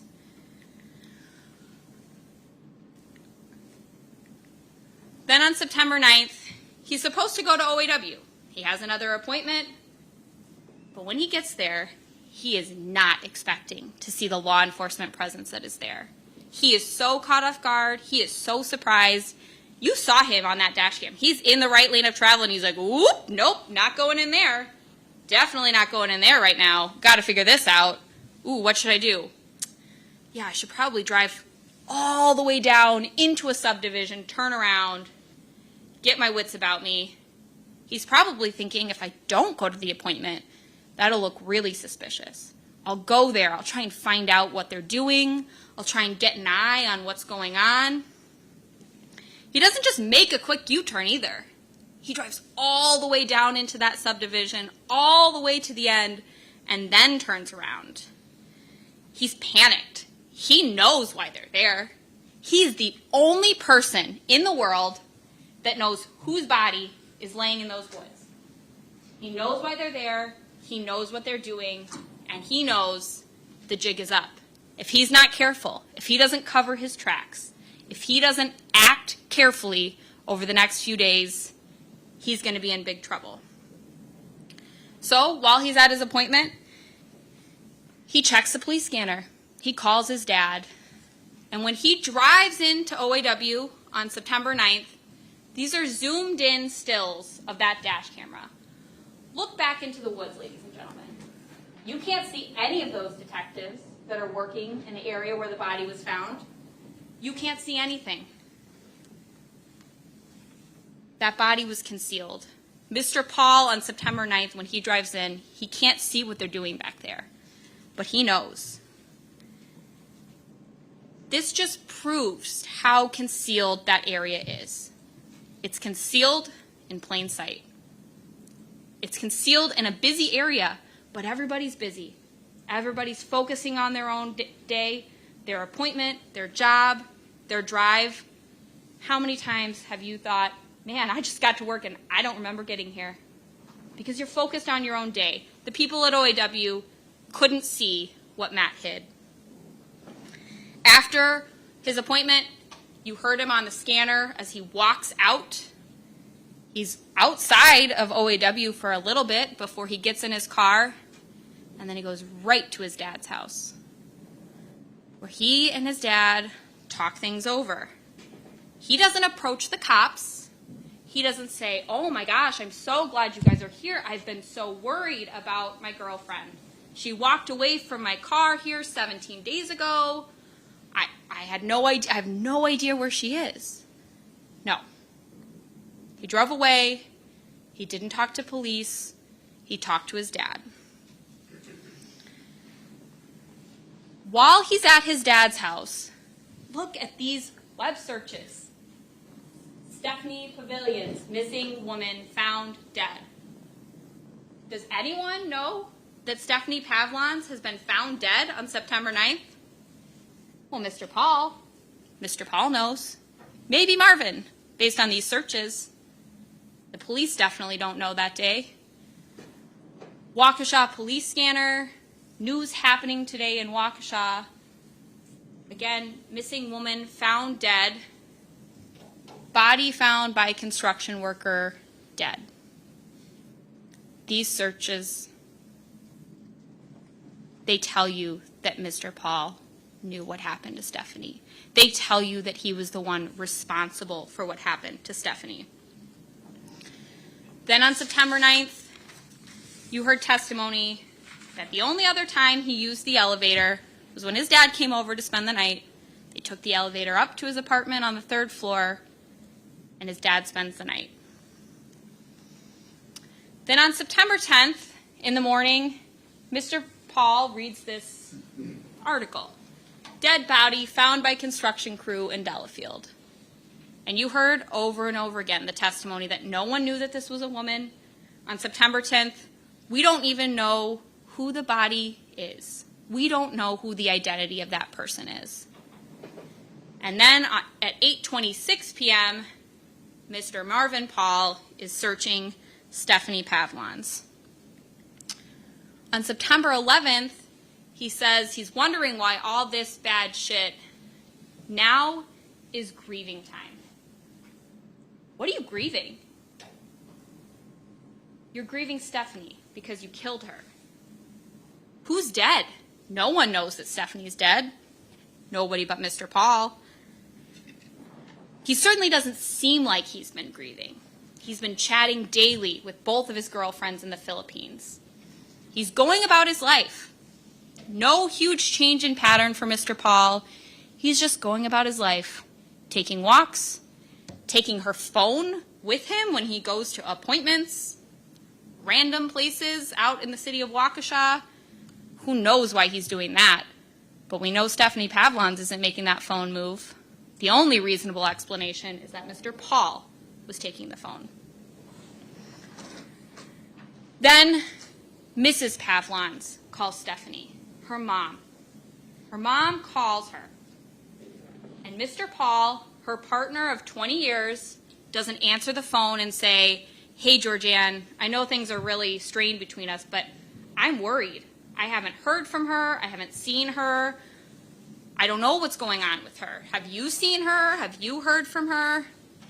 No, he doesn't do that. Defense is going to say, well, he's just a bad boyfriend. He's a really bad boyfriend, and you don't have to like him, but, you know, it is what it is. That doesn't mean he killed her. If he didn't kill her, why doesn't he answer the phone? If he didn't kill her, why does he check the voicemail and then go on with his day? He then calls his dad at 6:36 p.m., and that night he says, "I had a long talk with Dad. We will be ready." Ready for what? Ready for the police? Ready for the investigation that's going to follow? Ready for the search warrants that will happen? Ready for what? The family called someone and said nobody has seen her. The family. Mrs. Pavlons. Because Mrs. Pavlons called her that day. And Matt knows, Mr. Pahl knows, that the only people in her life that are actually going to raise some alarms or might be concerned about her are her mother and her father and her daughter.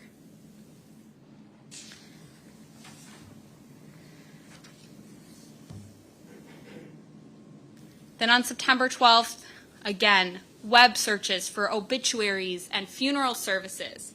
Now keep in mind, this is the day that Mr. and Mrs. Pavlons learn that their daughter is deceased. They're notified on that day by Detective Fredericks and Detective Plennis. They make the death notification. And on that same day, Mr. Pahl, who has not been notified by law enforcement, is searching for her obituary. Mrs. Pavlon calls again that day. Mr. Pahl still doesn't answer. He deletes the call to the voicemail, and Marvin is checking CCAP and dead body found by construction worker. Dead body found in Delafield. September 14th, if you don't hear from me because something happens, I'll get with you ASAP. In case something bad happens, he says a lot of chatter about this and that, but nothing concrete, not texting anymore. This is a constant theme. He won't put it in text because he knows if he'd put it in text, I'd be reading it here, right here for you in court. He knows that. He's not that stupid. He knows he has to be careful. He can't text it followed by calls. What are they talking about on the calls? We're never going to know that. Then on September 15th, he says, driving back from Dad's, got my banking business done for overseas traveling. Says to the other girlfriend, Sherlyn, did banking business for overseas travel. Then he sends a message from Stephanie's phone to his phone. And this is the only remaining message between Stephanie and Mr. Pahl on her device. Some YouTube link, some article about ATF. I don't know what the significance of that is, but I do know the fact that that's the only remaining message means that Mr. Pahl had been very busy deleting things. And we know he was very busy deleting things because Detective Schrader explained this to you. 380 messages are deleted between March 17th and June 17th. 442 messages deleted between June 17th and August 15th. And 93 messages deleted between August 15th and September 14th. All kinds of things we know were deleted after September 8th because Detective Schrader testified about that snapshot that came up on her phone, that no one would be able to see, right? That he could look through her phone and find. And it had text messages and calls, all of which are deleted. That snapshot's taken on September 8th. So sometime between September 8th and September 17th, Mr. Pahl was deleting things. I don't know when he deleted all these messages. I don't know if he deleted these messages. But I do know that there are no messages between Stephanie and Mr. Pahl. That's pretty curious, given that they're so close. They spend so much time together. Why are all those messages gone?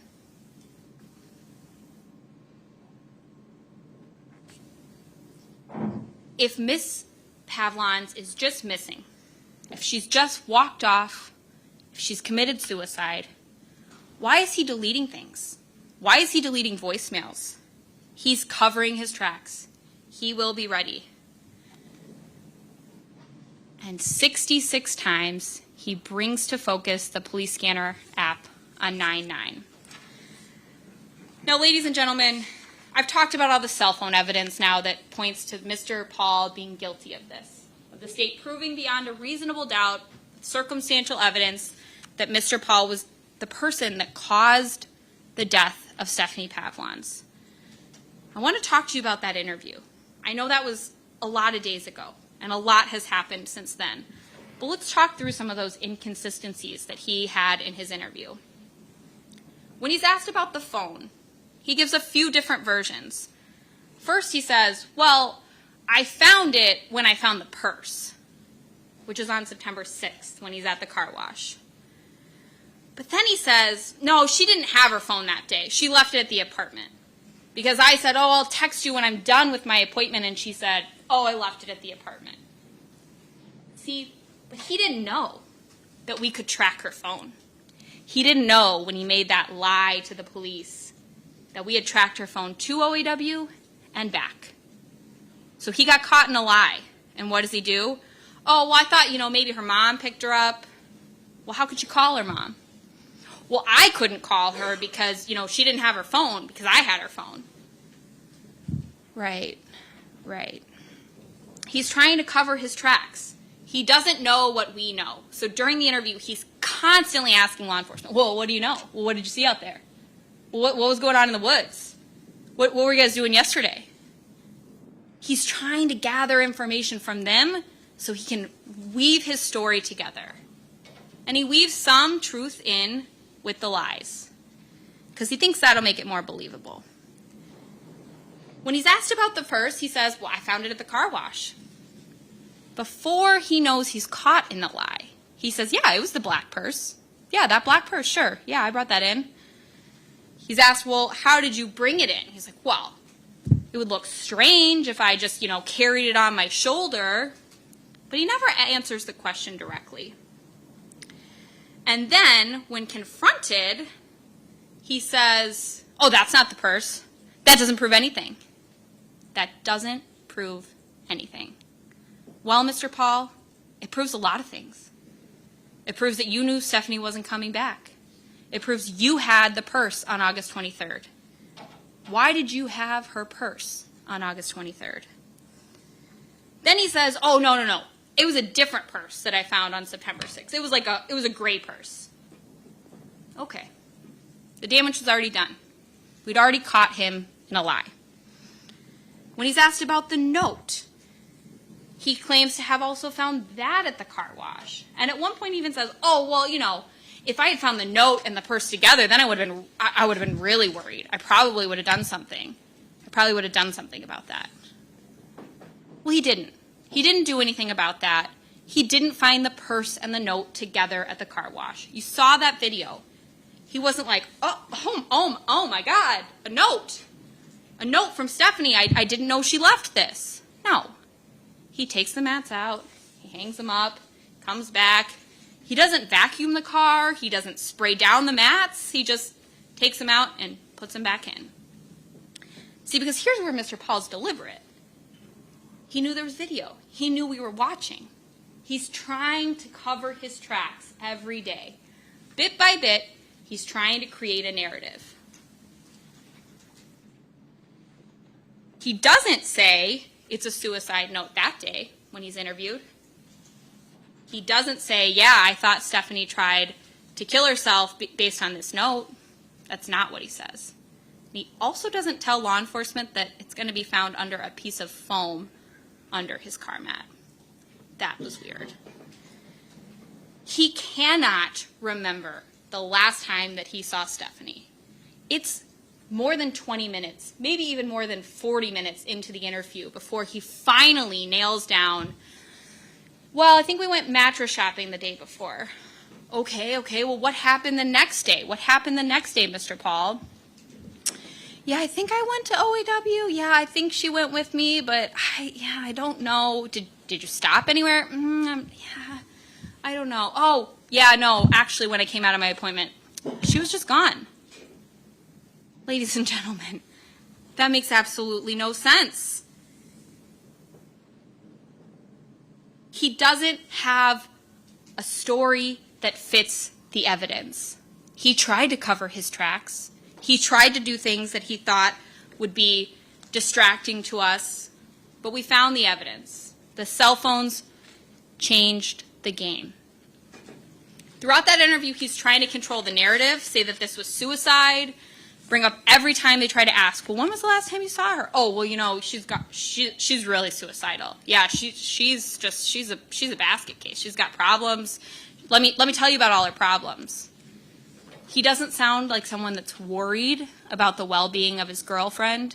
He doesn't sound like someone that's concerned that she might be deceased, because he knows what happened, and he's trying to spin a web of lies. We know that after this, he travels to the Philippines. He goes to be with his girlfriend in the Philippines, and he comes back. Why did he go to the Philippines? Well, maybe he went there to be with his girlfriends. Maybe he was hoping to move there, get away from this case. He hadn't been charged yet, avoid any charges, which is why that extradition note, that's what we've called it, the note that's found in his apartment saying, extradition yes, extradition no, that's why that's so significant.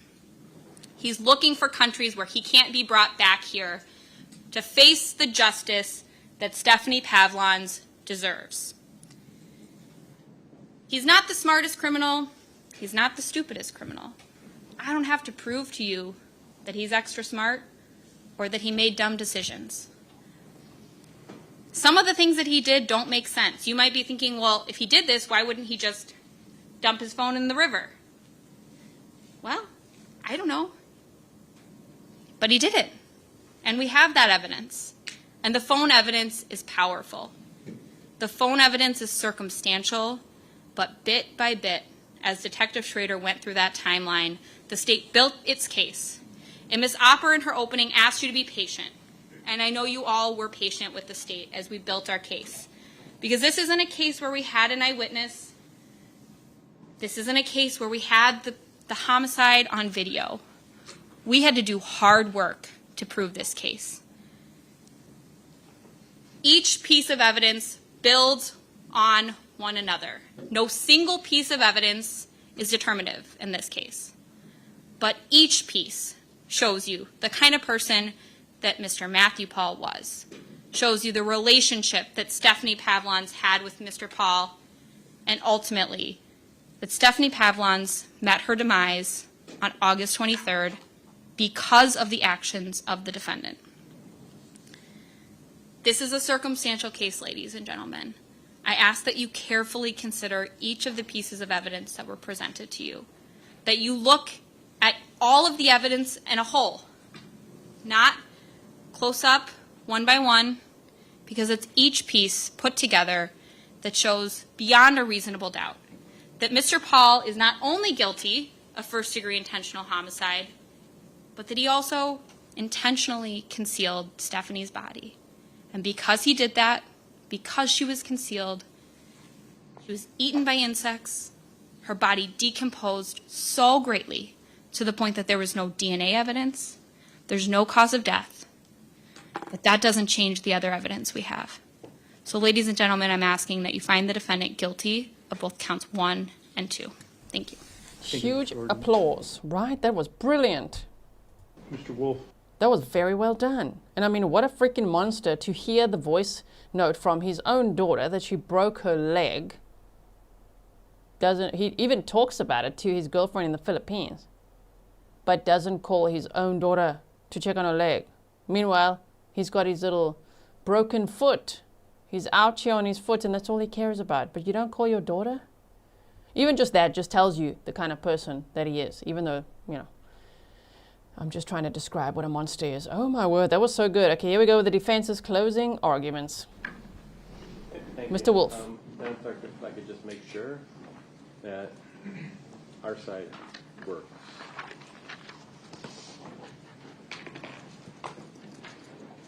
Thank you, Your Honor.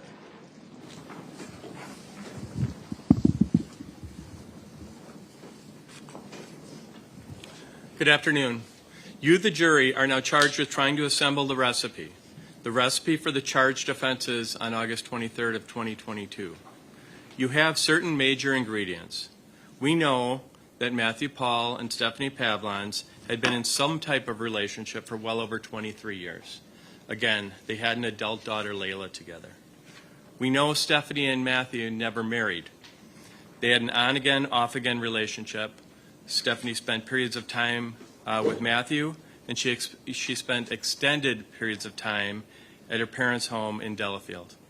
Her driver's license was for the Delafield home, and she listed the Delafield home to medical providers. We know in 20 and 21, Matthew communicated regularly with at least 2 girls in the Philippines. Stephanie was not only aware of this, but she also communicated with at least one and likely both of them.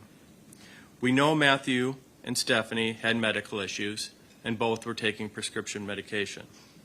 We know Stephanie had a history of mental health issues, including suicide attempts. We know in the summer of 2022, Matthew broke his foot and needed to go through several months of physical therapy. And then we know Stephanie stayed at Matthew's apartment the night of August 22nd, 2023. The next morning, they left the apartment building and drove to Orthopedic Associates in the town of Delafield, and they stopped at Quick Trip on the way. Matthew attended his therapy appointment, then drove directly back to his apartment. and Stephanie was no longer with him. We know on the morning of September 9th of 2022, some workers were placing those no trespassing signs around that wooded area, and they located Stephanie Pavlons' body. Finally, we know the Waukesha County Medical Examiner cannot determine the cause or manner of death for Stephanie Pavlons. You as a jury have heard 7 days of testimony. You've heard from 28 witnesses and seen hundreds of exhibits. That testimony and that evidence does not provide the full picture, and they are not the necessary ingredients, and they are not sufficient for the crimes charged. I also would like to thank you as the jury. You've made sacrifices from work, you've made sacrifices from your family. This is not only your civic duty, but we all have a desire to see that justice and fairness are preserved. You've given Mr. Pahl the opportunity to have his day in court, and I believe we have demonstrated he is not guilty of these crimes. If you remember back to jury selection, the questions were meticulous, they were repetitive, and they were selective. And I want you to think about why. Why is because we wanted 12 people who could reason, we wanted 12 people who could listen carefully to the evidence, and we wanted 12 people who could apply common sense. Remember back to jury selection again that you promised to presume Mr. Pahl innocent. And again, he was innocent in the eyes of the law, and I hope and trust that you presented him innocent at the onset of this case. Finally, you promised to hold the government to the burden of proving Mr. Pahl guilty of these crimes beyond a reasonable doubt and to a moral certainty. And I call upon you to abide by that promise. You've all heard the phrase reasonable doubt. It's been mentioned in this and other trials. The judge will provide you a definition of it, and the state has the burden of proving each and every element beyond a reasonable doubt. Prosecutors, lawyers, and even police officers work within standards that are called burdens of proof. Burdens of proofs are levels of certainty as to whether a fact is true. Perhaps the lowest burden is a mere hunch or a suspicion. The next level would be reasonable suspicion. And reasonable suspicion is defined as having specific facts that a specific individual did something wrong. Reasonable suspicion is needed for a police officer to make an involuntary contact, like a traffic stop. Next would be probable cause. Probable cause is a reasonable amount of suspicion, supported by circumstances sufficiently strong to justify a person's belief that certain facts are probably true. Probable cause is needed to arrest an individual for a criminal act. Then there's preponderance of evidence, which would be the next burden, and this is a balance of probabilities. And it is met if there is more than a 50% chance a fact is true. This is a general standard in civil cases. The next burden is clear and convincing evidence, and this means that a fact is highly and substantially more probable to be true. Finally, we have your burden of proof. Proof that something is true beyond a reasonable doubt. Again, this is proof of something so convincing that you would be willing to rely upon it without hesitation in the most important aspects of your life. This is something you have been told, and there is no plausible reason to believe otherwise. A criminal conviction is something so important that our legal system requires the government to prove someone committed each and every element of each charged offense beyond a reasonable doubt. Again, Mr. Pahl is charged with 2 offenses. The judge read the jury instructions, which give you the specific elements. I ask you to please review those elements very carefully. Reasonable doubt does not require you have the exact measurements of every required ingredient. However, it does require at the end you have a proper cake. I'm comfortable that the government has not met its burden. You need to sort through all the items in your pantry. See what is needed for the recipe. You need to focus on what relates to those events of August 23rd and how or if those ingredients even contribute to the proper recipe. Tragically, Ms. Pavlons' body was found in the woods on September 9th. Mr. Pahl was the last person seen with her. The police interviewed Georgianne Pavlons, and they reviewed some surveillance video. They arrest Mr. Pahl, they search his apartment, his car. A week later, they interview Matthew and his family. They hold Matthew for 3.5 hours, then interview him for 2. But they have to release him. A year later, after spending hundreds, if not thousands of hours focusing on Matthew Pahl's movements and his electronic communications, they arrest him. They conduct yet another search of his apartment, and they charge Matthew Pahl with first-degree intentional homicide. But there is reasonable doubt. The state has pointed out that Matthew must be guilty because he appeared to know something between August 23rd and September 17th. Stephanie drove with him to that scheduled appointment at Orthopedic Associates on August 23rd. Stephanie spent much of her time otherwise at the family home in Delafield, so she had a safe place to stay. Stephanie received SSDI for income. She had support from her parents. They drove her, and she had electronics at the house. Though she left her phone in the truck, she could text, Skype, and email on iPads. Most of her calls and texts were actually with Matt. Stephanie had emotional issues, and she also kept to herself. When he came out of his scheduled appointment, Stephanie was no longer there. He drives around a bit, but the cell phone mapping shows he didn't go much more than 300 meters or about 1,000 feet from the area of the appointment. But he would give Stephanie her space. He went home, he brought her stuff up to the apartment, so it was there when she returned. Matthew goes about his life. He checks the mail, he reads the paper, he goes for a bike ride, and he follows his routine. A few days go by, and he starts to express concern. You saw that in his communications. As you heard, Matthew is private, and he is paranoid of the government. He is worried that if something happened to Stephanie, he will be blamed. Then comes September 9th. Matthew sees a large police presence right next to Orthopedic Associates, and that's where he last saw Stephanie. His concern and his paranoia are really going. By the clothing and longer hair, all present deputies, officers, and detectives are aware the body is that of a female. By the shoes, we know that at least one of the construction workers knew it was a woman. The police talk with, they conduct interviews with people on the scene, including OAW employees and onlookers during the 4 to 5 hours they are on scene. Matthew monitors police scanners. He Googles the newspaper for stories, and he skims obituaries. Personally, I don't find this behavior suspicious. If someone I knew was missing, I'd do the same thing. He is now very concerned about Stephanie's whereabouts and her condition. Matthew has had contact with police before. His worry, his paranoia, concern for himself continues to grow. You are shown his interview from September 17th. Yes, he is evasive. Yes, he is paranoid. And yes, he does not recall some specifics. Keep in mind, this is 25 days after he last saw Stephanie. The Waukesha City Police Tactical Unit had burst into his apartment. His home is searched. He's arrested. He's taken back to the sheriff's department, placed in a holding room for 3.5 hours, then read his Miranda rights. Yet what does he do? Despite all that, he actually speaks to officers for 2 hours. Then he's released. Despite his paranoia, the government has taken issue that Matthew didn't report her missing. We know Stephanie and Matthew had this on-again, off-again relationship, and Stephanie spent the time at her family home in Delafield. She received her mail at the Delafield house, and again, she used that address for medical records. We know Stephanie had a spare phone, an older phone at the house. She had other electronics still at her parents' home.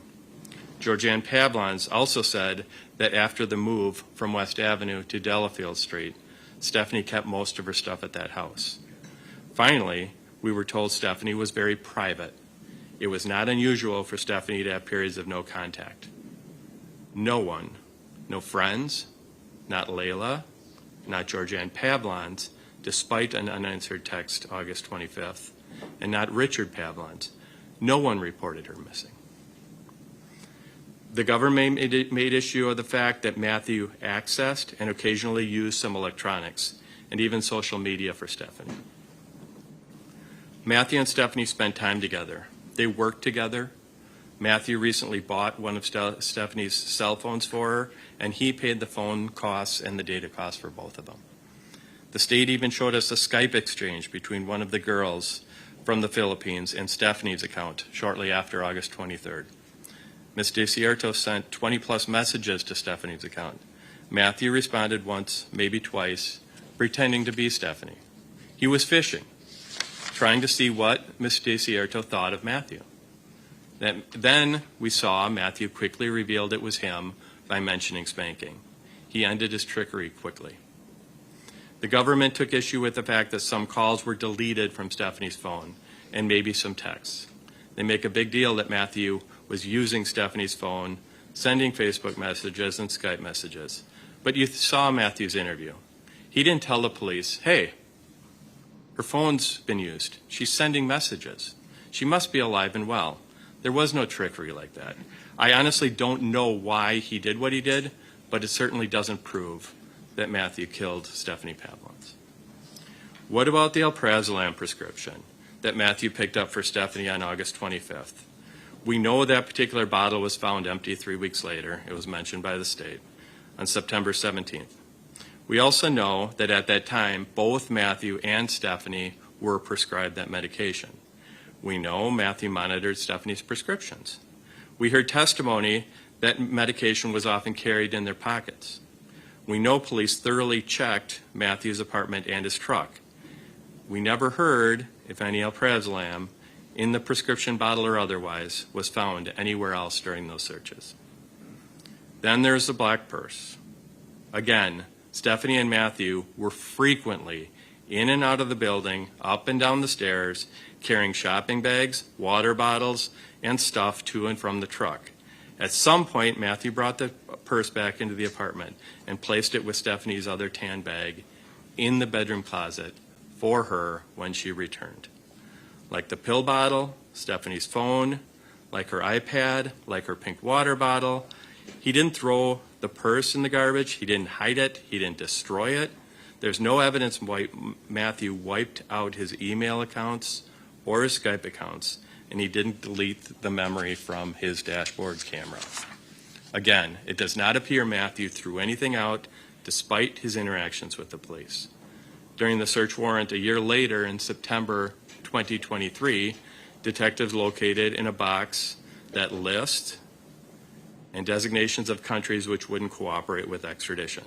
But we have no idea when or why that list was made.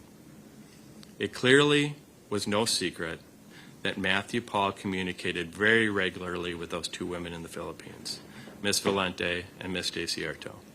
We learned Stephanie communicated with both of them. Both Stephanie and Matthew were making plans to travel to the Philippines. Given the regular and open communication, this does not appear to have anything directly to do with the end of Stephanie's life. 7 months after he had been arrested, then released, we learned Matthew planned a trip to the Philippines in March of 2023. Despite his DNA being taken right before he left, thus knowing he was still a person of interest, Matthew Pahl returned to Waukesha as scheduled in June of 2023. The state has replied on the testimony of Deputy Willis of the Racine County Sheriff's Department. Deputy Willis is a handler for Raven, and they had gone through cadaver search training. We heard a lot about Deputy Willis and Raven's training. Most of the training involved actual human remains. Deputy Willis testified the NNDDA is voluntary. It's a voluntary membership, and he pays an annual fee. No specific education is required, and he's not even required to take training notes. He is tested or certified once a year or so, and was tested and certified by Ms. Corcoran, who is his regular trainer. Furthermore, we learned that Raven's, most of Raven's real life, that most real life actual searches involved searches for entire human cadavers, and in one case, a tooth. If an area law enforcement agent needed a dog to search an area to see if there were human remains, I would be the first to tell them to call Deputy Willis and Raven. However, there's a very big difference between operational efficiency and forensic reliability for a criminal trial. We heard from several lab technicians and other experts.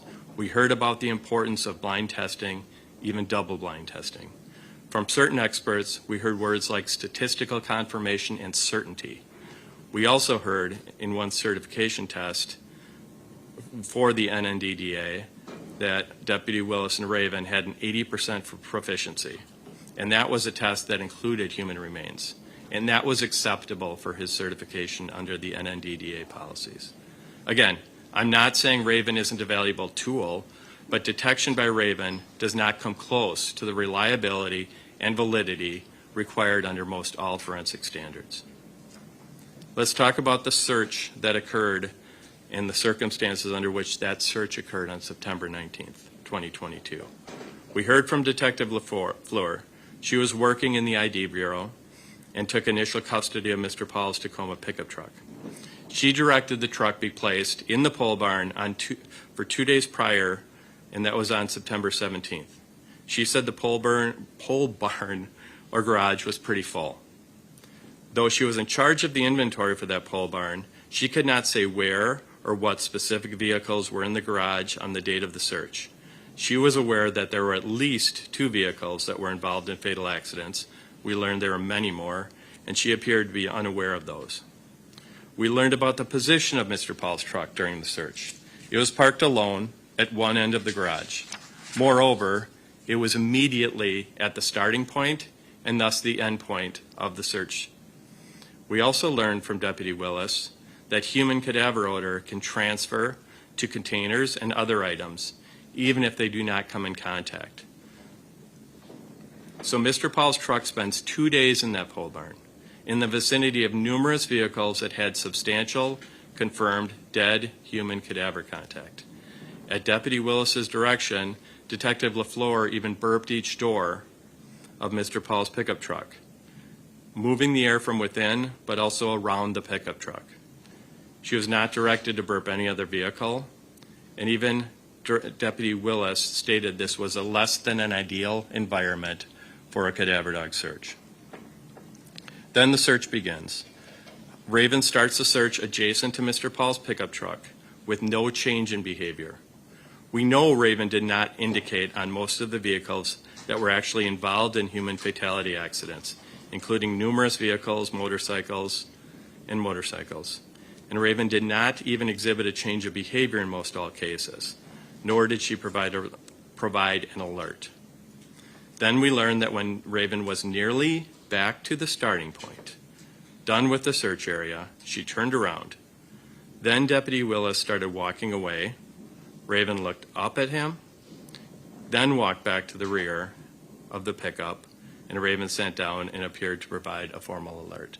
The dog walked past the pickup truck, then changed her behavior when she was just about back to that service door. This test was certainly not double-blind. The detectives were all aware of the target. The test wasn't single-blind. Deputy Willis was advised of the target. Again, why is this important? It's important because of increased likelihood of human cueing, either intentionally or more likely unintentional. Cueing by Deputy Willis and cueing by the deputies present. We were also told by several experts and detectives that preservation during evidence or evidence gathering is critical. And it's critical for documentation. It's critical in criminal cases when there is a need for review, for critical analysis. Deputy Willis even takes photos for his training notes. On September 19th, Deputy Willis and certainly the Waukesha County Sheriff's Department had the capacity to record that canine search. Video would have been best, photo would have been good, even especially to have an inventory of that, a specific inventory and placement of cars in the garage. But we have neither. We have no way to review or evaluate what truly and accurately happened. Finally, we learn that the Waukesha County Sheriff's Department, or detectives, brought in the forensic experts from the Wisconsin State Crime Lab to process the truck. Not only was there no visible evidence of any relevant volatile human remains, They took countless swabs, including from the rear bed and bumper. The results showed signs that Matthew Pahl was in the front cab of the truck, and I think the bed of the truck, but all other tests were negative. Finally, we have the biggest areas of reasonable doubt. We still have those 3 questions that I asked at the beginning of this case. Question 1, how did Stephanie get from the cab of Matt's truck several hundred feet in broad daylight to the small wooded area where she was found? Keep in mind that in August and September of 2022, the area appeared to be quite active. It was not yet posted no trespassing. It was not overgrown like you saw. You saw the pictures. The body was along a path in a moderately sized clearing near a fire pit or a burn barrel, not far from numerous beer cans. Even after workers posted those no trespassing signs, at least one person walked that trail through the woods. We saw that on the trail cam picture. Keep in mind, the area is bounded by a heavily traveled frontage road and interstate, a very busy health center, a golf course, and homes. Question 2, if Matt carried Stephanie into that wooded area, when would he have done that? Keep in mind, Matt was still dealing with his broken foot. Keep in mind the distance from that parking lot to the woods, the traffic, the sight lines along the east side of Orthopedic Associates. Keep in mind that the government has hundreds of hours of camera footage and cell phone mapping, cameras that capture every single time Matthew leaves or enters that apartment building.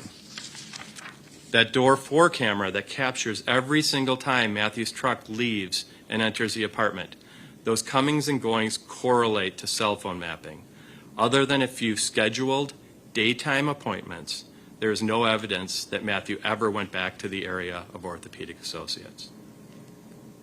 Think about this. If Matthew Pahl somehow killed Stephanie, why didn't he flee? He didn't flee after August 23rd, 2022. He kept his appointments at Orthopedic Associates. He kept his routine. He didn't flee after being arrested September 17th of 2022. He also could have stayed in the Philippines, but he returned as scheduled to Waukesha in June of 2023. Finally, we have question 3, and that is, what proof does the government have that Stephanie was actually killed by another person? Could it have been suicide? Could it have been a medical issue? Now, we had Deputy Schrader's outline that took a good part of 2 days. After scouring days, perhaps weeks, of surveillance footage, thousands of emails, hundreds of Skype messages, and other cell phone data, he provided his PowerPoint presentation. That PowerPoint presentation not only very selectively picked which messages and data to show, he actually showed just select portions of many of those messages. Still, none of those 3 questions were answered. The government certainly wants Stephanie's death to be a homicide. They presented selective evidence to support their theory. However, there are countless theories, and those theories are not inconsistent with the testimony and the evidence. Again, members of the government said Stephanie was murdered in the woods. Then maybe Stephanie was murdered in the pickup truck, then somehow dragged to the woods.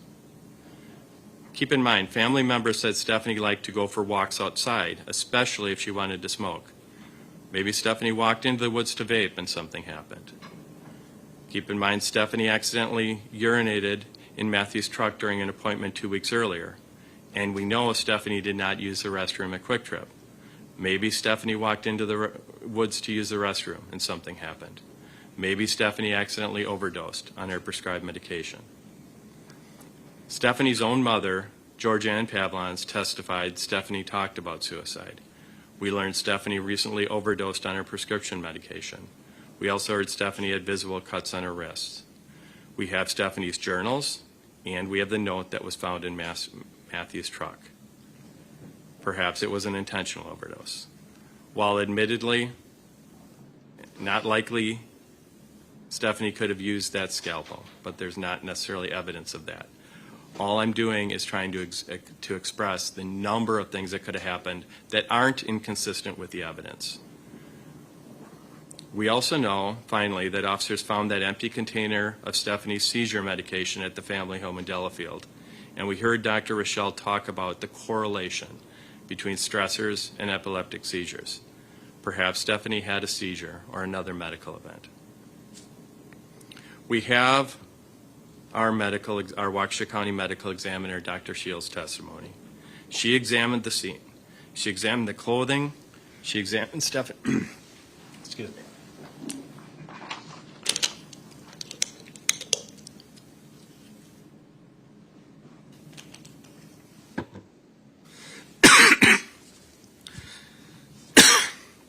She examined the scene, she examined the clothing, she examined the body. After a year of investigating and testing, she provided her report. Though her initial impression was that Stephanie's life ended in those woods, she could not be certain where she died. She could not rule out strangulation or suffocation, though the hyoid bone was intact. She could not rule out stabbing or other sharp object injuries. She even said there were two small, or we even heard testimony that there were two small spots on Stephanie's shirt which tested positive for human blood. But there was not evidence of substantial blood loss or marks on the clothing, the skin, or the bones. She could not rule out an overdose or a medical death. She could not even rule out a car accident, though that's doubtful. Dr. Shields' determined cause of death and manner of death was undetermined. This was affirmed by Dr. Truesdale, the state's death investigator, and this was affirmed by Dr. Hale. Again, there were thousands of emails and Skype messages, and the government picked some messages from 2021 and a few in early 2022 that demonstrate Matthew was unkind and at times downright mean towards Stephanie. This was especially true when he was discussing the misuse of her prescription medication. We also saw a few selections from Stephanie's journal, which were over a year prior to August of 2022. Matthew Pahl was private. Matthew Pahl was clearly paranoid. Matthew was at times less than kind, perhaps much less than kind, with women, in particular Stephanie Pavlons. But being a bad boyfriend does not make him a murderer. In summer of 2022, we don't have any of those type of entries. We don't have those journal entries. Stephanie was freely and willingly going back and forth between the Delafield house and Matthew's apartment. Keep this in mind. Georgianne Pavlons testified, and she stated that she was not worried about Stephanie's safety when she was with Matthew Pahl. All this testimony and all this evidence is your pantry full of ingredients. You have certain background facts, and those are like the items in the fridge. The government has tried their best to assemble the specific ingredients. They decided Matthew Pahl somehow killed Stephanie Pavlons. They have selected evidence to fit that theory. I sincerely hope that over the 7 days of testimony, you took good notes so that you're clearly aware of what was actually testified to. The state has baked what they want to be a chocolate cake. It doesn't look right, and it doesn't taste right. You will have the right to review some of the evidence. If you want to see a video or picture or certain documents, you can ask. You can see the video of Matthew coming back to the Willow Park apartments after that appointment on August 23rd, 2022. No dirt, no sweat. He looks just like he does on any other day, and he acts just like he did on any other day. I do have a final note before I finish up.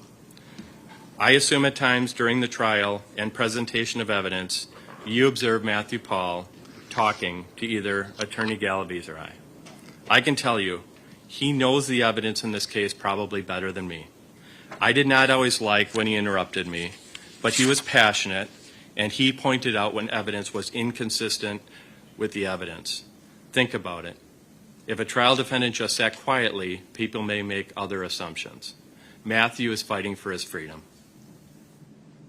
Ladies and gentlemen of the jury, you sit today in this case as 12 judges, 12 individuals who control the destiny of Matthew Pahl. You sit here today as the ultimate law enforcement officers. Please give this case your full attention, deliberation, and analysis. There is not proof beyond a reasonable doubt. Though there has been significant proof that Mr. Pahl is innocent, he doesn't have to prove that. He doesn't have to prove anything.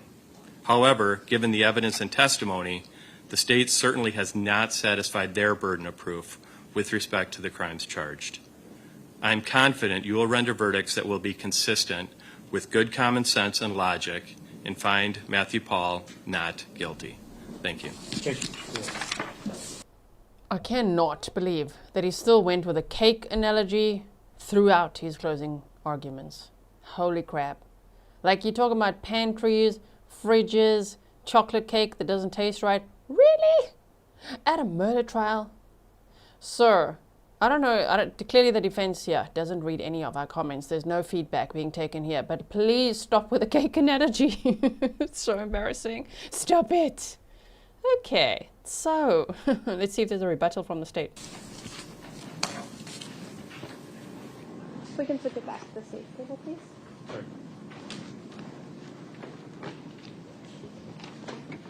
Go ahead, Mayor.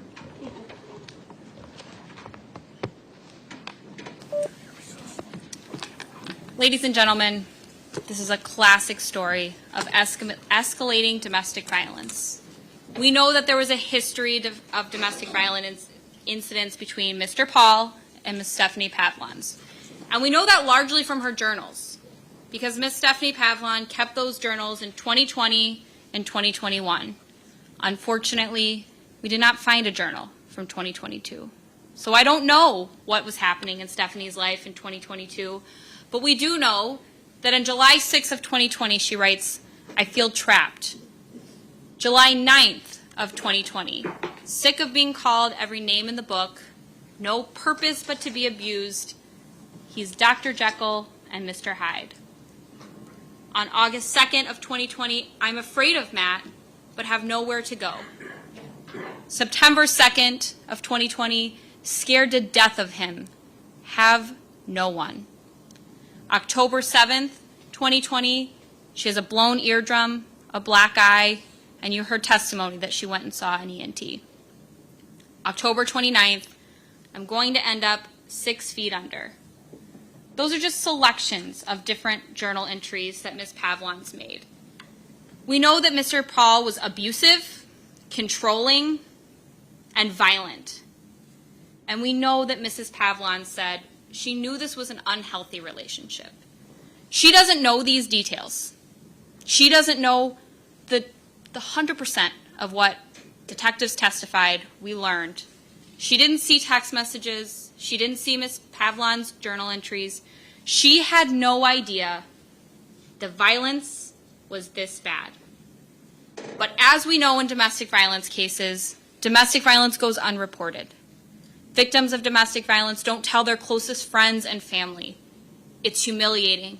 It's embarrassing. It's terrifying. The most dangerous time for a victim is when they decide that they're ready to leave. We know that there are significant size differences between Mr. Matthew Pahl and Ms. Stephanie Pavlons. She's tiny, petite, incredibly skinny.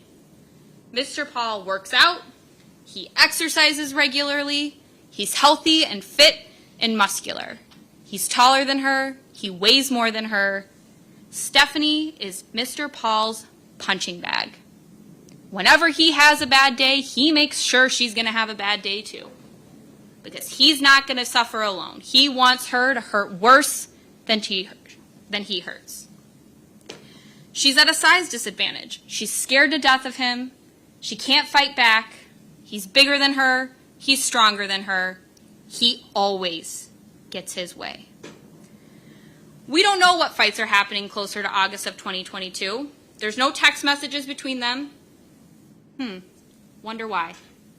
Ms. Pavlons doesn't keep a journal. Probably because she's staying with Mr. Pahl. She's with him all the time since she's helping him with his foot injury. The defense made a really big deal about that date of August 8th when Ms. Pavlons came in with her pants wet. So let's talk about that day. We know that his truck returns at 2:34 p.m. Mr. Pahl walks in 4 minutes later at 2:38 p.m. Mr. Pahl exits and leaves the door ajar at 3 p.m. At 3:01 p.m., Ms. Pavlons walks in and her pants are wet. So for 30 minutes, Mr. Pahl had Ms. Pavlons sit in the car with her wet pants. He's humiliating her. He's embarrassing her. He's controlling her. Then at 3:27, he has the gall to send her a text message that says, "Your piss stain," along with a picture of the seat. How condescending, how degrading. Her partner of 23 years. So what can make someone lose their bladder? Dr. Hale told you, strangulation, suffocation. Within a matter of seconds, with someone's being strangled, they can lose their bladder. So either that day at OAW, maybe even in the parking lot, they get into an argument. He's really pissed at her. He's upset. He wants to let her have it. He grabs her neck. He strangles her. She's terrified. Terrified. She begins to lose consciousness, and then she loses her bladder. See, strangulation's all about power. It's all about power and control. Mr. Pahl is showing Stephanie that he holds the power. He's in control, not her. She doesn't get to make decisions. He does. He holds her life in his hands.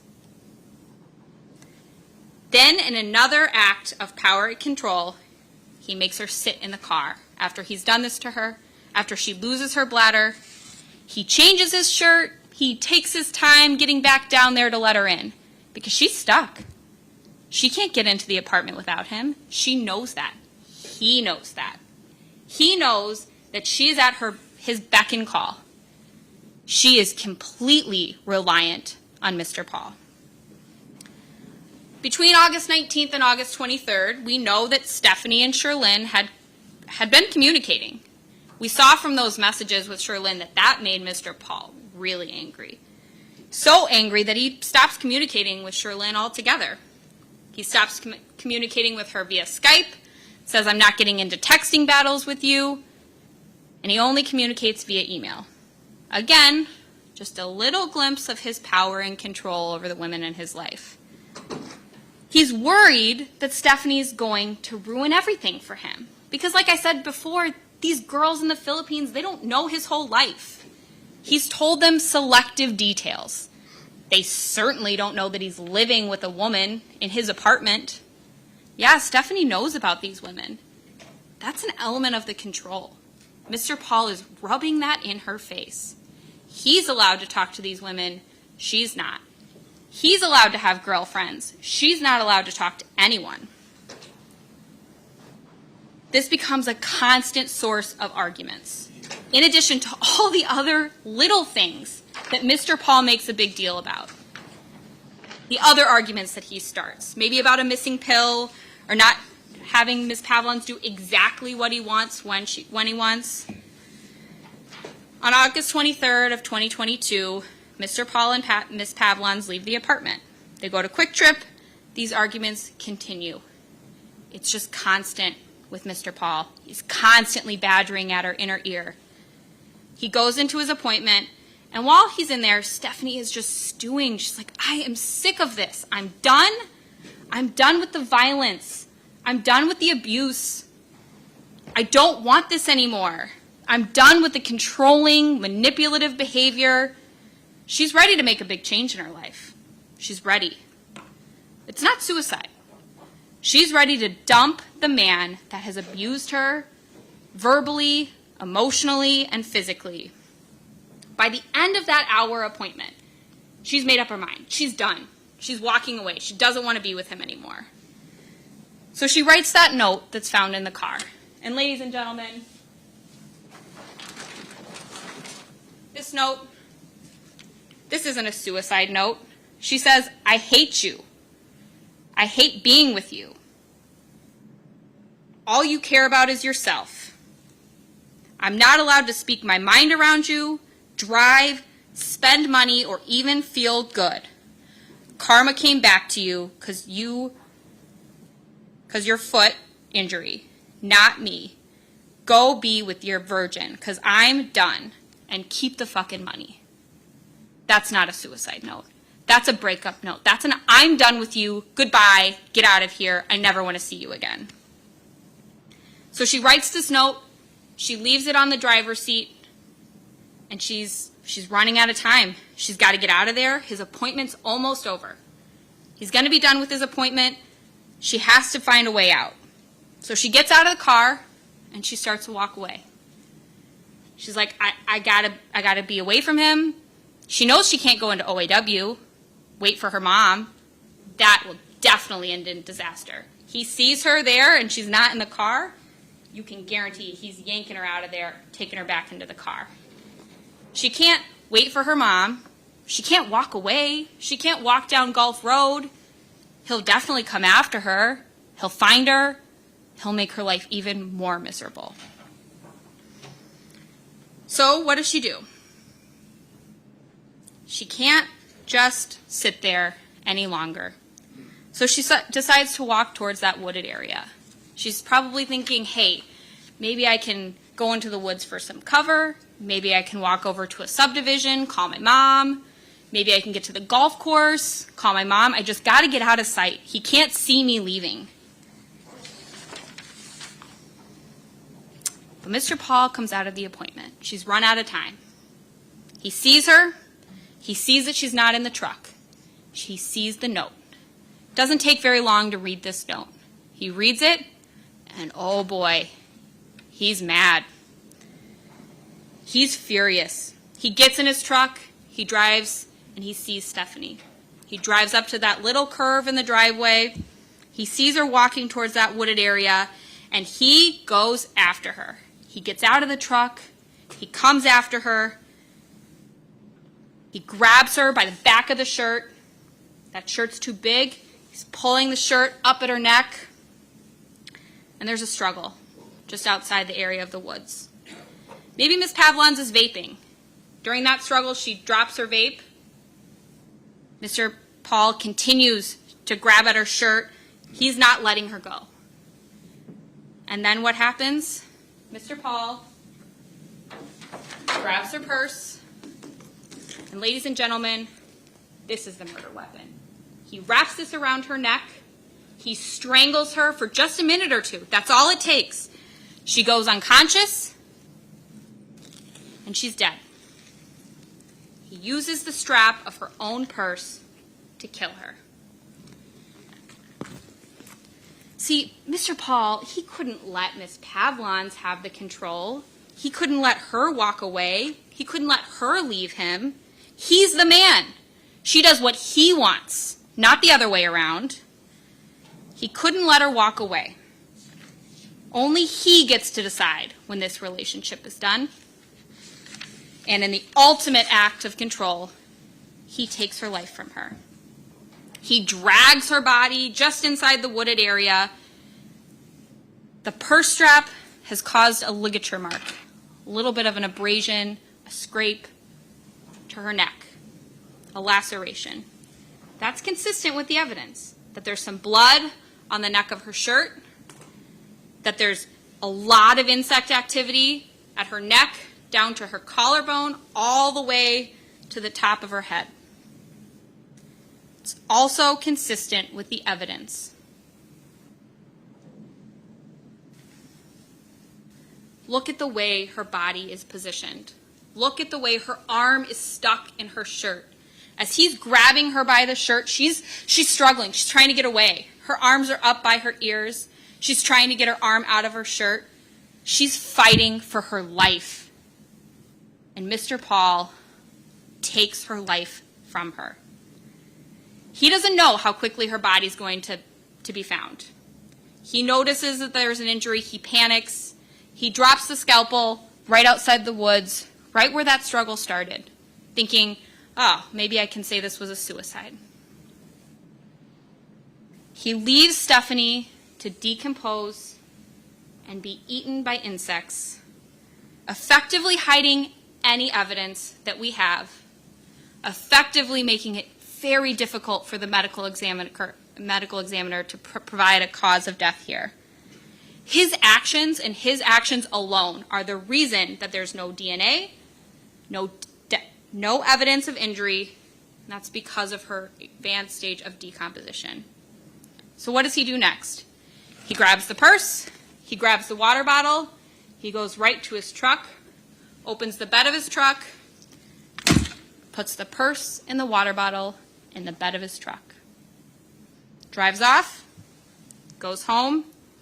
See, he didn't realize that by just being next to Stephanie at the time that she's deceased, and by using her purse, there could be a little bit of tissue left on the strap of the purse.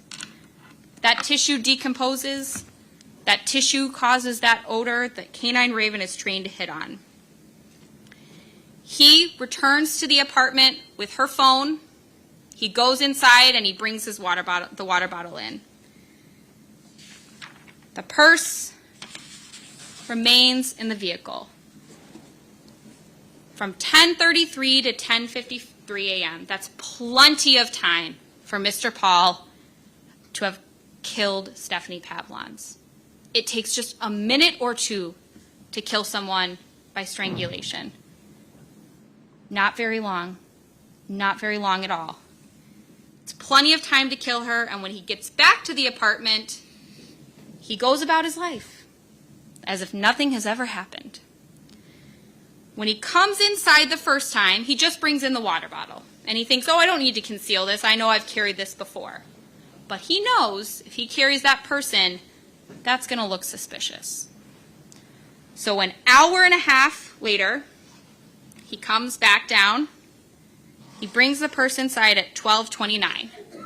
That purse has been inside his car since 10:53. Enough time for that odor of a decomposing human remains to be just at the tailgate, just at the bed of the truck, right where Raven hits. He puts the purse in a Walmart bag to try and conceal the purse, so we can't say that that's what comes into the apartment. But he doesn't do a good enough job, because we catch that. Detective Seitz, right away when he reviews the video, catches that. When he brings the purse in, he cleans it off, he puts it on a shelf, and then has this theory. Oh, I'm just going to say she walked off. I brought it back inside with me. I didn't know if she was going to come back. The evidence suggests otherwise. Over the next days and weeks, he uses Stephanie's phone. He searches her name because he's trying to cover his tracks. He's trying to figure out what law enforcement knows. Mr. Wolff said, well, she wasn't answering her messages. Yeah, she wasn't answering her messages because he had her phone. He knew that. She's very private because Mr. Pahl has isolated her. He brings in the purse on August 23rd. The defense doesn't dispute that he brings in the purse. That's exactly what happened. The defense said in their closing that they had 3 questions. How did she get from the cab of his truck to the wooded area? What I just told you, that explains it all. He didn't carry her. He had to drag her a short distance. He was certainly capable of doing that. His foot injury did not stop him from getting rid of the one person that had the ability to ruin everything for him. Because if Stephanie left and she got a hold of Sherlyn, she could unravel his whole fantasy life. He couldn't let her go. He couldn't let her ruin everything. He uses her Facebook account. He wants to be ready when the police come. He was ready with a story. He just wasn't as smart as the police. Ladies and gentlemen, the evidence is absolutely circumstantial, but it's overwhelming. The only reasonable explanation supported by all of the evidence is that Mr. Pahl was a violent and abusive partner. He kills Mrs. Pavlons because she was trying to leave him, something he certainly couldn't let happen. Everything that happens after 10:54 on August 23rd of 2022 demonstrates that this wasn't a suicide, this wasn't a seizure, this wasn't an accidental overdose, an intentional overdose. No, ladies and gentlemen, this was first-degree intentional homicide. Mr. Pahl caused the death of Ms. Pavlons, and he concealed her body.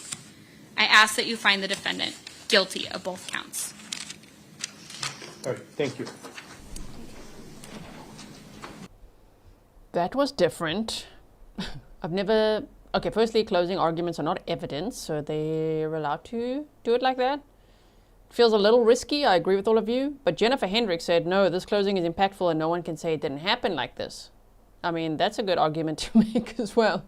If they all go to the deliberation room, sure, there's other theories, like maybe he killed her in the car and then went back to the scene another time to place her body there. But there's no cell phone evidence to support that, but he could have left the phones at home. You know what I mean? But what she just said, it's kind of Occam's razor. It makes sense. It's just risky to do it like that, but maybe the risk is worth it. You know what I mean? Because now if the jury had any other theories, like many of us do, right? Like I could just see the chat, we've got a lot of things to say about this.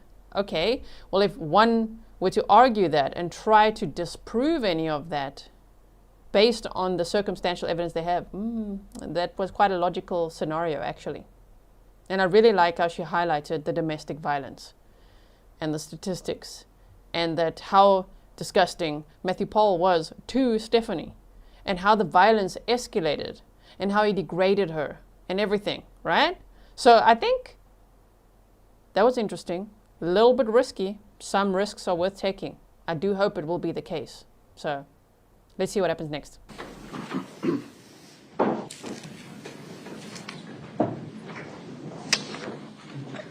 Ladies and gentlemen, you are to decide this case fairly and impartially, without fear or favor and without passion or prejudice.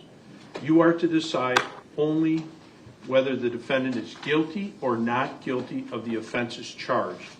Any consequences of your verdict are matters for the court alone to decide and must not affect your deliberations. The following 4 forms of verdict will be submitted to you concerning the charges against the defendant Matthew E. Pahl. As to count 1 reading, we the jury find the defendant Matthew E. Pahl guilty of first-degree intentional homicide as charged in count 1 of the information. Another reading, we the jury find the defendant Matthew E. Pahl not guilty of first-degree intentional homicide as charged in count 1 of the information.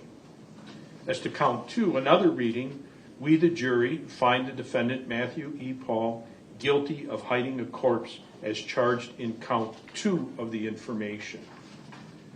Another reading, we the jury find the defendant Matthew E. Pahl not guilty of hiding a corpse as charged in count 2 of the information. It is for you to determine whether the defendant is guilty or not guilty of each of the offenses charged. You must make a finding as to each count of the information. Each count charges a separate crime, and you must consider each one separately. Your verdict for the crime charged in one count must not affect your verdict on any other count. This is a criminal, not a civil case. Therefore, before the jury may return a verdict which may be legally received, the verdict must be reached unanimously. In a criminal case, all 12 jurors must agree in order to arrive at a verdict. When you retire to the jury room, select one of your members to preside over your deliberations. The presiding juror's vote is entitled to no greater weight than the vote of any other juror. If you need to communicate with the court while you're deliberating, send a note through the bailiff signed by the presiding juror. To have a complete record of the trial, it is important that you communicate with the court only by written note.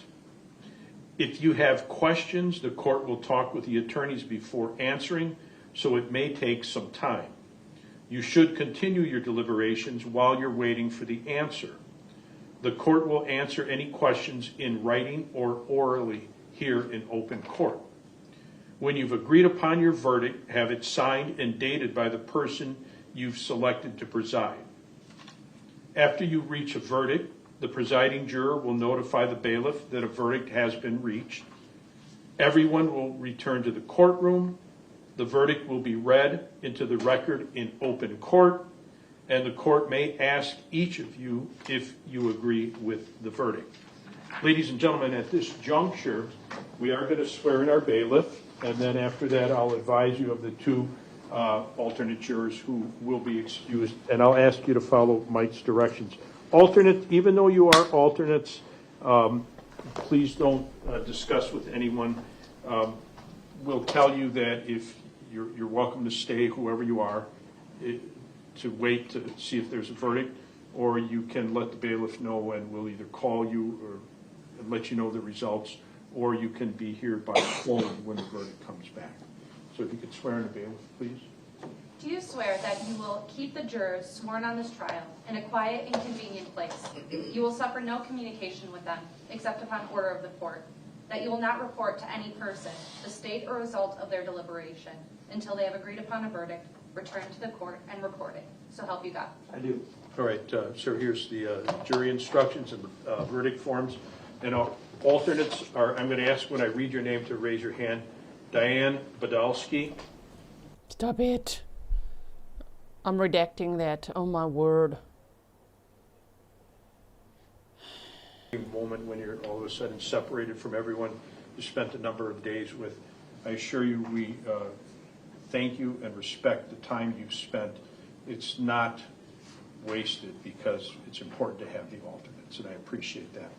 Anything from the state before I release the jurors? No, Judge. Anything from the defense? No, Your Honor. All right, very good. Ooh, You can verdict watch. Mike and follow his directions, please. Well, the alternates. Ironically, the one that was just released, there were two people just released, right, as the alternates. One of them was the one that somebody approached and spoke to, someone from the gallery. This guy talks to his attorneys all the time. Can he not read the room? They don't want to talk to you, dude. You embarrassed them. All right, the jurors have left. Have a seat, everybody. Here we go. Anything before we stand down from the state? No, Judge. Anything from the defense? No, Your Honor. Okay, very good. Then, folks, please stay in the vicinity.